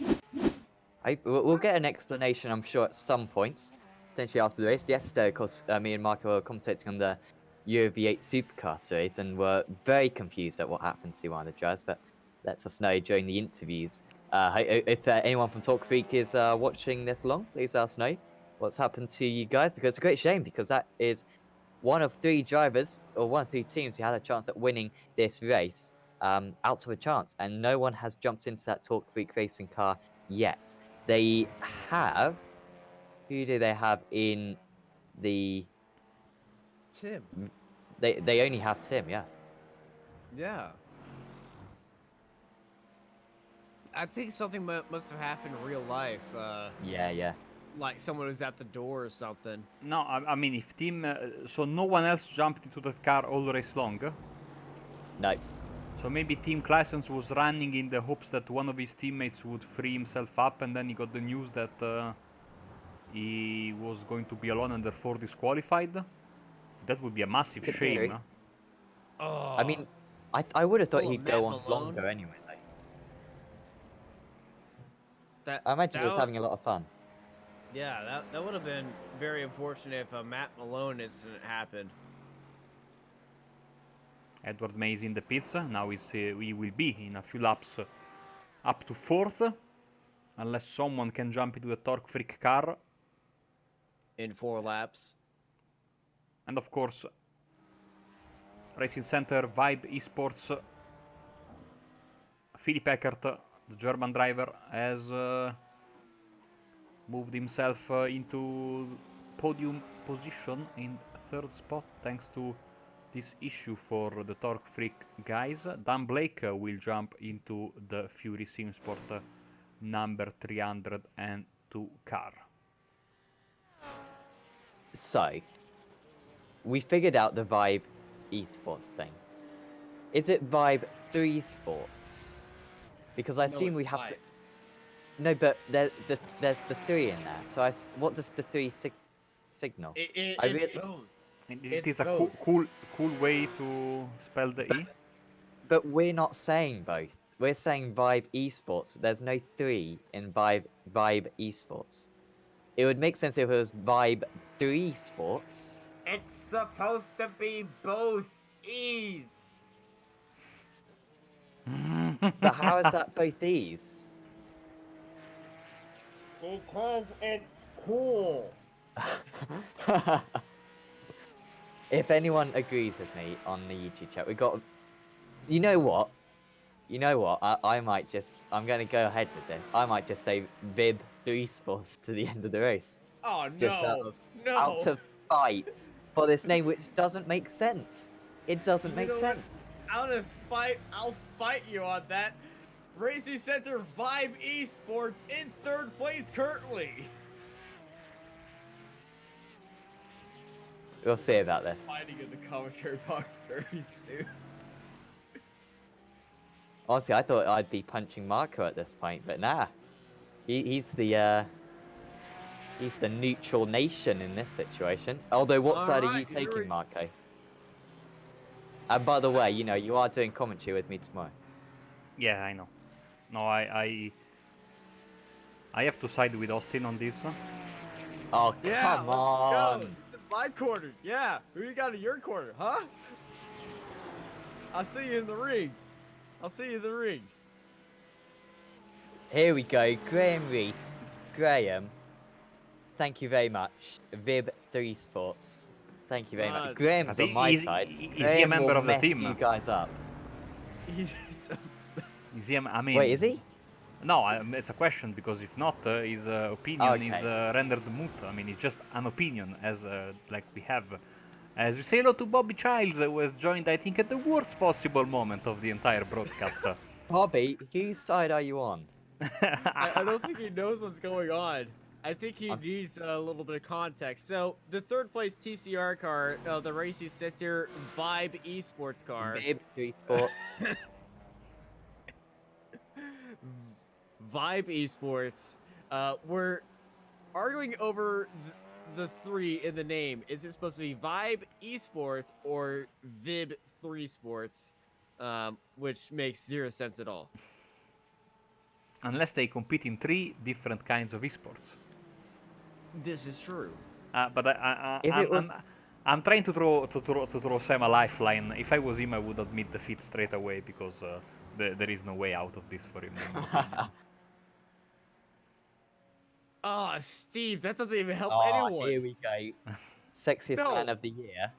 No, Oh, by no, the way, no. Bobby, you know, that's something that we decided during this stream. We've found many interesting conclusions. So Steve Clays, Vib Esports, thank you very much. Oh, no. That doesn't even say Vib Esports. That says Vib Esports. He separated the E from everything else. But, okay, I'm sorry, but Steve is completely wrong on this. I mean, there's no E in it. So I don't know where he's... So, but sorry, Steve. What is a vib? It's a vibe, no? But it's not Yeah, a vibe because it's a 3, not an E. You can't What does... Oh, my goodness. Wait. Shall I just... While this is Every happening, word that I one say of which the- has an E in it, should I just put a 3 in it instead? No, I'm not going to do that, am I? If you want Yeah, to I'm be going to cool, say yes. it's an E. if you want to be cool, you gotta do that. Be lucky you can do that. My name, I can only do 1s for the I's. And maybe a 4 for the A's. And a 5 for the S's.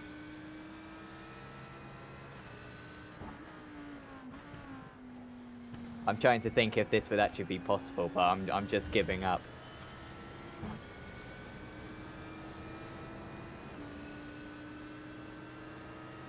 Bobby Charles is giving it a go, to be fair.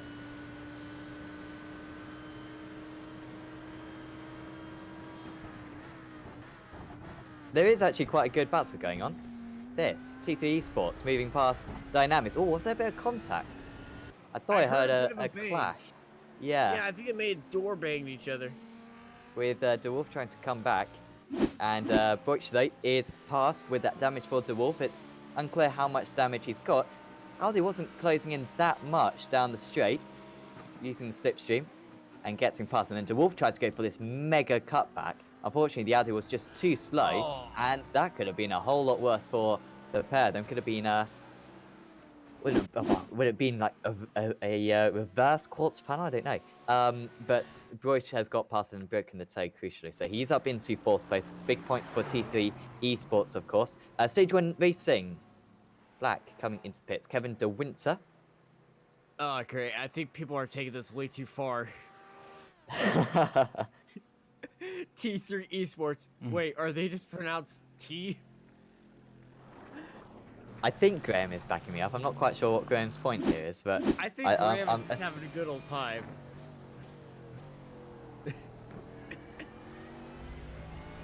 As we're on board with Stuart Musselwhite for Simracersworld GT3 as they go off in the carousel. What is it? Simracersworld they were- GTE. Therefore running an illegal car. Is See, it Stuart Muss 3 all white? White tree. We are getting down a hole where it's very tough to climb out of, so... It is, yeah. We dug a hole, we jumped into it, and then we blew the whole bigger hole. Jumped in there. It was a shame for Musselwhite because Sim Racers World Pro-Am were catching up to certainly Steven DeWolf for Dynamics. They are now half a minute behind. Could still catch by the end of the race, could Sim Racers World Pro-Am, because they are going to have a shorter final pit stop. By the way, to get to the end of the race on one stop, these drivers are going to have to get to about lap 122.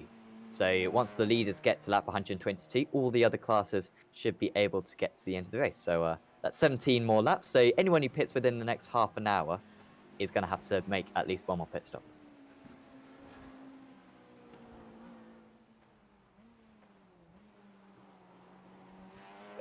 Very much defeatist attitude from Michael Evdoka for Texans Fitstone Motorsports. I'd say defeatist. He's saying that the fight is over for the TCR lead. He's only 8 seconds behind though, Texans Fitstone Motorsport. They were 0.4 of a second slower on that lap, and so far T3 Esports Alpha have been absolutely superb. Bad news for T3, I guess, is the fact that they are going to have to probably make an extra pit stop compared to what they're going to do. If they'd been able to stay in the draft of their rivals, then they would have been able to do just one more stop from this point. Instead, they are probably going to have to do 2. But they are still in a much better position than Texans Fitstone Motorsports. However, Texans will still have the lead of the championship going into round 4 of the season.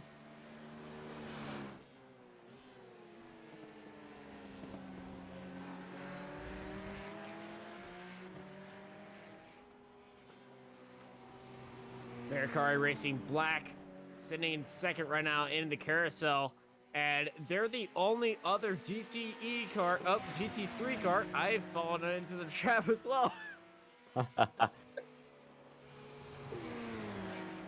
To be fair, you've been pronouncing 3s as E's this entire race whenever you've been naming that team, so it's not exactly any different.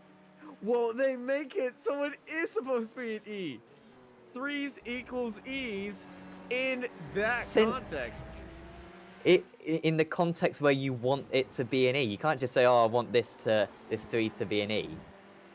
It's well, in this case, it is because it's Vibe Esports. Then why isn't it an E? Well, 2 E's next to each other would just look stupid. Well, just put 1 E then. I don't. How is 1 E worse than 1 3 when you're saying Vibe Esports? Because we will be having the same discussion. Is it Vib Esports or Vibe Sports? So I put it there. All right, I think we need a timeout for this. I think we need Put 20-minute timeouts, and we won't discuss Vib. Vibe. Viv 3 Sports Vibe for Esports. Graham Reed's paying $E on our boxing match. I don't know. Austin. I don't know who he's betting, but sure, I'll take it. Let's go. Marco will broadcast it. It'll be on pay-per-view. Broadcast live on Apex Racing TV. Sunday. Don't know which Sunday, but it'll be on Sunday, I guess. Are we doing this in US or UK? Or should we just do it in the middle, in like the sea? Let's both get on a cruise and we'll have a fight at sea like AEW did. In the boat Awesome, of okay. Jericho, Yeah. right? I don't know what that is. I'd say that we crank it up for a minute or two. What do you think, guys? So we can enjoy some nice onboards. Yeah, let's crank it up.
So I've just learned of something.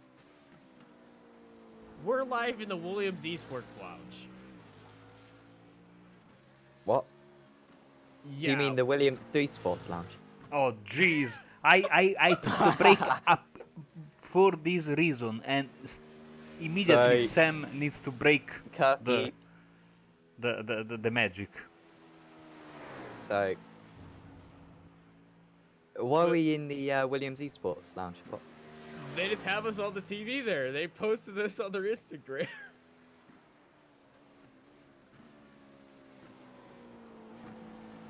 Now, if Williams Esports rename themselves 3 Sports, then that is confirmation enough that I'm right in some kind of way. Wait, no. Why are they watching us? What? Because it's a great show. No one watches this. No. Literally, no one ever watches our broadcast. I mean, this is incredible. Come on. Oh, look at that. We have contact between Blake and the Wolf. So even more damage for both cars that have been through some very, very big hits today. Both this BMW and Audi TCR. And matter of fact, the Wolf jumps in for a pit stop. And of course, we say a big hello to everyone at the Williams Esports Lounge then for following us. Hopefully you are enjoying the show here from Road America. As we are entering, well, we can safely say, Austin, in the final part of this 1,000 kilometer race with, of course, well, let's do things properly, shall we? as we are here from Road America. Abruzzi Simracersworld Endurance Series Season 1, round 3 out of 6, heading into the final third of the race, live on Apex Racing TV, and Sam Fitzpatrick and Austin Knight are your two commentators, Marco Barbanera behind the cameras, and occasional pearls of wisdom. As you can see, it's not the best day for racing. The track is getting hotter and hotter, and humidity levels are through the roofs. There's only one roof, as you can see, from the mist that is really present in the area.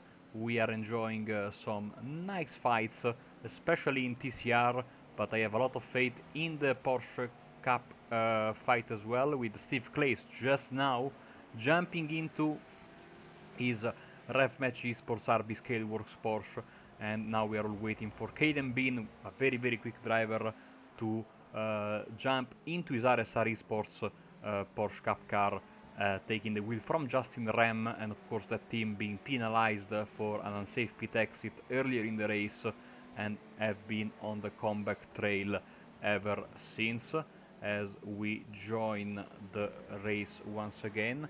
And you can see lap 111 out of 154, only 2 cars on the lead lap. Ewan Marshall in second place, Meraki Racing Black, and Chris Warner, Fury Sinsport, in a class of their own today, and looking to bring home what would be a great victory, as Steve Claes comes out of the pits, and now all eyes are on Justin Rem and RSR Esports, because this is going to be a very important stop for them.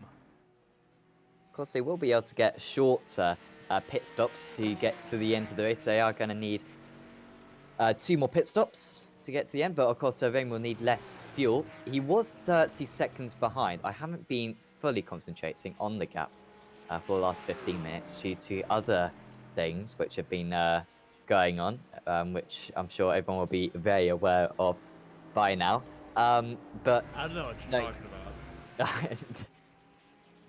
You're going crazy, man. Started thinking numbers or letters and stuff. It's funny because so Sam thought he was going to have a fight with me by the end of the weekend, but apparently it's going to be between you two. And he still owes me money, by the way. I will be spared. Oh, that's even more reason to go into a fight, if you ask me. Let's face it, if me and Austin had a fight, we would make millions anyway. So I think that'd more than cover off my current debt situation. Anyway, what I was saying was Rain was half a minute behind Clays, I think, and then was probably closing in a little bit on Clays. So gap was maybe 25 seconds before the pit stops. He should make up a little bit of time during the pit stops. However, he has stayed out to do another lap. So good fuel conservation for the Canadian.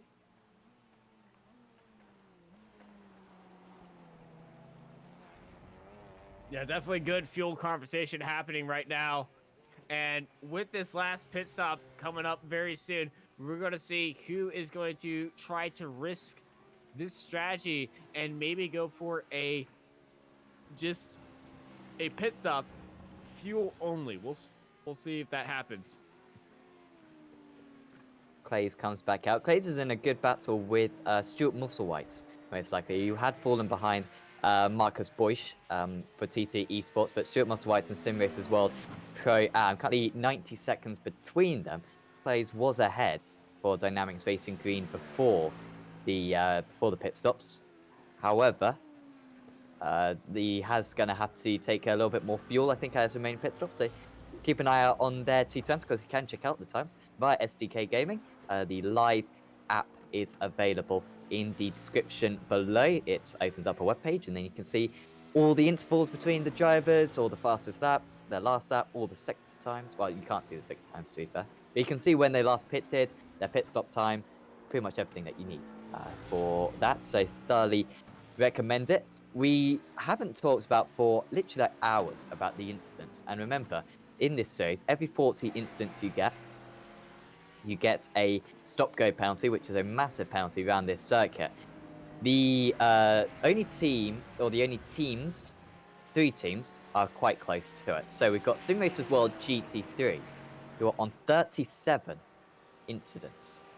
So they're in big trouble. And of course, like I said, they're in quite a tight battle at the moment with Dynamics Racing Green.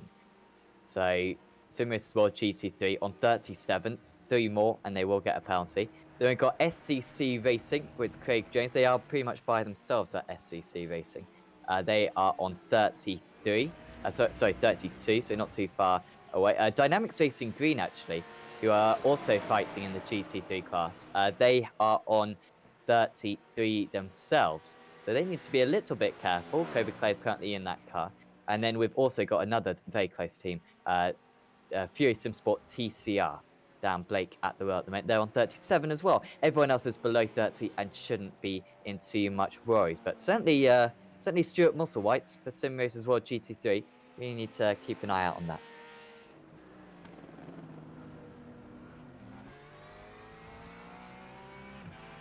Yeah, Justin Red's currently side by side with another car.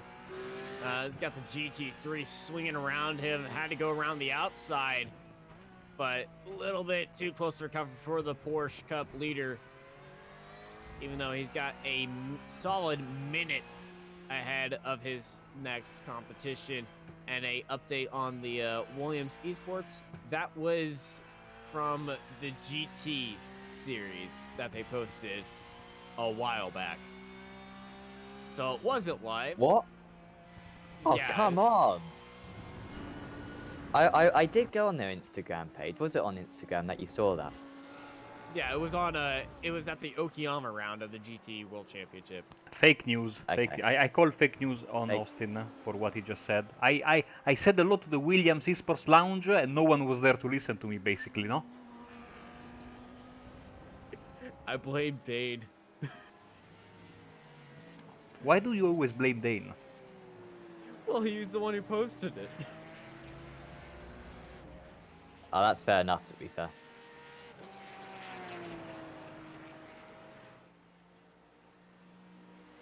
That looks nothing like... Why did we fall for that? What? We've been sitting in the commentary box for 6 looks- hours. That looks nothing like Road America. It's not even the same game. It's literally like Assetto Corsa, I'm pretty sure. No, it's That's our iRacing. overlay though. It is... Is it iRacing? Yes. Yes, that's our broadcast. The Sim Racers logo Wait, on the what am top I right. Am I looking at the right thing? Yeah, are I'm you looking in at the in-race chat. No. General. No. Oh, okay. I'm looking at the wrong thing. Oh man, we need to take a break from this. What's the other shot then? Oh, I said they one-upped us in the name. They didn't even use the 3. They used dashes. No, those are not dashes. That's a Japanese and kanji, which is pronounced san and means 3.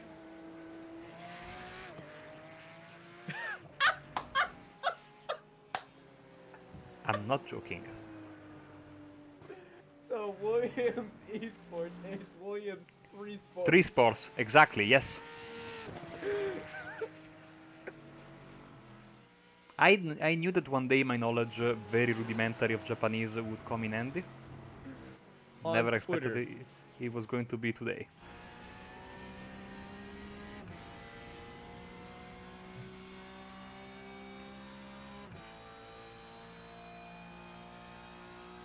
Bibby is now 12 seconds behind Oliver Ackerman. T3 Esports Alpha versus Texans Fitstone Motorsport. So that's just extending 4/10 of a second again. It seems like it's 4/10 of a second every time we look at their lap times. Just to say that, Bibby does take a little bit of time out. Maybe a little bit of lapping for Ackerman just at the end of the circuits. Everyone else apart from that, though, 25 seconds or more between each of the cars out here. We are going to get an interesting situation where Warner's going to be lapping Marshall, though, quite soon. Fury Simsport GT3 lapping the second place car, Meraki Racing R8. I mean, if you're Meraki, I guess it is in your best interest to keep them behind for as long as possible, but at the same time, Ian Roots will be right on them if they are disobeying blue flags.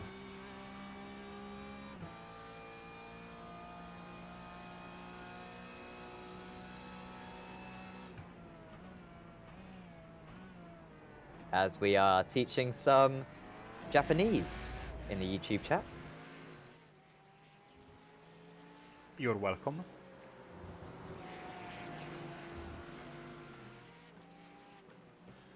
Can you say white flag in Japanese, Marco? Shiroi no Koki. Okay. I believe he tried that at Twin Ring Motegi in the IndyCar broadcast. Yes. And you actually greeted the entire race in Japanese as well. Absolutely. Can you say 39 laps to go? No, I can say 39, but laps to go.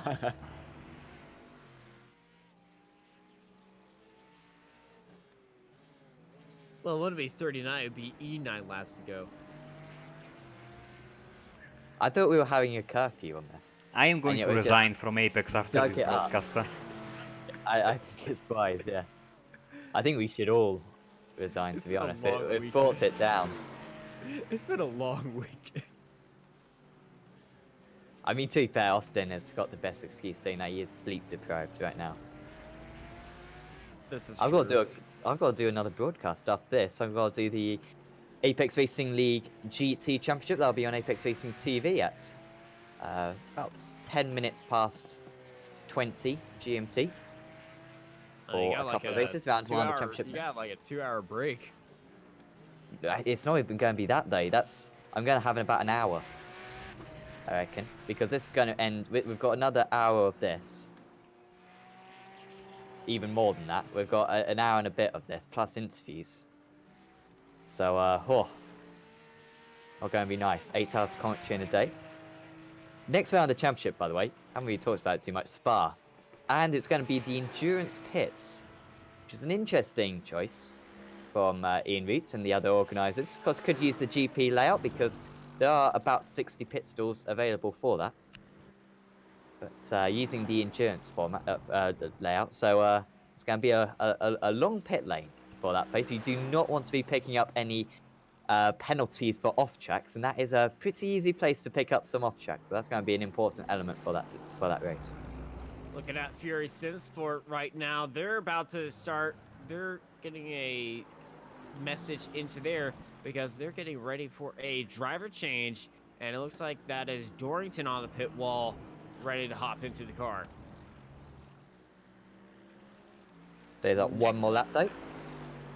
If he did run out of fuel with like a lap to go, he would the towing would be very costly for him. You can just see second place ahead of him, actually.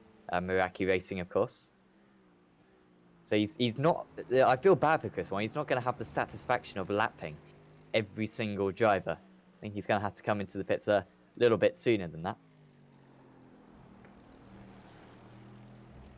Of course, like I was saying earlier on, you need to get to about lap 123 in the GT3s in order to get to the end of the race. No one looks as though they are going to be able to manage that, despite the fact that a lot of drivers will be getting close. Christopher D'Aquino into the pits for RSR Esports. They were running in third place, and quite a comfortable third place as well. Yeah, definitely comfortable third place. T3 Esports coming in there as well, as this is a very hazy screen. It seriously looks extremely overcast. And here comes Justin Rem. He stayed out ages, didn't he? Yeah, he did. This could be quite close between him and Clays. He was 25 seconds behind. You'd expect him to take tyres on this time and then probably not take tyres at his last pit stop. He's not going to be far off from making it to the end of the race. I'm surprised no one's tried the 4-stop. He's going to be about 5 to 10 minutes short. Yeah, but still Justin Rem is in the car and no signs of Caden Bean. Oh no. Pisano and Becker jumping into their cars in the GT3 class. Here is the RB Scaleworks Rev Match car of Steve Clays. Still on the jacks is Justin Rem, and I don't think there's going to be a driver change there. The leaders are in. Fury Synsport and Mercari Sim Racing are in the pits at the same time. And Merikari is so close to being lapped right now. They need a pace car right now. Yes. And I do have the power to give it to them, but they only paid me £5. If everyone can pay me £10 to cover the debt I'm currently in, I would appreciate that. Then you will get a pace car at the moment of your choosing. So Marshall, I mean, this is in all seriousness, this is a bit of a pride factor. I'm sure Muraki would much rather finish on the lead lap than one lap down. So they will try to stay ahead. Matthew Dorrington getting back into the car. PJ Clayton's getting back in the car as well. So Clayton's probably the faster Muraki driver. Difficult to say. They have been quite evenly matched. Who's gonna win this race off pit road? Oh wait, no, they're scoring his lap down right now because Fury's box is actually ahead of Merikari's box. So Fury Sisport has lapped the entire field while in the pit lane. Who's gonna win this race off pit road? Because Merikari was in there first. But they went in there like nose to nose with each other. Oh, was he moving? He was getting on the sorry, jacks mate. or off the jacks for the. I think they were just getting on them. So yeah. certainly it seems as though Meraki are about 3 seconds quicker, going to get away 3 seconds sooner. So Steve Clace is in the lead, but of course this is rendered moot by the fact that Justin Rem is still driving in his car, and probably, unless Ian Roots will correct me in the chat, at the risk of a disqualification, because you need a certain amount of laps for the fair share as stated by the rules, and I think that number is almost impossible to get right now, and this surprises me because Caden Bean once again briefly jumped into the car a few hours ago. He's not in the session still. And he's not in the session, so I don't know what happened there, to be honest. We'll have to wait. He needs to do 14 laps at this point. So if he does do a stint, how many more laps have we got actually? We've got about 40 laps to go, 38 laps to go for those guys. No, sorry, not less than that, but 30 laps to go for those guys. As the Swiss team enters the pits from third place in class, a third place in class that looks to be set in stone, and Steven Freiburghaus jumps in this beautiful Audi TCR of a team who shall not be named until the next round. I feel like we've had the 20-minute curfew now. Let's see other fights on the track. Let's see the situation here in TCR. Gap is 10 seconds between Ackerman and Bibi. There is actually Craig Jones in between them. So Evdoka was a bit sad, after what happened earlier, and he said that the fight was over for the lead. Do you think he was in the right now, because the gap is getting bigger and bigger? Gap is growing. 10.5. To be fair, the last 10 minutes has actually been about the same. This is true. And on that last lap, he was a 10.5 faster. However, T3 are going to be able to take less fuel at their last pit stop. So, in fact, they are nearly. They need to go another 10 minutes. If they go 10 more minutes, then they can get to the end of the race on one tank. So actually, I think T3 are on target to get to the end of the race with one more stint. I doubt Bibby and TechSense will be able to do that.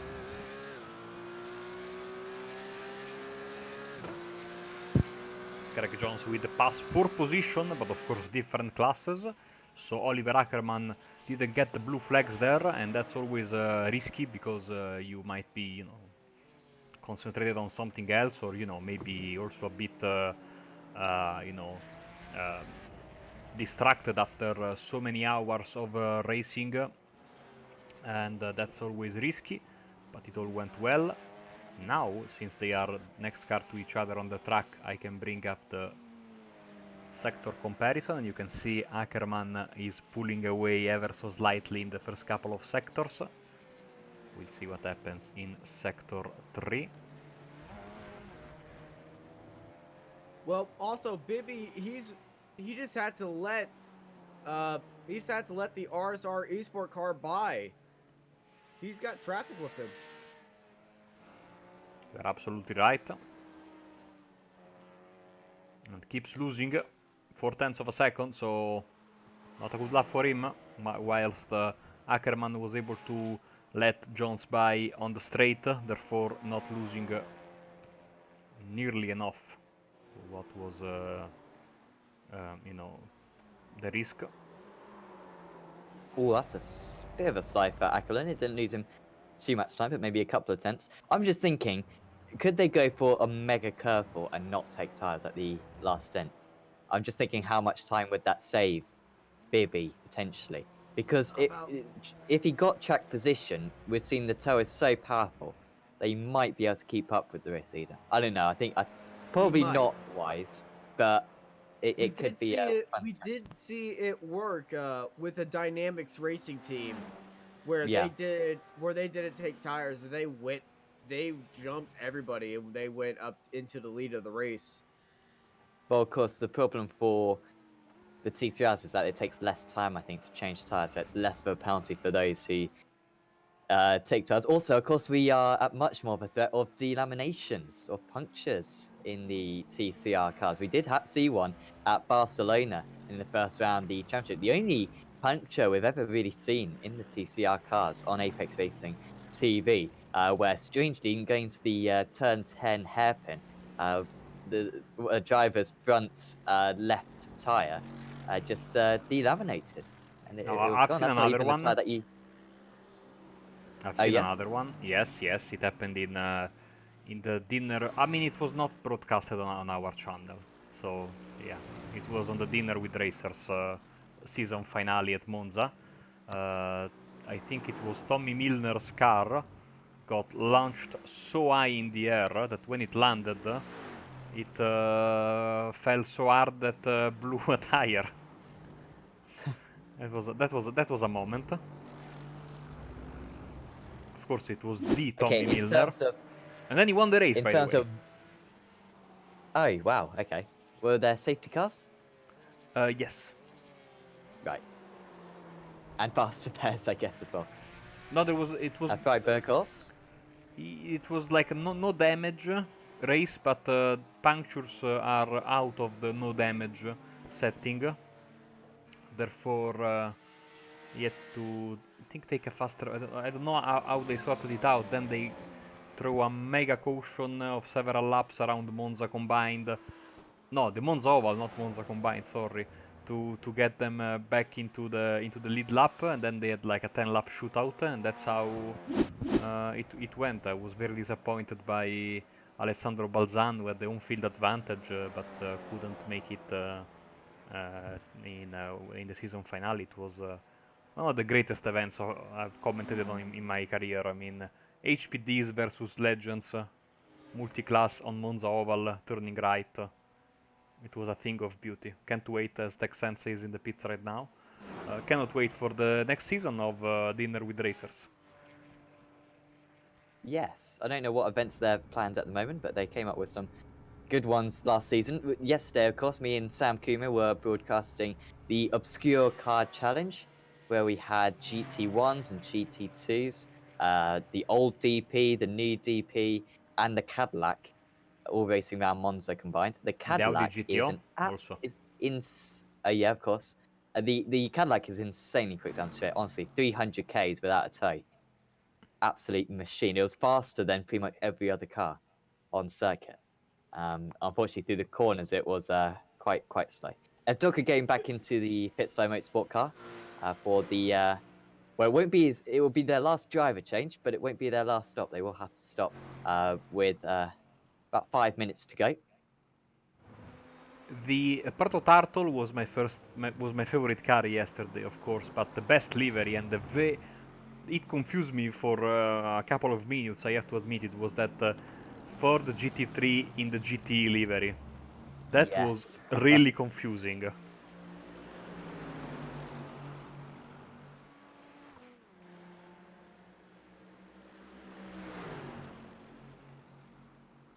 Congratulations to Austin who had, I think, the idea of giving 200 kilograms of ballast to the proto-turtle, because there were three classes, but inside these three classes there were like a mix of cars that was very interesting, Yeah. I have to say.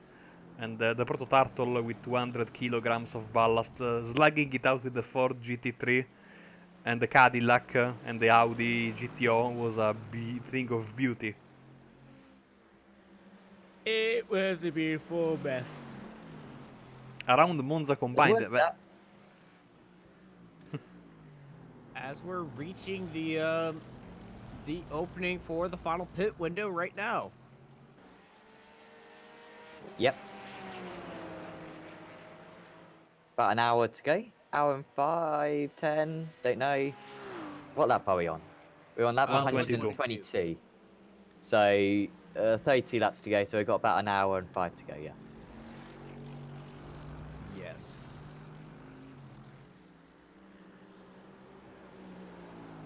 So who hasn't pitted?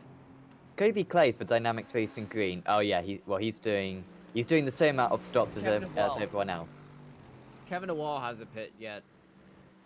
He went to the pits on Yes. lap 100. He will easily make it because he could pit now and still make it because he's several laps down. Yeah, he had Yeah. a big wreck at the Canada corner, so Yep. thankfully he didn't blow the engine. All that smoke was just, I think, because when you plant your car into the tire wall, it can happen on iRacing that the throttle goes full blast without you putting any input into it, and you have to be quick to escape, otherwise you can really, eat up your engine and blow it.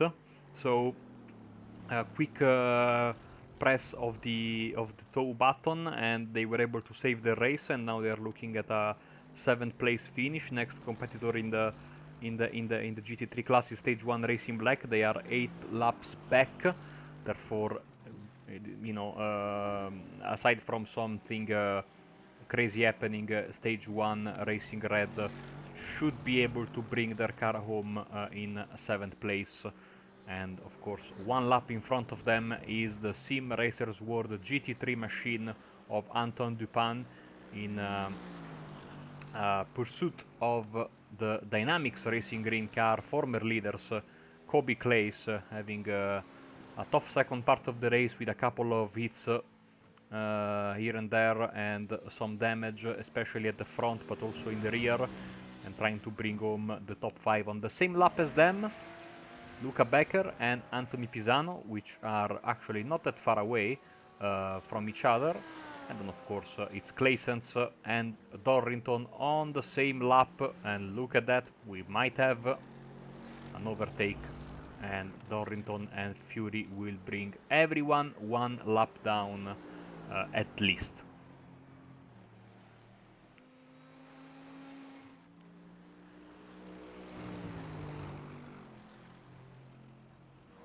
On that last lap, he was 8/10 of a second faster, 7/10 of a second, sorry, faster, was Dorrington. This is some epic pace. Haven't seen Dorrington ever race in the GT series on a Wednesday.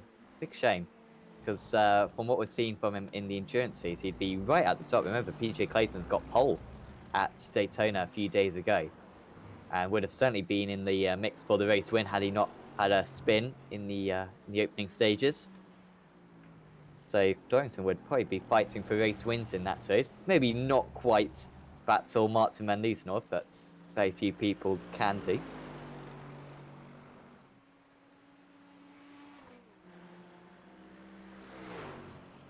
Rain, by the way, seems to have fallen off plays. 15 seconds at the moment. The gap is between Racecraft Esports Silver and RSR Esport. On that last lap, Rain was 1.3 seconds slower. Strange, seeing that it seemed as though Rain had all the momentum about 20 minutes ago. Fury Sim Sport YouTube let us know that Dorrington was unfortunately available last season for the Wednesday series, the Pro Series.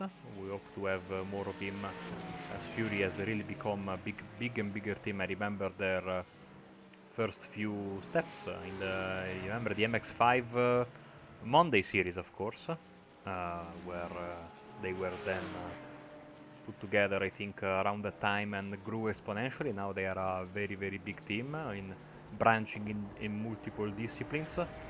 We have exactly 30 laps to go, guys, so it's getting into crunch time. It's also getting very close to pizza time that I delayed tonight from my usual 8 p.m. to 8:30, so we should be done and dusted by then. Hopefully, if I got my timing right. Thankfully, there are no safety cars in this series.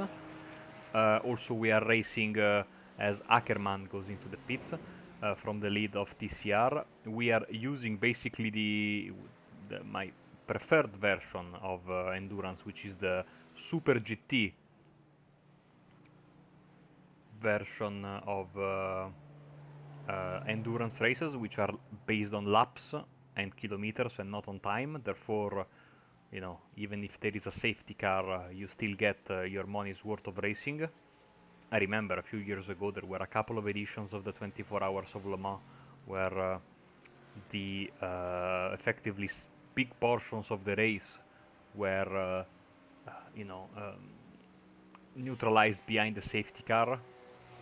Same happened, of course, at Daytona last year because of bad weather. Here you have to go the distance. There is no way around it. You have to go the 154 laps distance if you are in GT3. A little bit less, of course, in the other classes. Michael Evdoka is closing in. He will have to stop again, according to our master strategician and lead expert in strategies, Sam Fitzpatrick, and also, of course, according to Austin Knight. I have no idea about that, but I will trust them. You know, Whatever will, idea you have, it's probably wrong. I will use and I've been using this from 2020 onwards. I appeal to my being Italian as an excuse to not make any strategy predictions because as you have seen, even in the highest levels of motorsport, that rarely works. Imagine here, I mean, I'm a I'm just a small fish, you know. So if I get it wrong, imagine, and if the Ferrari guys get it wrong, I can get it wrong quite easily. Even though Toro Rosso, they don't make mistakes usually, but we Wet tires, Germany. yeah, I mean they got a podium in the end, so it worked. Do you Alpha Not that count race. as Italian? No. No, it's just they've got a really good strategy department, I believe, to have Sauber over the years. Well, I consider where the base of operation is, and the base of operation of the team now called Alfa Romeo is in Switzerland. I now call it Alfa Romeo because it's the official name of the team. 2 years ago, I still called it Sauber because Alfa Romeo was, it was Sauber Alfa Romeo. Then last year it became Alfa Romeo, and then according to Italian Sky, when they have battles on the straight for overtakes, they always say, "Oh, let's see the power of the Alfa Romeo engine." I kid you not. Even though everyone and their sister knows that that's a Ferrari engine rebadged, but that's besides the point. But yeah, they are a Swiss team. Italian teams in Formula One are Ferrari and Toro Rosso, so or Alfa Tauri. Alfa Tauri. No, not Tari. Tauri. Tauri. Tauri. No, not Taruri. Tauri. Come on. Tauri. I will do a video like 10 hours of me saying Alpha Tauri, and I will send it to you. Speaking of which, I shouldn't be doing this while sleep deprived. Tauri, according to Bobby Childs, Tower 3. Okay, no. Forget I said anything. No, stop.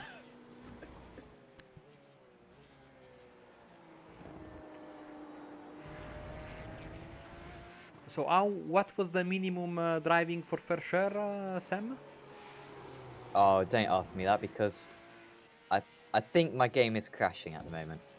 Um, of course, sorry, but I've still got that available actually. So the minimum drive time. Who are we looking at? RSR. So 15 laps now. So it will be probably 16 laps by the end of the race. Um, of course, anyone who was watching the Formula 3.5 broadcast yesterday on the iRacing Esports Network, when I said typical iRacing driving, when a few drivers crashed after the checker flag, um, someone didn't get particularly happy with me on that. And this is once again typical iRacing. That's my game it's dying. It's just frozen, but I can still use all the buttons. It's very strange. The funny thing about that, he has no idea that you're a commentator. No, it, to be fair, when I said typical iRacing, it's not half it false, was is it? I mean, tongue in cheek. yeah. He did not get it. He goes, typical no-lifers just come on here to complain and promote other games. Jeez, which promoted me and Marco, and I think Dane, and Marco was in the iRacing Esports Networkers account and just started laughing in chat. I mean, he's not wrong about the no life thing, but I wasn't genuinely complaining about iRacing. But honestly, I'm gonna have to probably restart. Thankfully, this isn't happening on Marco's end, otherwise this stream would be thoroughly compromised. Instead, you're getting some brilliant shots of this Elkhart Lake circuit for this Also known as third Road round, America. also known as Road America. In IndyCar, don't they call it Elkhart Lake? No, they call it Road America. I swear one championship like refers to it as Elkhart I Lake. think that was. I That think was that in was the 90s. Yeah, Champ that was. Car in the That 90s was called it Elkhart Lake. Oh, really? that was- Okay. Yeah. I mean, in Alessandro Zanardi's biography, it is called at length Elkhart Lake. That's why I call it Elkhart Lake, but yeah, it's which I really suggest you read. It's one of my favorite books of all time, and he really goes into detail about his years in Champ Car and paints a beautiful picture as Clayton's cousin. I don't know why. Mercari For a splash, maybe. heading into the pits. First driver to go into the pits for their final pit stop here at Road America, Elkhart Lake, or Road Atlanta Elkhart Lake, or whatever Zanardi's called it. They stopped on lap 117, 116 for them it was. And now they are stopping again on lap 128.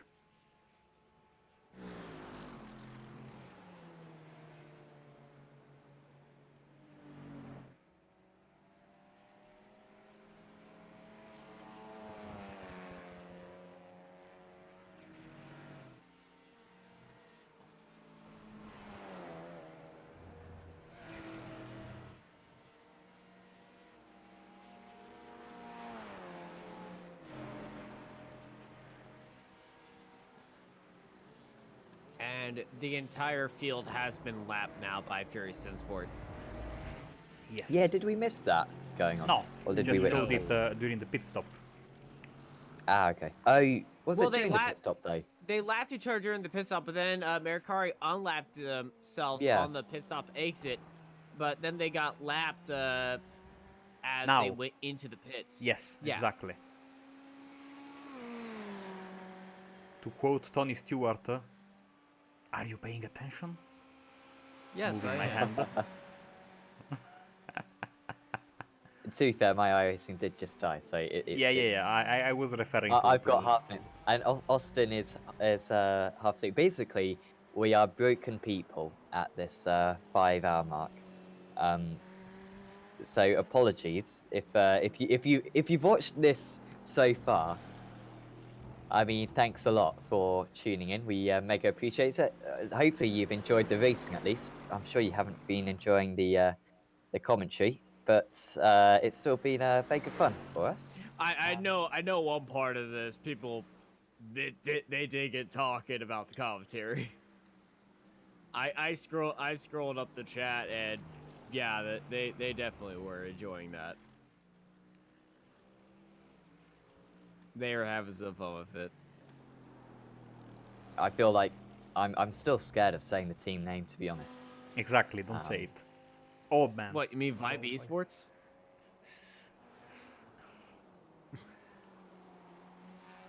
If you So want to go there, we can go there, all right, Austin? But honestly, I'd get some plasters out because you're gonna get hurt. identical lap times in that first sector between Ackerman and Bibi. There are 10 seconds between the pair of them. Almost identical in sector 2. Little bit of a gain for Bibi in sector 3, but you can see Ackerman was dealing with one of the GT3 cars. I think that was the Dynamics Racing green car. It was. Dynamics car giving a little bit of an upset. Let's see the moves through sector 4 for Ackerman and Bibi. Here comes the split time. What does Bibi do? In 3, 2, 1. Here's Bibi. Ooh. Ackerman gaining the time he lost in sector 3. So he's praying for more traffic. But this has been a race of attrition as we only have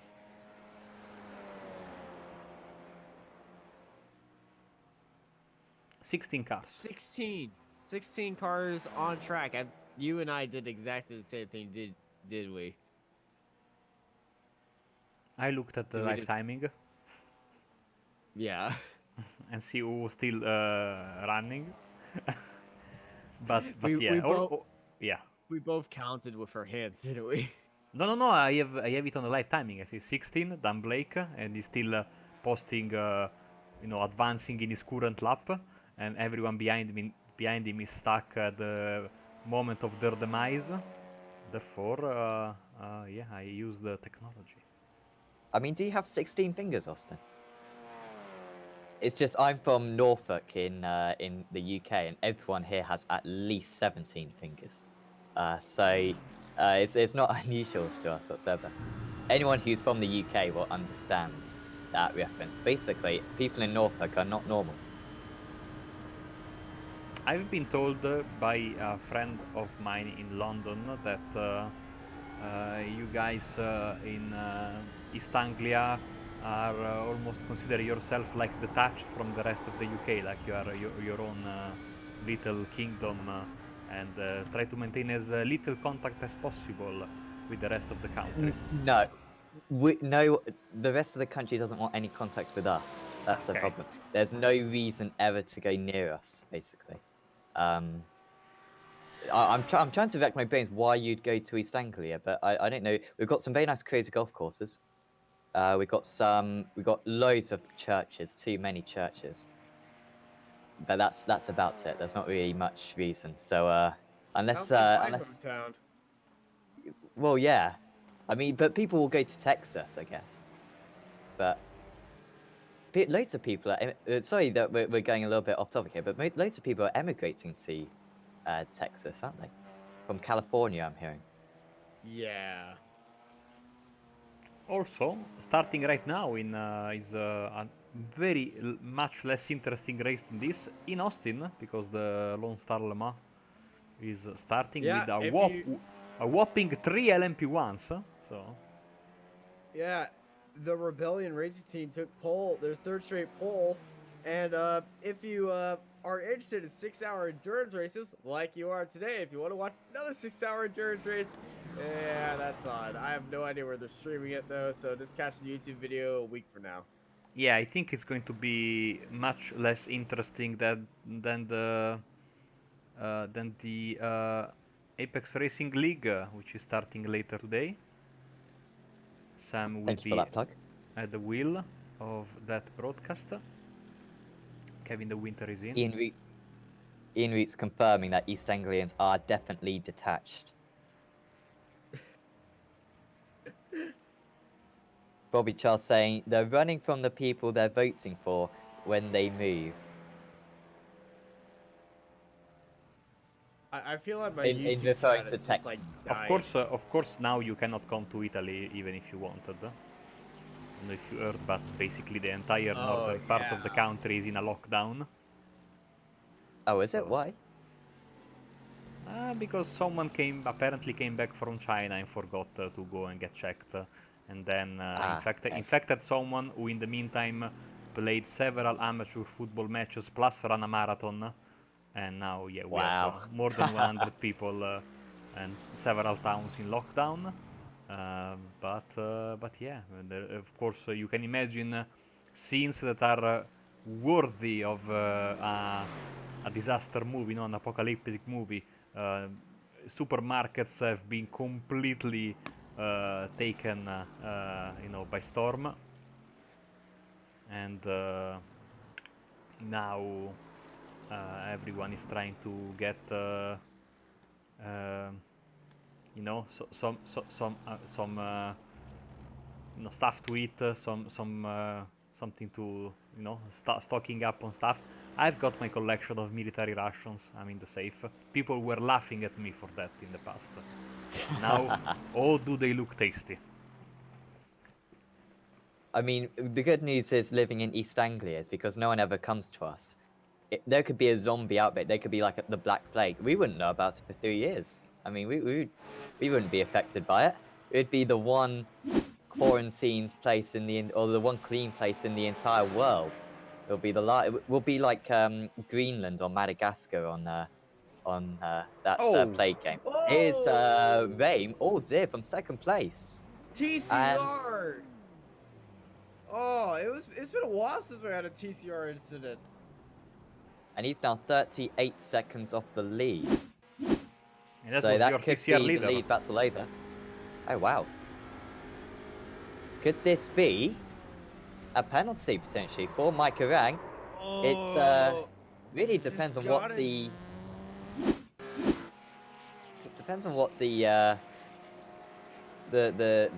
expectation is. What the well, he gave him room. Clip He the just grass. Yeah. unfortunately gave him way too much room into the grass. So no fault on his own. Well, yes, there is fault on his own, but really he was giving him room, and then unfortunately was in the grass while he was giving him room. Oh, I'm trying to say that he doesn't need to be blamed because he was doing the right thing, but he needs to be blamed for just going into the grass. But it was certainly not on purpose. It was certainly it was just an individual mistake, wasn't it? It wasn't really Yeah. whilst trying to we didn't do anything wrong and such, as you're saying. It was just an individual mistake. I'm trying to think of the word of what's come before. What's the what rulings have come in the past with decisions like that? Because different series will take different attitudes to incidents like that. Big pressure on Ian Roots now to give or not give a penalty, because that could decide that class would be very close if they got a penalty. Kobe Clay is stationary. He was being caught, was the Dynamics Racing green driver, by Luca Becker, was it? Yes. No. No. No, Becker was Anton miles Dupin. ahead, isn't Sorry. he? Yeah. And of course, Dupin for Sim Racers World GT3 will have a shorter final pit stop. However, they are up to 39 incidents now. So one more for them, and that will be a penalty. By the way, first penalty has been given out, for instance. 41 incidents Fury SimSport TCR are up to. So they have been given a penalty. I imagine they are serving it right now. There they are. Precedence. Thank you, Bobby Childs. Very much appreciate that one. You know when words just pop out of your mind. So basically, my point is, it's what the precedent is for this series. Do incidents like that usually get penalised, or is the general feeling amongst the league that incidents like that shouldn't be penalised? Takes me back to Well, 08 Monaco, where Raikkonen wiped out Sutil. And you think, well, he did kind of end his race, but at the same time, it was a complete mistake by himself. So it's a tricky one. No further action by race stewards. There will be no action on that incident. So And it was I a agree. racing incident. I agree 100%. I mean, it's and also big consideration into the fact that there was not a real change of no loss. Yeah, he lost a bit of time, of course. That's very unfortunate and very frustrating. I would imagine, like someone is saying in the chat for the number 206. But in the end, there is nothing you can really do about it. A big bullet has been dodged by Mike Rang and to an extent by Justin Rem. Michael Evdoka is in second place, still 12 seconds behind, and in third place, behind one of the Porsche Cup cars, is Steven Freiberghaus, as he is enjoying a nice lead over the Fury car, who's sitting in fourth, wounded, damaged, penalized, but still running.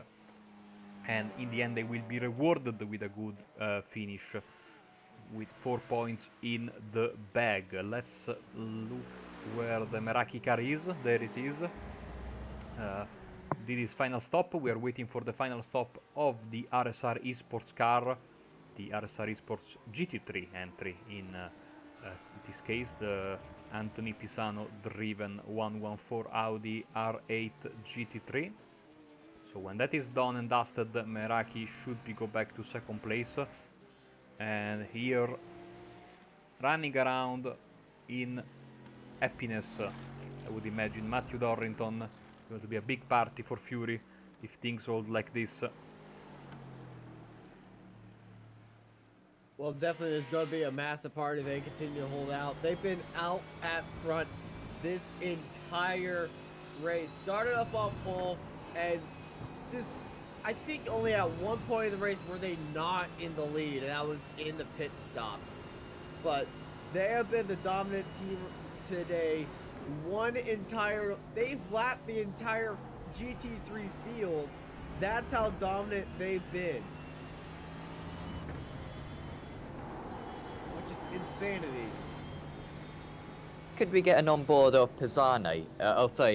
Justin Rain by any chance? Because his lap times have been very poor ever since that incident. He's been pretty much 2 to 5 tenths of a second slower through each sector than Steve plays. Just wondering, has he picked up some damage from that incident? Because I think he was he matching Clay's? I'll look at his lap time. So a few laps ago, he was doing 2-minute 13s. Yeah, he's just been a bit slow in this stint, seemingly, his game, struggling a little bit. So yeah, maybe maintaining that 2-minute 13 type of pace. So it doesn't seem to have affected him too much, and you can see from that steering, no steering damage on that car. But he is now, yeah, miles behind. Steve plays 44 seconds, the gap between first and second.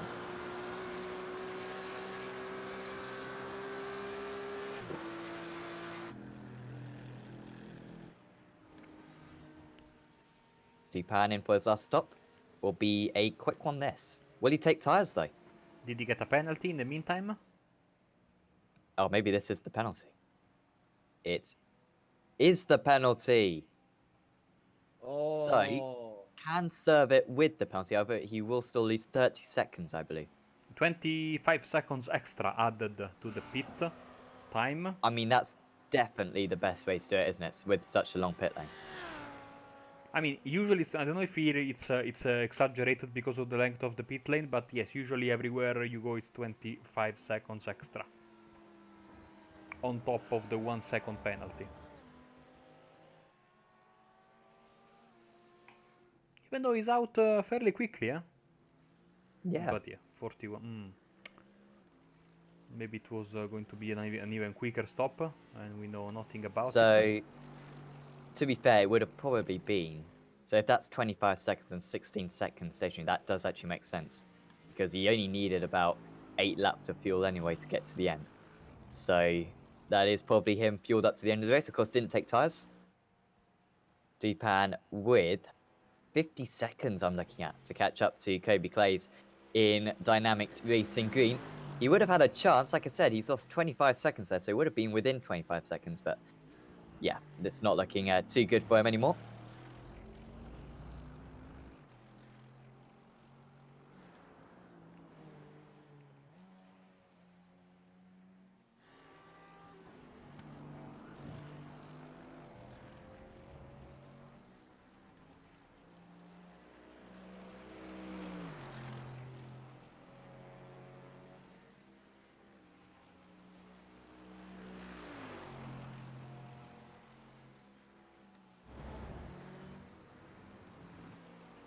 Just to remind. Sorry. You go. Okay. Just a reminder to everyone, of course, this is round 3 of the championship. Round 4 coming up in a few weeks' time, and for that round 4 of the championship, we will have GT4 cars added to it. So, of course, new additions in the next iRacing build. We'll get the GT4 cars, and so if you want to take part in this championship in that car, if you want to take part in this championship in any of the classes, go to simracersworld.com and sign up your team. 3 drivers you can sign up. 2 drivers have to take part in each round. And your way. 3 rounds to go after this in the championship. Certainly do recommend it. And of course, do check out the Simracers World Facebook page as well. Or Facebook group, if anything. Really good community. And you can take part in their GT3 championship on a Wednesday night. And their TCR championship as well on the Tuesday night. Yeah, the last 3 rounds of this series with the new GT4 cars are definitely going to be races to watch out for, because we have no idea on how these GT4 cars are going to affect with performance and all that stuff, and on the drivership of these cars, because you want to see cars. A lot of people are going to be wanting to drive these cars, but how many of them want to drive them in a league format? I'm one of those. I want to drive them in a league format, by the way. Fitzlow Motorsport just being escorted a little bit off the circuit. He's not best pleased. There is Michael Docker. Yeah, in it that gave car. him a big old weave. I don't think he has a headlight flash button map, so he weaved left or right across the circuit. Of course, Deepan not a particularly happy bunny at the moment after picking up that drive-through penalty or that stop-go penalty earlier on. But, I mean, in terms of what you're saying about the league format, yeah, that would be really good. And, of course, the TCR and the GT4s are going to be mixing with one another in the IMSA series. So we'll be multi-class that championship to replicate the real-life support series for the Sports Car Championship. So, yeah, we'll be maybe a little bit frustrating, I imagine, for some drivers, because there isn't any alternative. It's not like GT3s, for example, where you got GT3s and IMSA, where you can have some multi-class in that, or you can go to Blancpain and just make it single make. You are going to be forced to run with other drivers, despite the fact that, of course, GT4s and TCRs aren't necessarily always in multi-class racing. They do have their own categories in other championships in real life. So, league racing will be very good, I imagine, in that. Of course, Apex Racing League. Do check out our Discord and our Facebook page. We post on Apex Racing TV, to be honest, anything that Apex Racing League do. And we might have a GT4 and a Porsche Cup Championship coming up soon. So keep your eyes peeled for that one. And of course, we've also got the TCR Championship as well on a Thursday evening.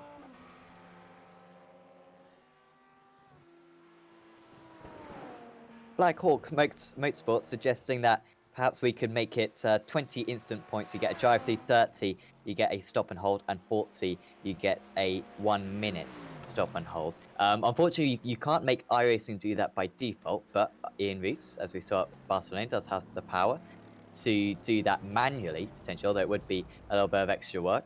Would you guys say that would be a good idea? Do you think these guys have maybe been abusing the track limits a bit too much? Is 40 too lenient, or do you think this is an all-right policy that the series currently has?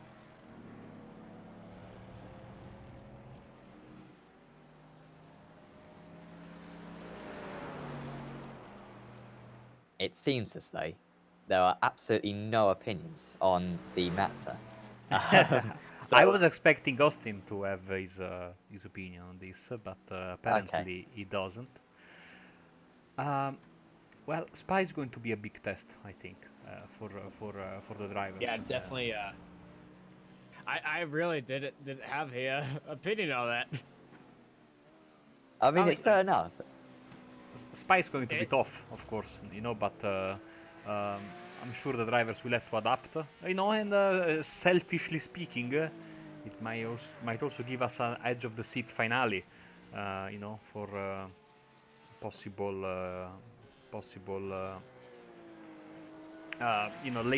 late race penalties. Incident limit 10 for Spa. That's a good one. To be fair, that's jogged my memory from Seb Herbio, thinking back to basically these guys shouldn't be complaining that they've got 40 for Spa 6 hours because last year in the 24 hours, of course, the Aussie split were subjected to, was it 42 incidents they had for 24 hours? And credit to them, most teams managed to finish the race, which was a Yes. superb effort. And that was disqualified. There was no stop go or anything. That was a complete, if you get to 42 then you are out of the race, and most drivers managed to complete it. So Also last if year, anyone's last year's Spa 24-hour was full of ridiculous events and a very famous pedal falling off. of course, yeah. And also Seb saying everyone else got unlimited instance. How iRacing have progressed in the last 6 months, that would be able to go from either annoying half the community with an instant limit, or annoying the other half of the community for not having instant limit, or being too high, too low. Now we've got the much more progressive system of the stop goes after every certain amount of instants. Which It's is good how they do like, it in the special events as well. yeah, it started at 100, and then it was like after every 20, which I love because in the Daytona 24 hours, I got 0. Nice. Even though we did 0 laps, but Oh, after that okay. point, yeah, the engine blew up. Okay. How long into the race? How long was the formation lap?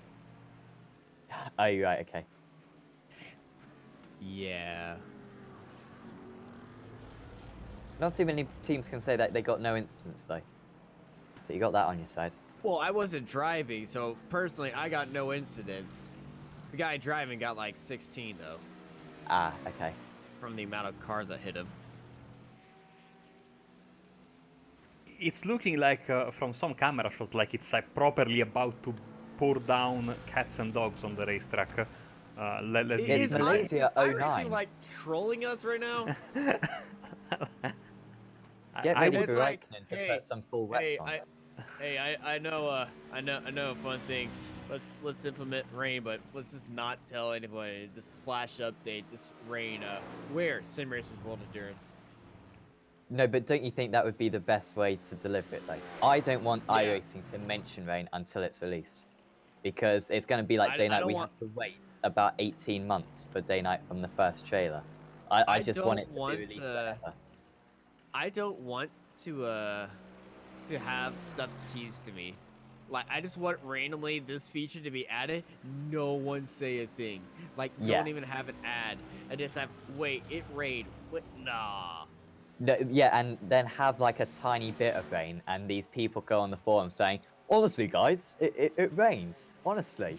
I mean, and everyone's saying, Fake news. what are you doing, mate? I mean, Photoshop. it's not trying to troll us. And then gradually bring it in day after day, a little bit more rain, and everyone's going to realize, hang on. Le Mans Hang on a 24 hours minute. just downpoured the entire time. Yeah. It's like, oh, it is free. Because, I mean, the way that they announced Dirt was epic. I think the only way that they could announce rain any better than how they announced Dirt would be if they did use that method. Anthony Pisano just coming out of the pits, along with Revmatch Esports RB Scaleworks, race leaders, of course, at the moment. who I claimed earlier on during qualifying that they weren't here. Racecraft Esports scale works. How wrong was I? Also, I think they are in the safe because I don't think there is any way that RSR can make it to the minimum driving time at this point And they in the need race. to make a... Do they need to make another pit stop? Sir. No, they don't actually, no. Or do they? Oh, I'm very confused now. Oh. Siamo... Sorry. Oh, okay, I started talking in Italian. Perfect. Perfect. Okay, this is... I was thinking, what on earth is this guy talking about? I was about to say that we are completely and utterly smashed at this point in time after 5 hours of racing time and 5 hours and a half of broadcasting, and the moment I try to say that, I start speaking in Italian, which I think, you know, reinforces the point I was just about to make. Which was everyone here, the drivers, the teams, and especially the broadcasters have lost their mind. Also, RSR Esports has caught up to the back of Rev Match. Yes, but they need to make a driver change. So if they don't do that, they will be disqualified, and there is no time, I think, like I was saying. See, I was making this point with Sam not sooner than like 2 minutes ago. So yeah, we are all smashed. This could be an interesting fight. Don't know if Luca Becker has to pit again. I fear he has He to. does. How? It's not far up to Marshall, though, is it? Why is Pisano so close to Marshall? He had a much quicker pit stop last time, I think. Do either of them need to pit? No, they can both get to the end.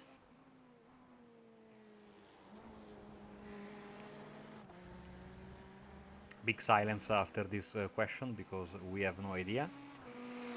So I'm just looking at the pit stop time. So Pisano 114, 14.62 in the stall. Marshall 107, 31.17 in the pit stall. So this is a legit battle then between second and third place in the GT3s. A battle that we haven't really seen all race long because I guess we saw it a little bit earlier on. But this has been a great recovery from RSR Esports. We were doing pretty well throughout, to be fair. Luca Becker in T3 Esports GT3 still needs to pit. But Pisano on that last lap, well, he only just came out of the pits, to be fair, did Pisano. But he might be able to catch up you and Marshall by the end of this race. He definitely can catch up to him. Usually in the GT series, they're very evenly matched, are those two? Well, actually, no, the Pisano doesn't do the GT series. He's done ARL GT, American GT before, and I think Yeah, he's he done did Rick American Tech. GT, which was Has he done around Rick this Tech? track. I think for like a few rounds he was in Rimatech. Okay.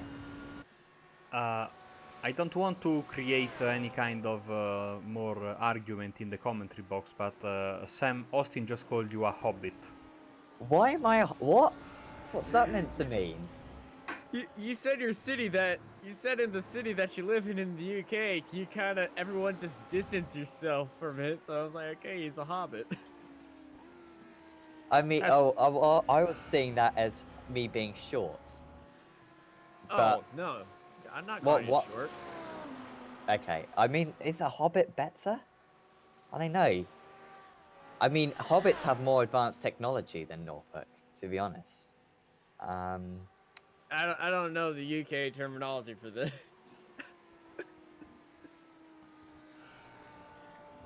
Meanwhile, Italy just jumped on the podium of coronavirus cases with 152.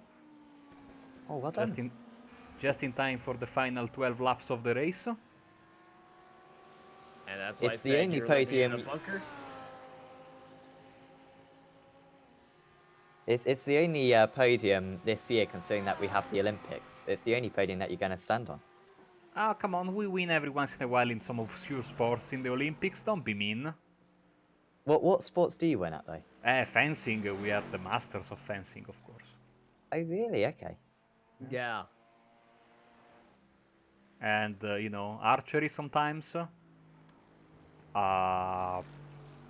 Some medals in swimming, we always get them. That's pretty much it. Medals is swimming. It's all about the gold, Marco. All about. Oh wait, Phelps doesn't do that anymore. Dang it. I think you can still hang on to that one, to be fair. It was pretty good. We're really good at... Oh, well, we used to be good at swimming. We're not that great anymore. We just do cycling. We are so good at cycling. Does It's unreal. Cavendish still do cycling? No, I don't think very well. I think he must be quite old, surely. We've got yeah. we got that oh, what's his name?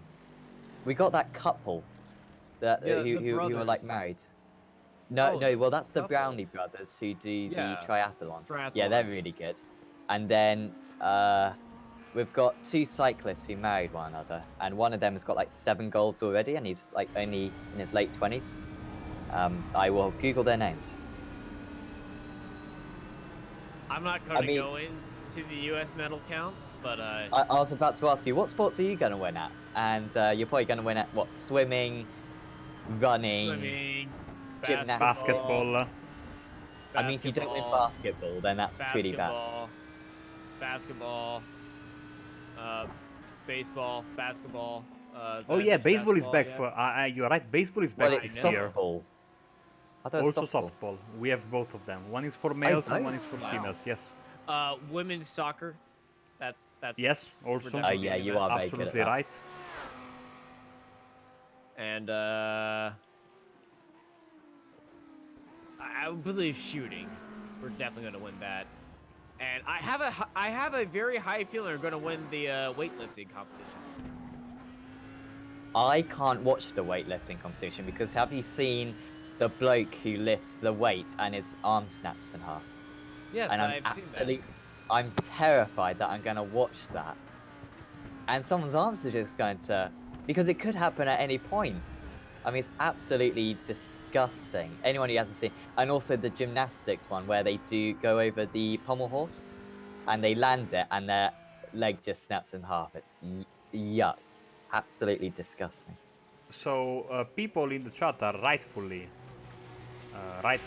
asking us Wow. about the Porsche Cup, but RSR hasn't swapped drivers, therefore, I mean, unless I'm very much mistaken, RSR will be disqualified by the end of the race because it's been a valiant effort, or more than 5 hours in the car for Justin and Ram, but they will not be within the rules of the fair share of driving time, mostly because only one driver has been behind the wheel, therefore it's like they are not there, unfortunately. So Steve Claes can really go until the end. This is the closest battle on the track, I believe, that will come and be active until the end. Sorry, Becker and Pisano for the final spot on the podium. In TCR, the situation more or less the same. Dropping now 18 seconds back is Michael Evdoka and his Tech Sense Sci Motorsport car to the T3 Esports Alpha car of Mike Orang, and in third place is Steven Freiburghaus. So let's focus on this battle right here, because I think this will be there will be plenty of fireworks in this final 10 laps of the race.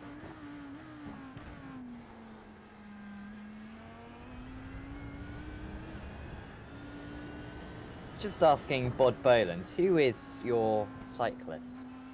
I've just found Jason Kenny is our cyclist. I'm not familiar with any Isle of Man cyclists. Mark Cavendish? Oh, is he? Oh, is he? Okay, yeah, right. Mark Cavendish is from Isle of Man. I was a huge Mark Cavendish fan.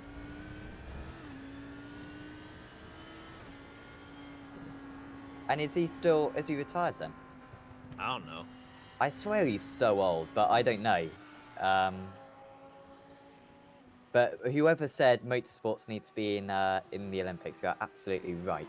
Well, People we keep had on the obsessing Motorsport how it should be Olympics. around in F1. We had the Motorsport games. We had the Motorsport Games in Vallelunga. Well, when Italy hold the Olympics, which will be in never. Never. Then Well, we're doing the Winter Olympics probably in 2026, so you know. Oh, that's good.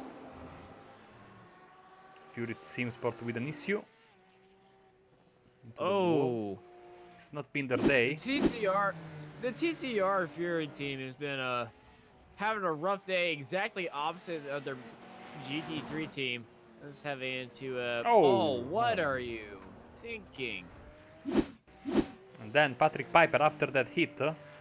Couple of corners later, maybe with some nod. Steering looks okay. Car doesn't. Made a mistake in the next couple of corners. And new tire model, you don't stop that. Getting closer here between RSR and T3 Esports as Justin Ram heads for the pit lane. The Porsche car finally going into the pit lane. Are we going to actually see a driver swap? They weren't due another pit stop, were they? Justin Rain, because he pitted.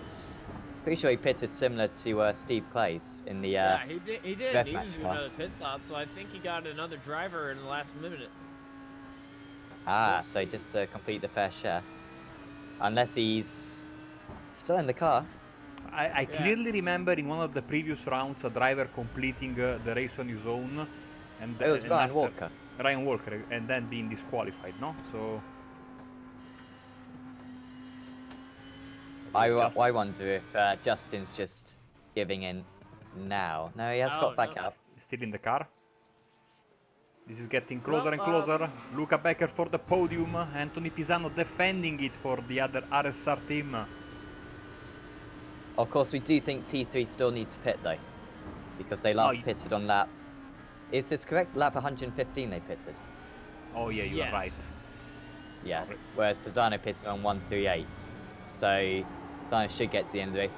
But the big one is Pisano catching up to Marshall, because that gap was 10 seconds not too long ago, and it's down to 5.5 now, with 10 laps to go, or 9 laps to go, because we're going to be cut 1 lap short by Matt Dorrington in the Fury Simsport GT3 car, who still needs to pit again as well. He's 3 minutes 20 in the lead. That gap will go down to about 2.5 minutes once he's done his pit stop.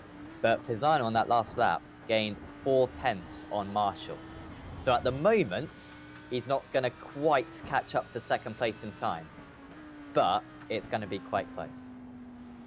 We got a drive-through penalty for the 4th place Porsche car, the Stage 1 team.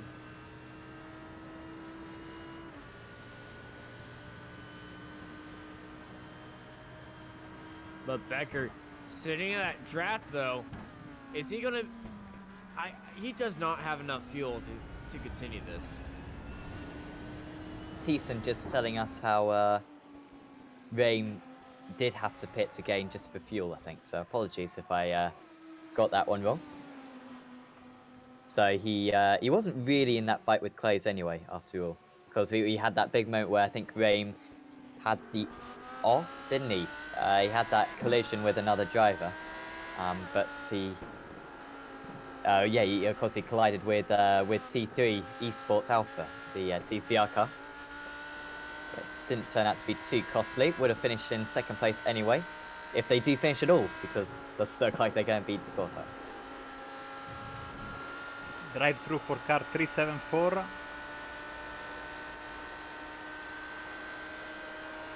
I mean, to be fair, Austin did just say that. Okay. Marco's losing his mind. I'm losing my mind. Sam is losing his mind. I never had one. Sam found a mind and then lost it within 5 hours. Do hobbits have big brains? I don't know. I didn't watch the movie. Have you read the book though? No. I mean, I watched the first 2 movies and I can't muster the energy to watch the last one because it's like 3 hours long. Wow. And I didn't know how to watch it. And that's the basic edition. You need to watch the extended edition. Wow, okay. if I you- wasn't massively fussed about it I personally. mean, the normal edition is for those who want to take the shortcut. The extended edition is for the real hardcore fans, and of course the books, which are absolutely amazing. As Luca Becker goes in, should be in the safe. Kobe Clay's very far away, and also a lap behind. So this will be as Dorrington goes in. Wait. Ian just posted a message saying driver change was done during refueling, no advantage No. at all. Is done No, what was that's done. Like, uh, so so- he hasn't changed. no, it's driver just in bit. general there is no advantage for the Porsche Pro. I don't know. Let's pretend that, or pretend. Let's imagine that it's okay for Justin to bring it home, even though it was an Herculean effort on his part. As the race leader is in the pits, Ewan Marshall. Gap I now don't down think to they're oh. not going to unlap themselves. Not going to get close to unlapping themselves. No, but there's some massive traffic in front of Marshall now. This could be good for Marshall. It might bring it less down to outright pace. Look at that. He's a lap and a third clear still. Absolutely incredible for Fury Sim Sport. This could be the That's a little bit decisive of time lost moment. for Marshall. 4.4 the gap is down to. I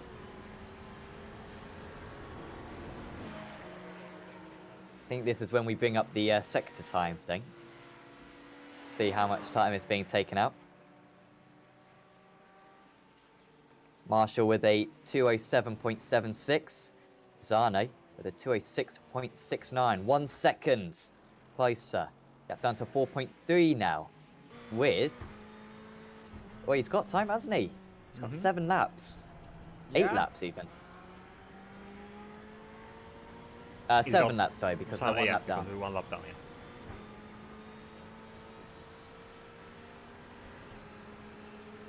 He's in that Dratz, the Mercari car. So he's got all the speed in the world.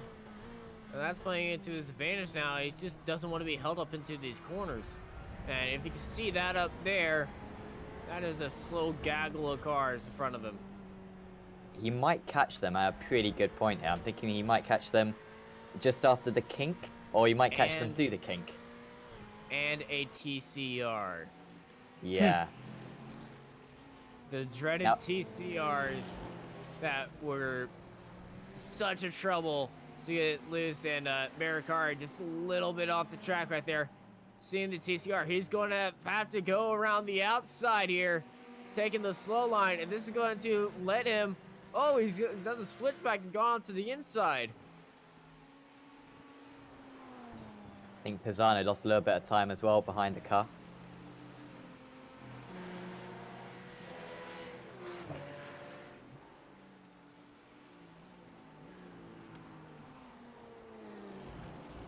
Oh, he lost a lot of time right there at the kink. Oh, Pisano's going to be in big trouble. I think we're going to have to change the cameras to him because he's right here going into the final corner, taking a slightly alternative line. Will he Porsche get the and TCR? He's not going to get the TCR. No special interest at all for this Fury Sim Sport car. But apologies, no, Quasi hasn't got any interest. I was thinking he was a Meraki, but no, he is a Fury Sim Sport. So 5 seconds, he lost time on that lap. Lots of time. By the way, coming into the pits was Luca Becker for T3 Esports. They are now 42 seconds behind the podium places. They weren't far off though, making it. Yeah. I mean, I honestly, I'm shocked that no one tried the 4-stop. I mean, 5 laps of fuel saving around this place in a 5.5-hour race. I think someone would give it a go, but instead, pretty much everyone is going to go for the 5-stop. Apart from Dynamic Screen, maybe? Not sure how many stops they've made.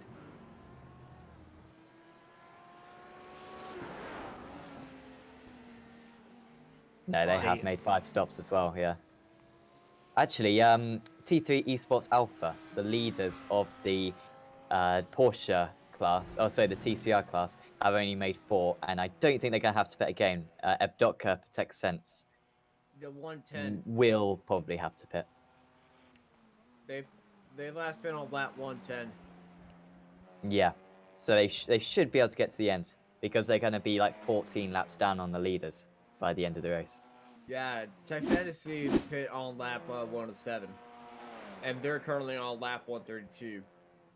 Could we ride on board with Fitstye? See if they're lifting and coasting.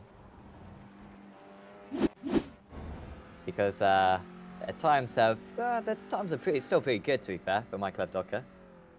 There you go, that's lifting and coasting.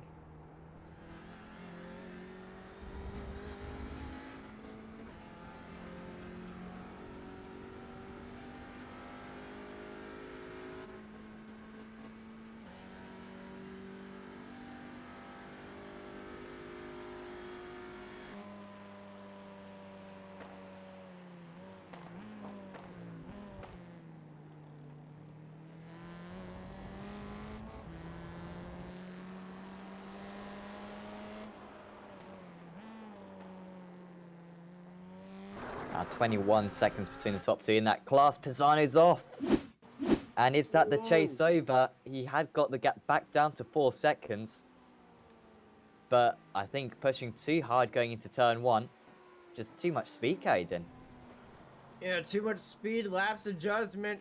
He saw the red mist. He saw Marshall up there, and he just wanted to charge all the way that he can. But unfortunately, that's what caused him to just push it a little bit. And this is a Vodka, and he's going very slow.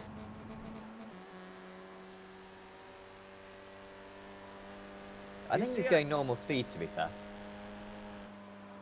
He's just lifting and coasting lots. Around the carousel, it seems slower than normal.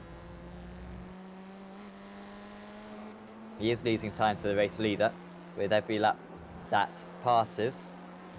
Of course, he's the next RS3 is 2 laps behind. Philip Eckhart for Racing Centre Vib 3 Sports is quite a bit behind, so it's not too much worry for Evdotka that he can afford to come into the pits again if he so wishes.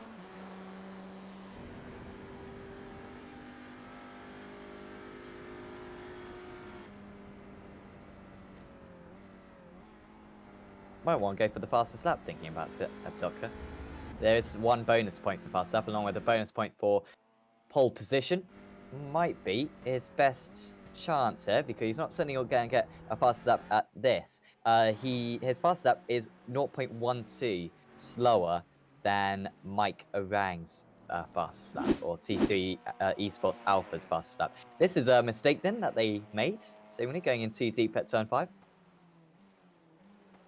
Woo! Too much speed.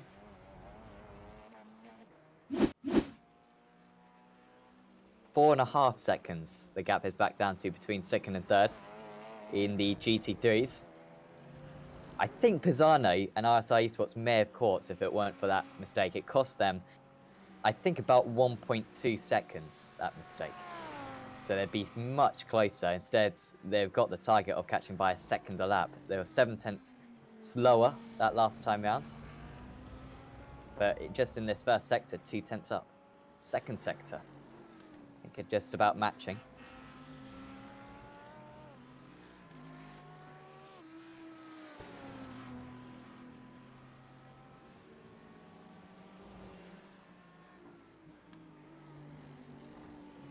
So after this round of the championship, going into this round of the championship at least, Fury Sim Sports were leading the way by 1 point over T3 Esports. That gap will be up to about 20 points now. It's a really big points difference between the top positions in this series. And so that will be a healthy advantage for them. Revmatch Esports UGX, of course, not taking part today in the GT3 class. Stage 1 Racing Red were in 4th, Newman Sim Racing were in 5th. RSI Esports, I imagine, will move up quite a few places, up into 3rd place in the championship. I assume. And then, of course, the second place team of Meraki Racing R8. Have they even taken part in a round so far this season? I'm seeing Meraki Racing Black. Yeah, that must be the same team. They were only Yes. on 20 points going into today. They didn't score any points at Barcelona, and so they will move way up the championship. They'll be up into. They'll go from 10th to 5th, I think. That'll be a good amount of points for them heading into uh, the mid part of the championship and into the final rounds, and definitely a place where they really want to be. Guys, look at the amount of names that didn't finish this race: Nomad Sim Racing, Abruzzi Esports, Fury Sim Sports Silver, Dynamics Racing, Mikari Racing Blue, their sister team. Um, those are some big names in the bottom part of the field that unfortunately had to retire.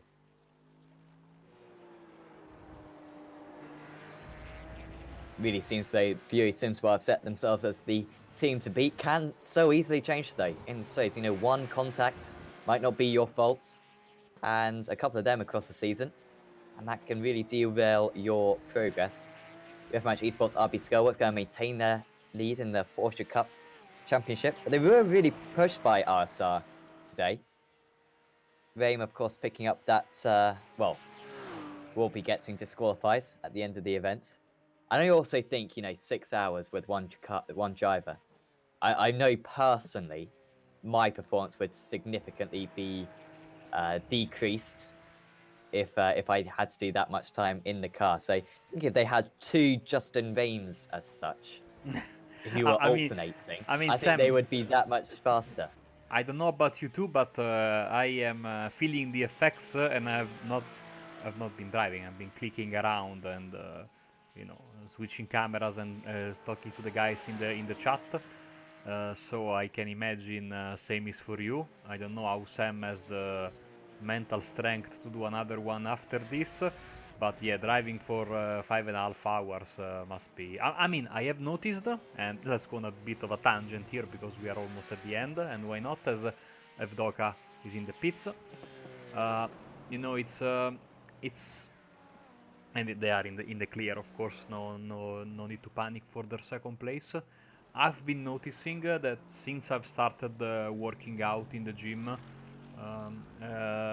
even though this might sound crazy, but my attention level and, of course, performance in the endurance races has gotten more stable because earlier, after just one stint, maybe pain would start to set in. The back usually but now with being in better, it's not as demanding as driving a real race car, of course, but being in Yes. good shape really helps. I remember, for example, when we did the 2.4 of Daytona together, Austin. I felt Oh, fresh as a flower at the end of the race. and I wanted to die, but in my defense, I had a massive headache going on at that time. I know I can play a game straight for about 6 hours and not feel any effects, but that would just be like not racing. I can do sim racing for about 2 to 3 hours before I'm like, I need to stop. I But think I for did a VLN race solo one time, and didn't do too badly. But Sale la Blanca! ah, Sorry.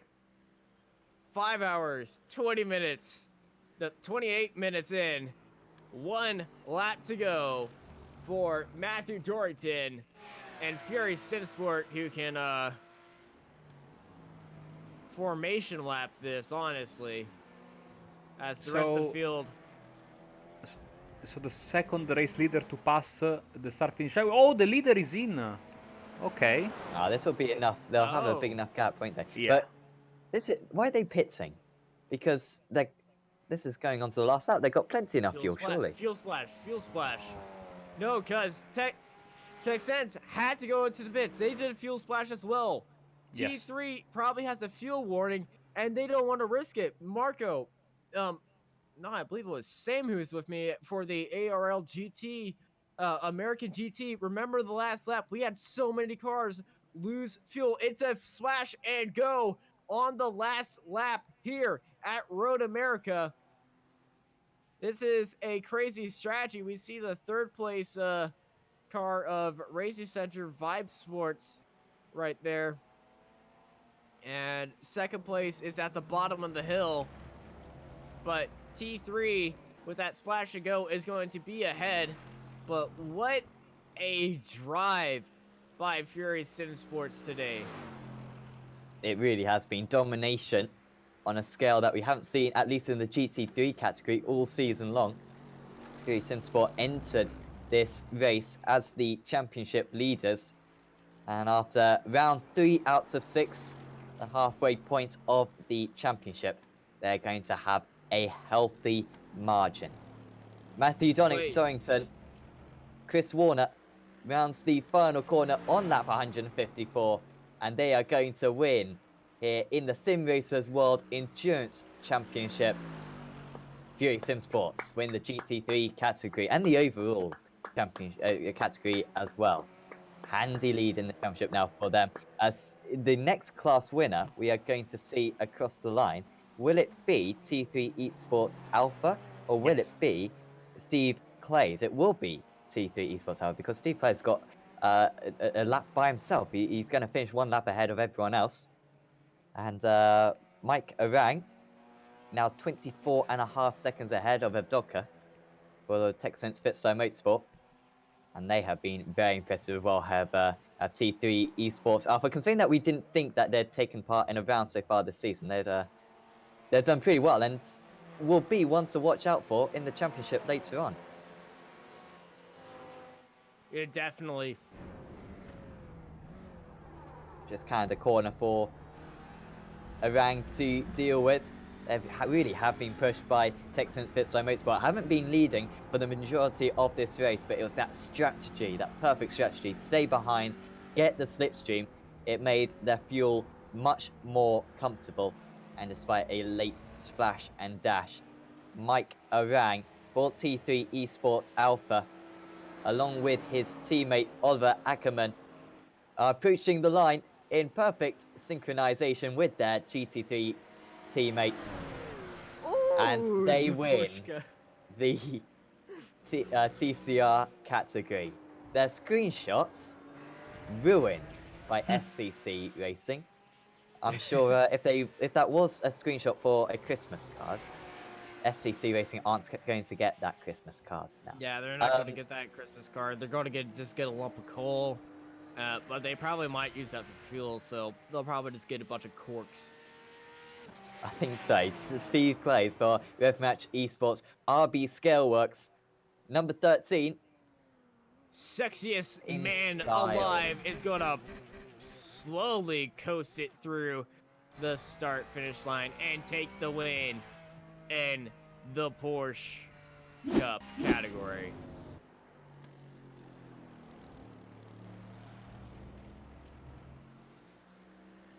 And here's our winner, Matthew Dorrington.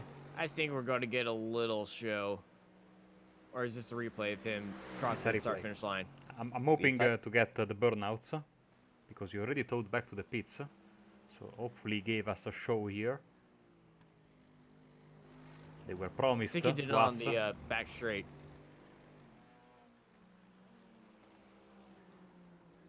And apparently he was hungover.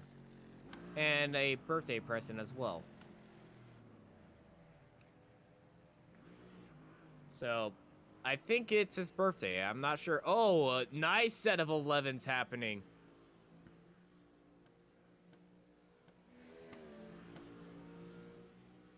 Very nice style there from Fury Sim Sports. How warm was the circuit by the end? 40 degrees? It never got that warm. And there's a nice slow motion to finish the race on. And we can go through the final results now for this round 3 of the championship. Fury Sim Sport GT3 win by a lap ahead of Meraki Racing Black, who just about held off RSI Esports in the end. It was really close, so down to about a second or so at the line. T3 Esports were a bit detached, but was all right for T3 Esports. Do lose some points in the championship, but still good recovery into fourth. Dynamics Racing Green with that alternative strategy worked quite well, finished in fifth. Then Simracersworld GT3 maybe could have finished one place higher if it weren't for that incident penalty, but still sixth place for them. 4 laps down was Stage 1 Racing Red in seventh. Then it was Stage 1 Racing Black, Nomad Sim Racing Black, Abruzzi Esports GT3, Fury Sim Sports Silver, and Dynamics Racing SRW, also Meraki Racing Blue, rounding out that field, who retired very early on. 154 laps down, I'm saying. And then in the Porsches, RevMatch Esports RB Scaleworks won out. Were really pushed by the next fastest team, which were RSR Esports, who got disqualified, of course. So they were in second place for RSR, however, get disqualified as we expected. SCC Racing then are promoted to second place, and Stage 1 Racing GT3 Cup are promoted to third for, I believe, their first podium of the season. So RSR disqualified, and Abruzzi Esports Cup, I think, are disqualified. All the drivers who are 154 laps down were disqualified from this race. Because they didn't have 2 drivers doing enough laps. In the TCR, sorry, T3 Esports Alpha won out by about 20 seconds over TechSense Fitstar Motorsport. They were mega evenly matched. Racing Center Vib 3 Sports were in third position. Fury Sim Sport TCR were in fourth after a little bit of a troublesome race. However, fourth place, very good points. Talk Freak Racing, such a shame. They could have really won today. However, a retirement in the end for them. Big shame. We're still not quite sure what happened there, but the 307 not finishing the race. And RevMatch Academy were the other team. However, they didn't complete enough laps between their 2 drivers to be eligible for finishing it, so they were disqualified. Marco, Austin, I've got commentary in about 50 minutes or so. So if you wouldn't mind, I'm going to make myself some dinner whilst you take these interviews with all these eager to talk drivers. Would that be okay? Well, Absolutely, it has been a pleasure. there's one driver. There's one driver I think you really want to talk to, and that would be Steve Clays. You want to talk to him first? All right. I'll speak to Steve Clays, who um, finished in, of course, top in his class in the Porsche category. Steve Clays, Sexiest Man Alive 2020. It's out there. It's on Heat magazine. It's on all those magazines. Well done out there. That was properly impressive. You were pushed hard by Justin, but very few mistakes from you guys. Hello, good evening, guys. About the award, it's only official when I get it handed over by you or Marco, so I'm waiting Okay, for it. cool. Anyway, we had a brilliant race. Justin, yeah, pushed us hard. For me, it was a flawless race, thanks to the massive practice I didn't do, because I had no laps under my belt since the warm up. I only took the wheel in the warm up, but it all just went great. We had one spin and then that little hiccup with Justin. But it was a brilliant race, and Justin drove the whole race. We suspected he would get disqualified, but still, that's a massive performance, which I would not be able to do. And I think he spun in Canada corner simply due to that concentration, fatigue, or whatever. But yeah, heads up, Justin. Absolutely, it was an awesome job from him. How did you find the tires out there? Of course, with this new tire model, was there any difficulties? How long were the tires lasting, and was there any issues warming them up? Well, I think there was more issues with the temperature, the track temperature going up. Uh, we were planning to do double stinting. I saw that Justin, in the third stint, I think he only changed maybe the left sides because the left sides were battered. But after one stint, the tires were getting really slippery. The second stint was really, you really had to be careful. I managed very well, but it was not that easy with the high track temperatures. So, but warming up, yeah, you just have to keep it, safe the first laps. I'm quite experienced in the Porsche, so I know how to manage it. But yeah, a mistake is really fastly made. And of course, you got a handy advantage in the championship now, ahead of RSI Esports, which won't score points today. So you'll have like I guess, a 40-point lead in the championship. So quite comfortable. Does that change your attitude to the other rounds of the championship? Do you think, let's not lose any points, let's make sure that we avoid any collisions? Or are you just taking each race as it comes, not worrying too much about the championship? Well, first off, the championship is important, of course, and this race was just a revenge of Daytona, where we got punted and finally we got second. But that was not the race we wanted, and this one we showed that we are able to do it. And the next one is a home race for me, at least, is Spa. So no, we are not going to take anything less than a win, And of course, you have to be careful for crashes, because it's yeah, it ends your race, or and that's not fun. You're there to race the full amount of laps or time, but we're not going to drive, let's say, at 90%, because we have a 40% gain or gap. We're going for it totally 100%. Fantastic to talk to you, Steve, and well done out there today. Is there anyone you'd like to thank before we let you go? I want to thank my teammate Rob, um, for the great cooperation we have. It's fun to race with him, the team, and especially my sponsor Husingfeld, because I had a talk with them this week about the pedals, and me as a real racing driver, and how I find the pedals and how they are set up. And we had a discussion, and they proposed something to me which I changed, and it's the first race I do with the change, and it's massively for me. I have much more control, like I do in real life. Otherwise, I always had that last, let's say, the last 10% that I was not really sure, and that was the 10% that I was making mistakes in the braking area. It's totally in the braking area. And today, I kind of proved to myself that I'm up to par with Justin, which is a faster driver. I know him in the Porsche Cup, and he's a faster driver. And today I was really, yeah, surprised that I could keep him up and go past him easily. Not driving 105%. So it's a massive gain for me. So yeah, really want to thank Husingfeld. Well, thanks for having a chat with us, Stephen. Best of luck in the next round of the championship, and best of luck for the GT series on Wednesday. Yeah. Okay. Thank you guys, and see you next time. Bye bye. So that was Steve Clays for Rev Match Esports RB Scaleworks, and I am leaving now. I have to go. So thank you very All right. much.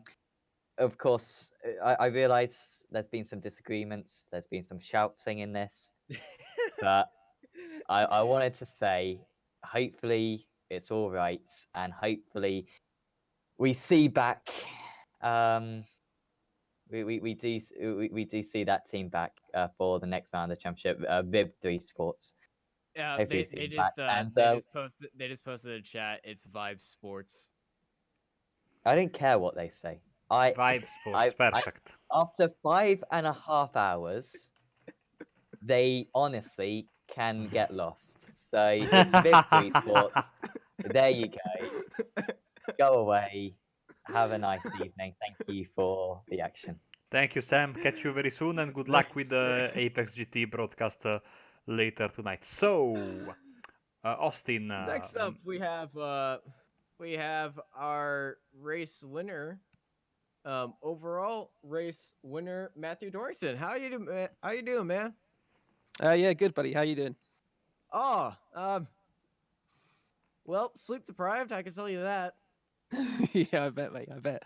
Yeah, it's all a bit. I think we're all pretty tired now. Yeah, 5 hours of 5 hours, 47 minutes of great racing, but utter dominance for you and your team to take the win by a lap ahead of everybody. How was that? Yeah, it was good. I mean, firstly, I want to apologise that Chris isn't doing the interview. He keeps shying out of it, kind of like a baby giraffe hiding from a lion or something like that. He keeps ducking and diving and not coming for the interviews and always sending me. So I want to just Hey, say it's all good. that I'm going to force him to come and do the next one, so you get to speak to him as well. But the race was brilliant. The racing was awesome.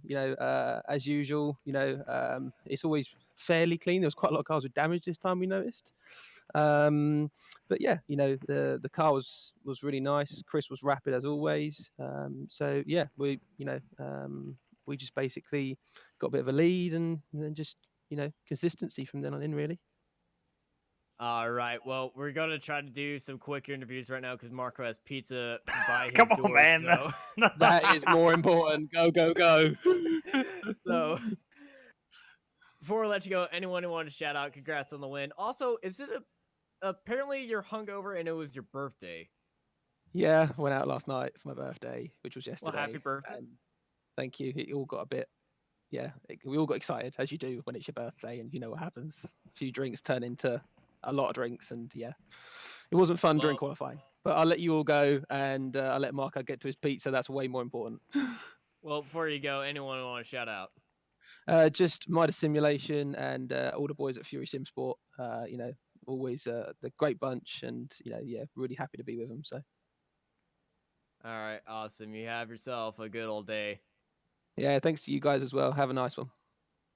We certainly will. And next up, we have Marco. Who do we have next up? We have Michael Evdoka as I'm bringing him up into the room for the interviews. Michael Evdoka, of course, second place today. It was a battle of strategies, and in the end, maybe you guys losing the draft midway through the race, if I'm not mistaken, compromised. I think also a bit of traffic played a part in that. You couldn't close the gap. Yeah, we soon found out after the first stint that fuel was going to play a bigger part than we realised, to be honest. And then obviously working out towards the end that we were going to be a little bit short. So we were saving, but we were still one lap short. It's a little bit of a shame, to be honest, because obviously the T3 guys still had to pit. And if we just saved that one more lap, we would have got them. But yeah, it's one of those things. I really enjoyed the strategy as it was today. So yeah, it was good. So the track was very long, but as Austin pointed out many times, very, very narrow. There was a certain point in the race where you three guys at the top of the TCR table, everyone who came around you, not because of your fault, seemed to be crashing up. Seemed like there was not a lot of space for, especially in the first half of the race, for letting GT3s and Porsche Cups by. I've renamed the TCRs at one point to the TCRUs or what did I call them? Take care around us. Yes, take care around us. Yeah, it was. There was like a curse on us. I think everyone around us just kept on coming off, and luckily it didn't affect us, but it was bordering on comical occasionally. How tough was to maintain your concentration in those moments because you basically were nose to tail for several hours in the end. Yeah, it was more. It wasn't really the concentration. It was more working out the strategy and trying to save as much fuel as possible. I think we were saving a lap on occasions, but when we were in that slipstream, we were saving the 2 laps, and that really paid dividends in the long run. And like I say, if we saved an extra lap throughout the whole thing, then we wouldn't have had to stop at the end, and probably would have got the win, which is a bit unfortunate, but still leading the table, which is all that matters. Awesome, Michael. Well, before we let you go, anyone you'd like to thank? Just the team, TechSense, Fitstyle Motorsport, obviously the sponsors, TechSense, Renvale, Demon Tweaks, all the guys of the team as well. They put a lot of effort into progressing the team forward. So just like to thank. Awesome. Thank you very much, Michael. Congratulations on the podium. Catch you very, very soon. Cheers. Thank you a lot, guys. And up next, we have Ewan Marshall, who finished P3 for Mercari Racing Black. Second. P2. Oh, second. Don't Oh, give him P2. unnecessary penalties. Yeah, Well, that was quite an on my intense timing race. screen, it says P3, but I believe you went to a replay that just messed it up. No, I am in no replay whatsoever, and I have a pretty big number 2 between the 107 car. It's late for everyone. Crazy. It's been a long Yeah, one. it's early from. Yes, Right. it has. How was that race for you, man? That was a tiring one.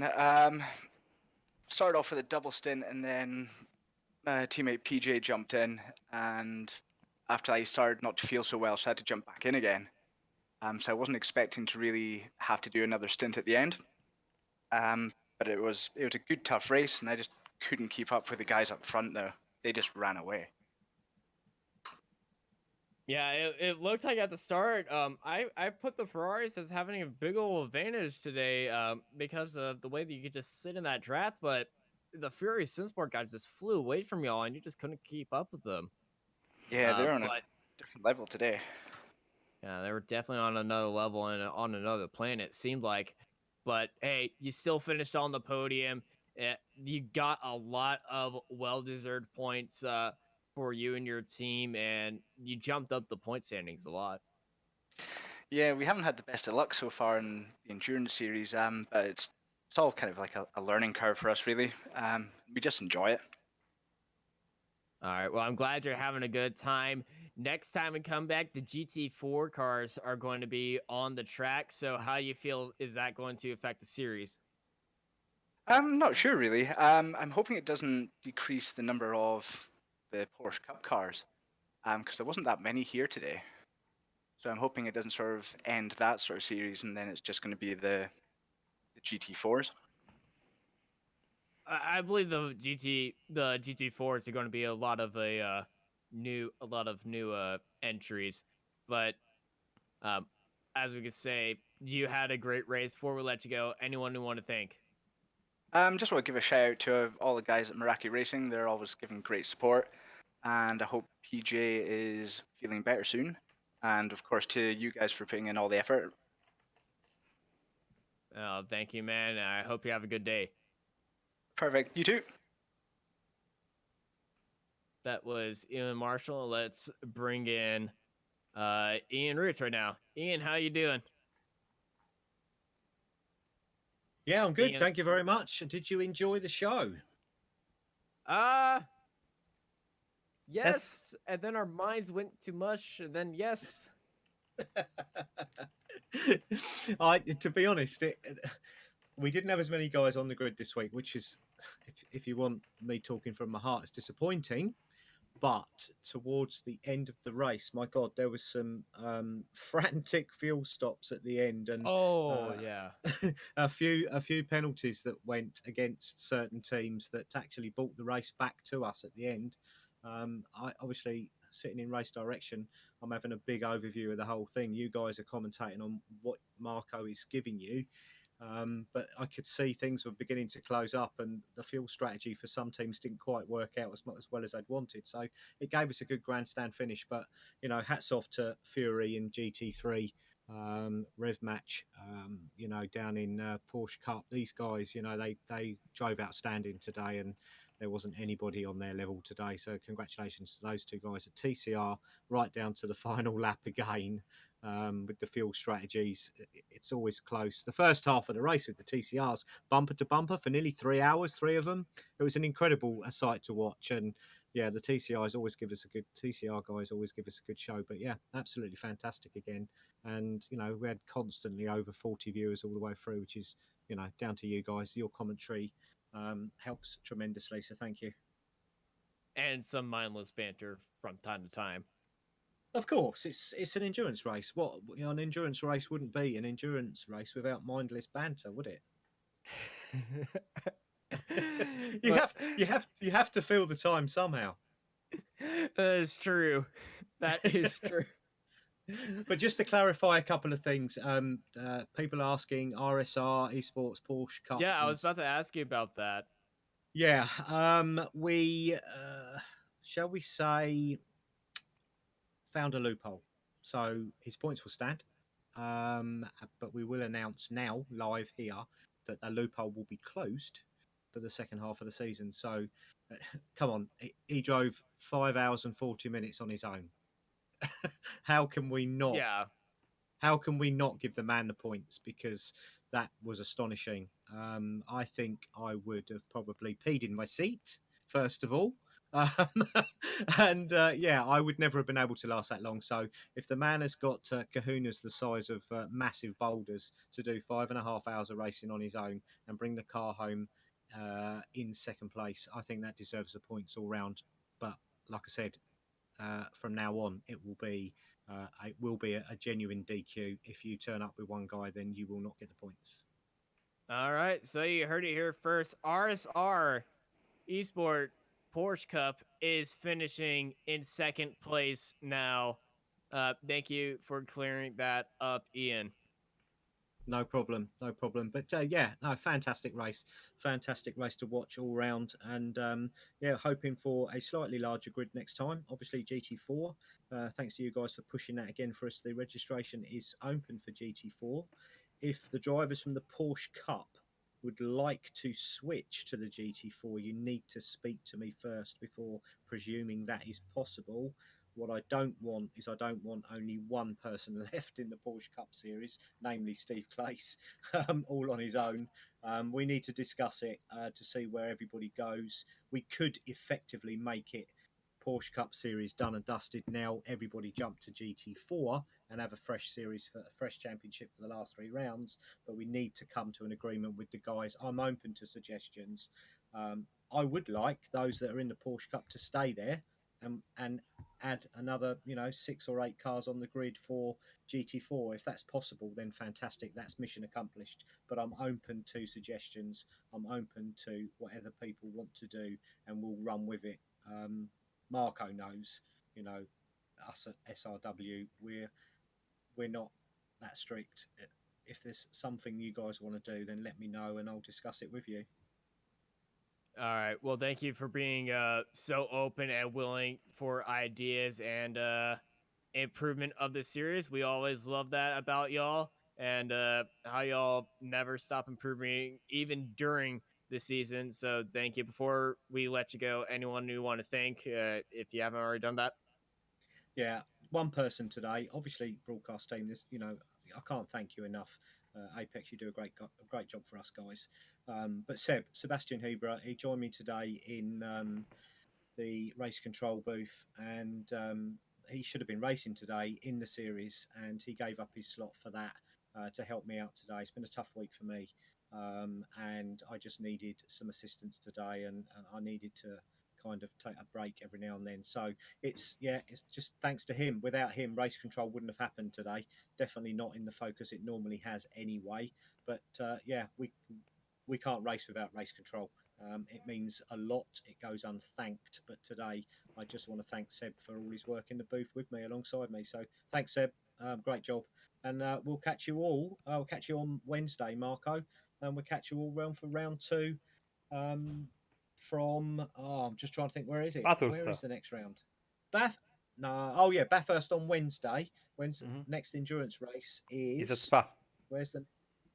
Oh my God! Yes, Spa Spa-Francorchamps. endurance. Yes, it is. Yes, that will be pushing 6 hours, I believe, Marco. 1,000 kilometers. So yeah, we'll catch you all in Spa for the next endurance, and Bathurst on Wednesday for GT Pro. All right. Thank you, Ian. You have yourself a good old day. And Marco, I think it is time to wrap things up. Any final comments? Well, another interesting, very, very interesting round of the Endurance Series. Cannot wait for Spa, to be honest. That's going to be quite a threat because it's it's the home race for this championship, among others. including Zolder and Branzaccia, the other two home tracks, and a track that everyone in this series loves very, very, very, very well. So I am very, very excited for that. Now, of course, if you want to keep on racing with us in half an hour time, round 1 of the Apex Racing GT series will start on our channel. So hopefully you will enjoy that.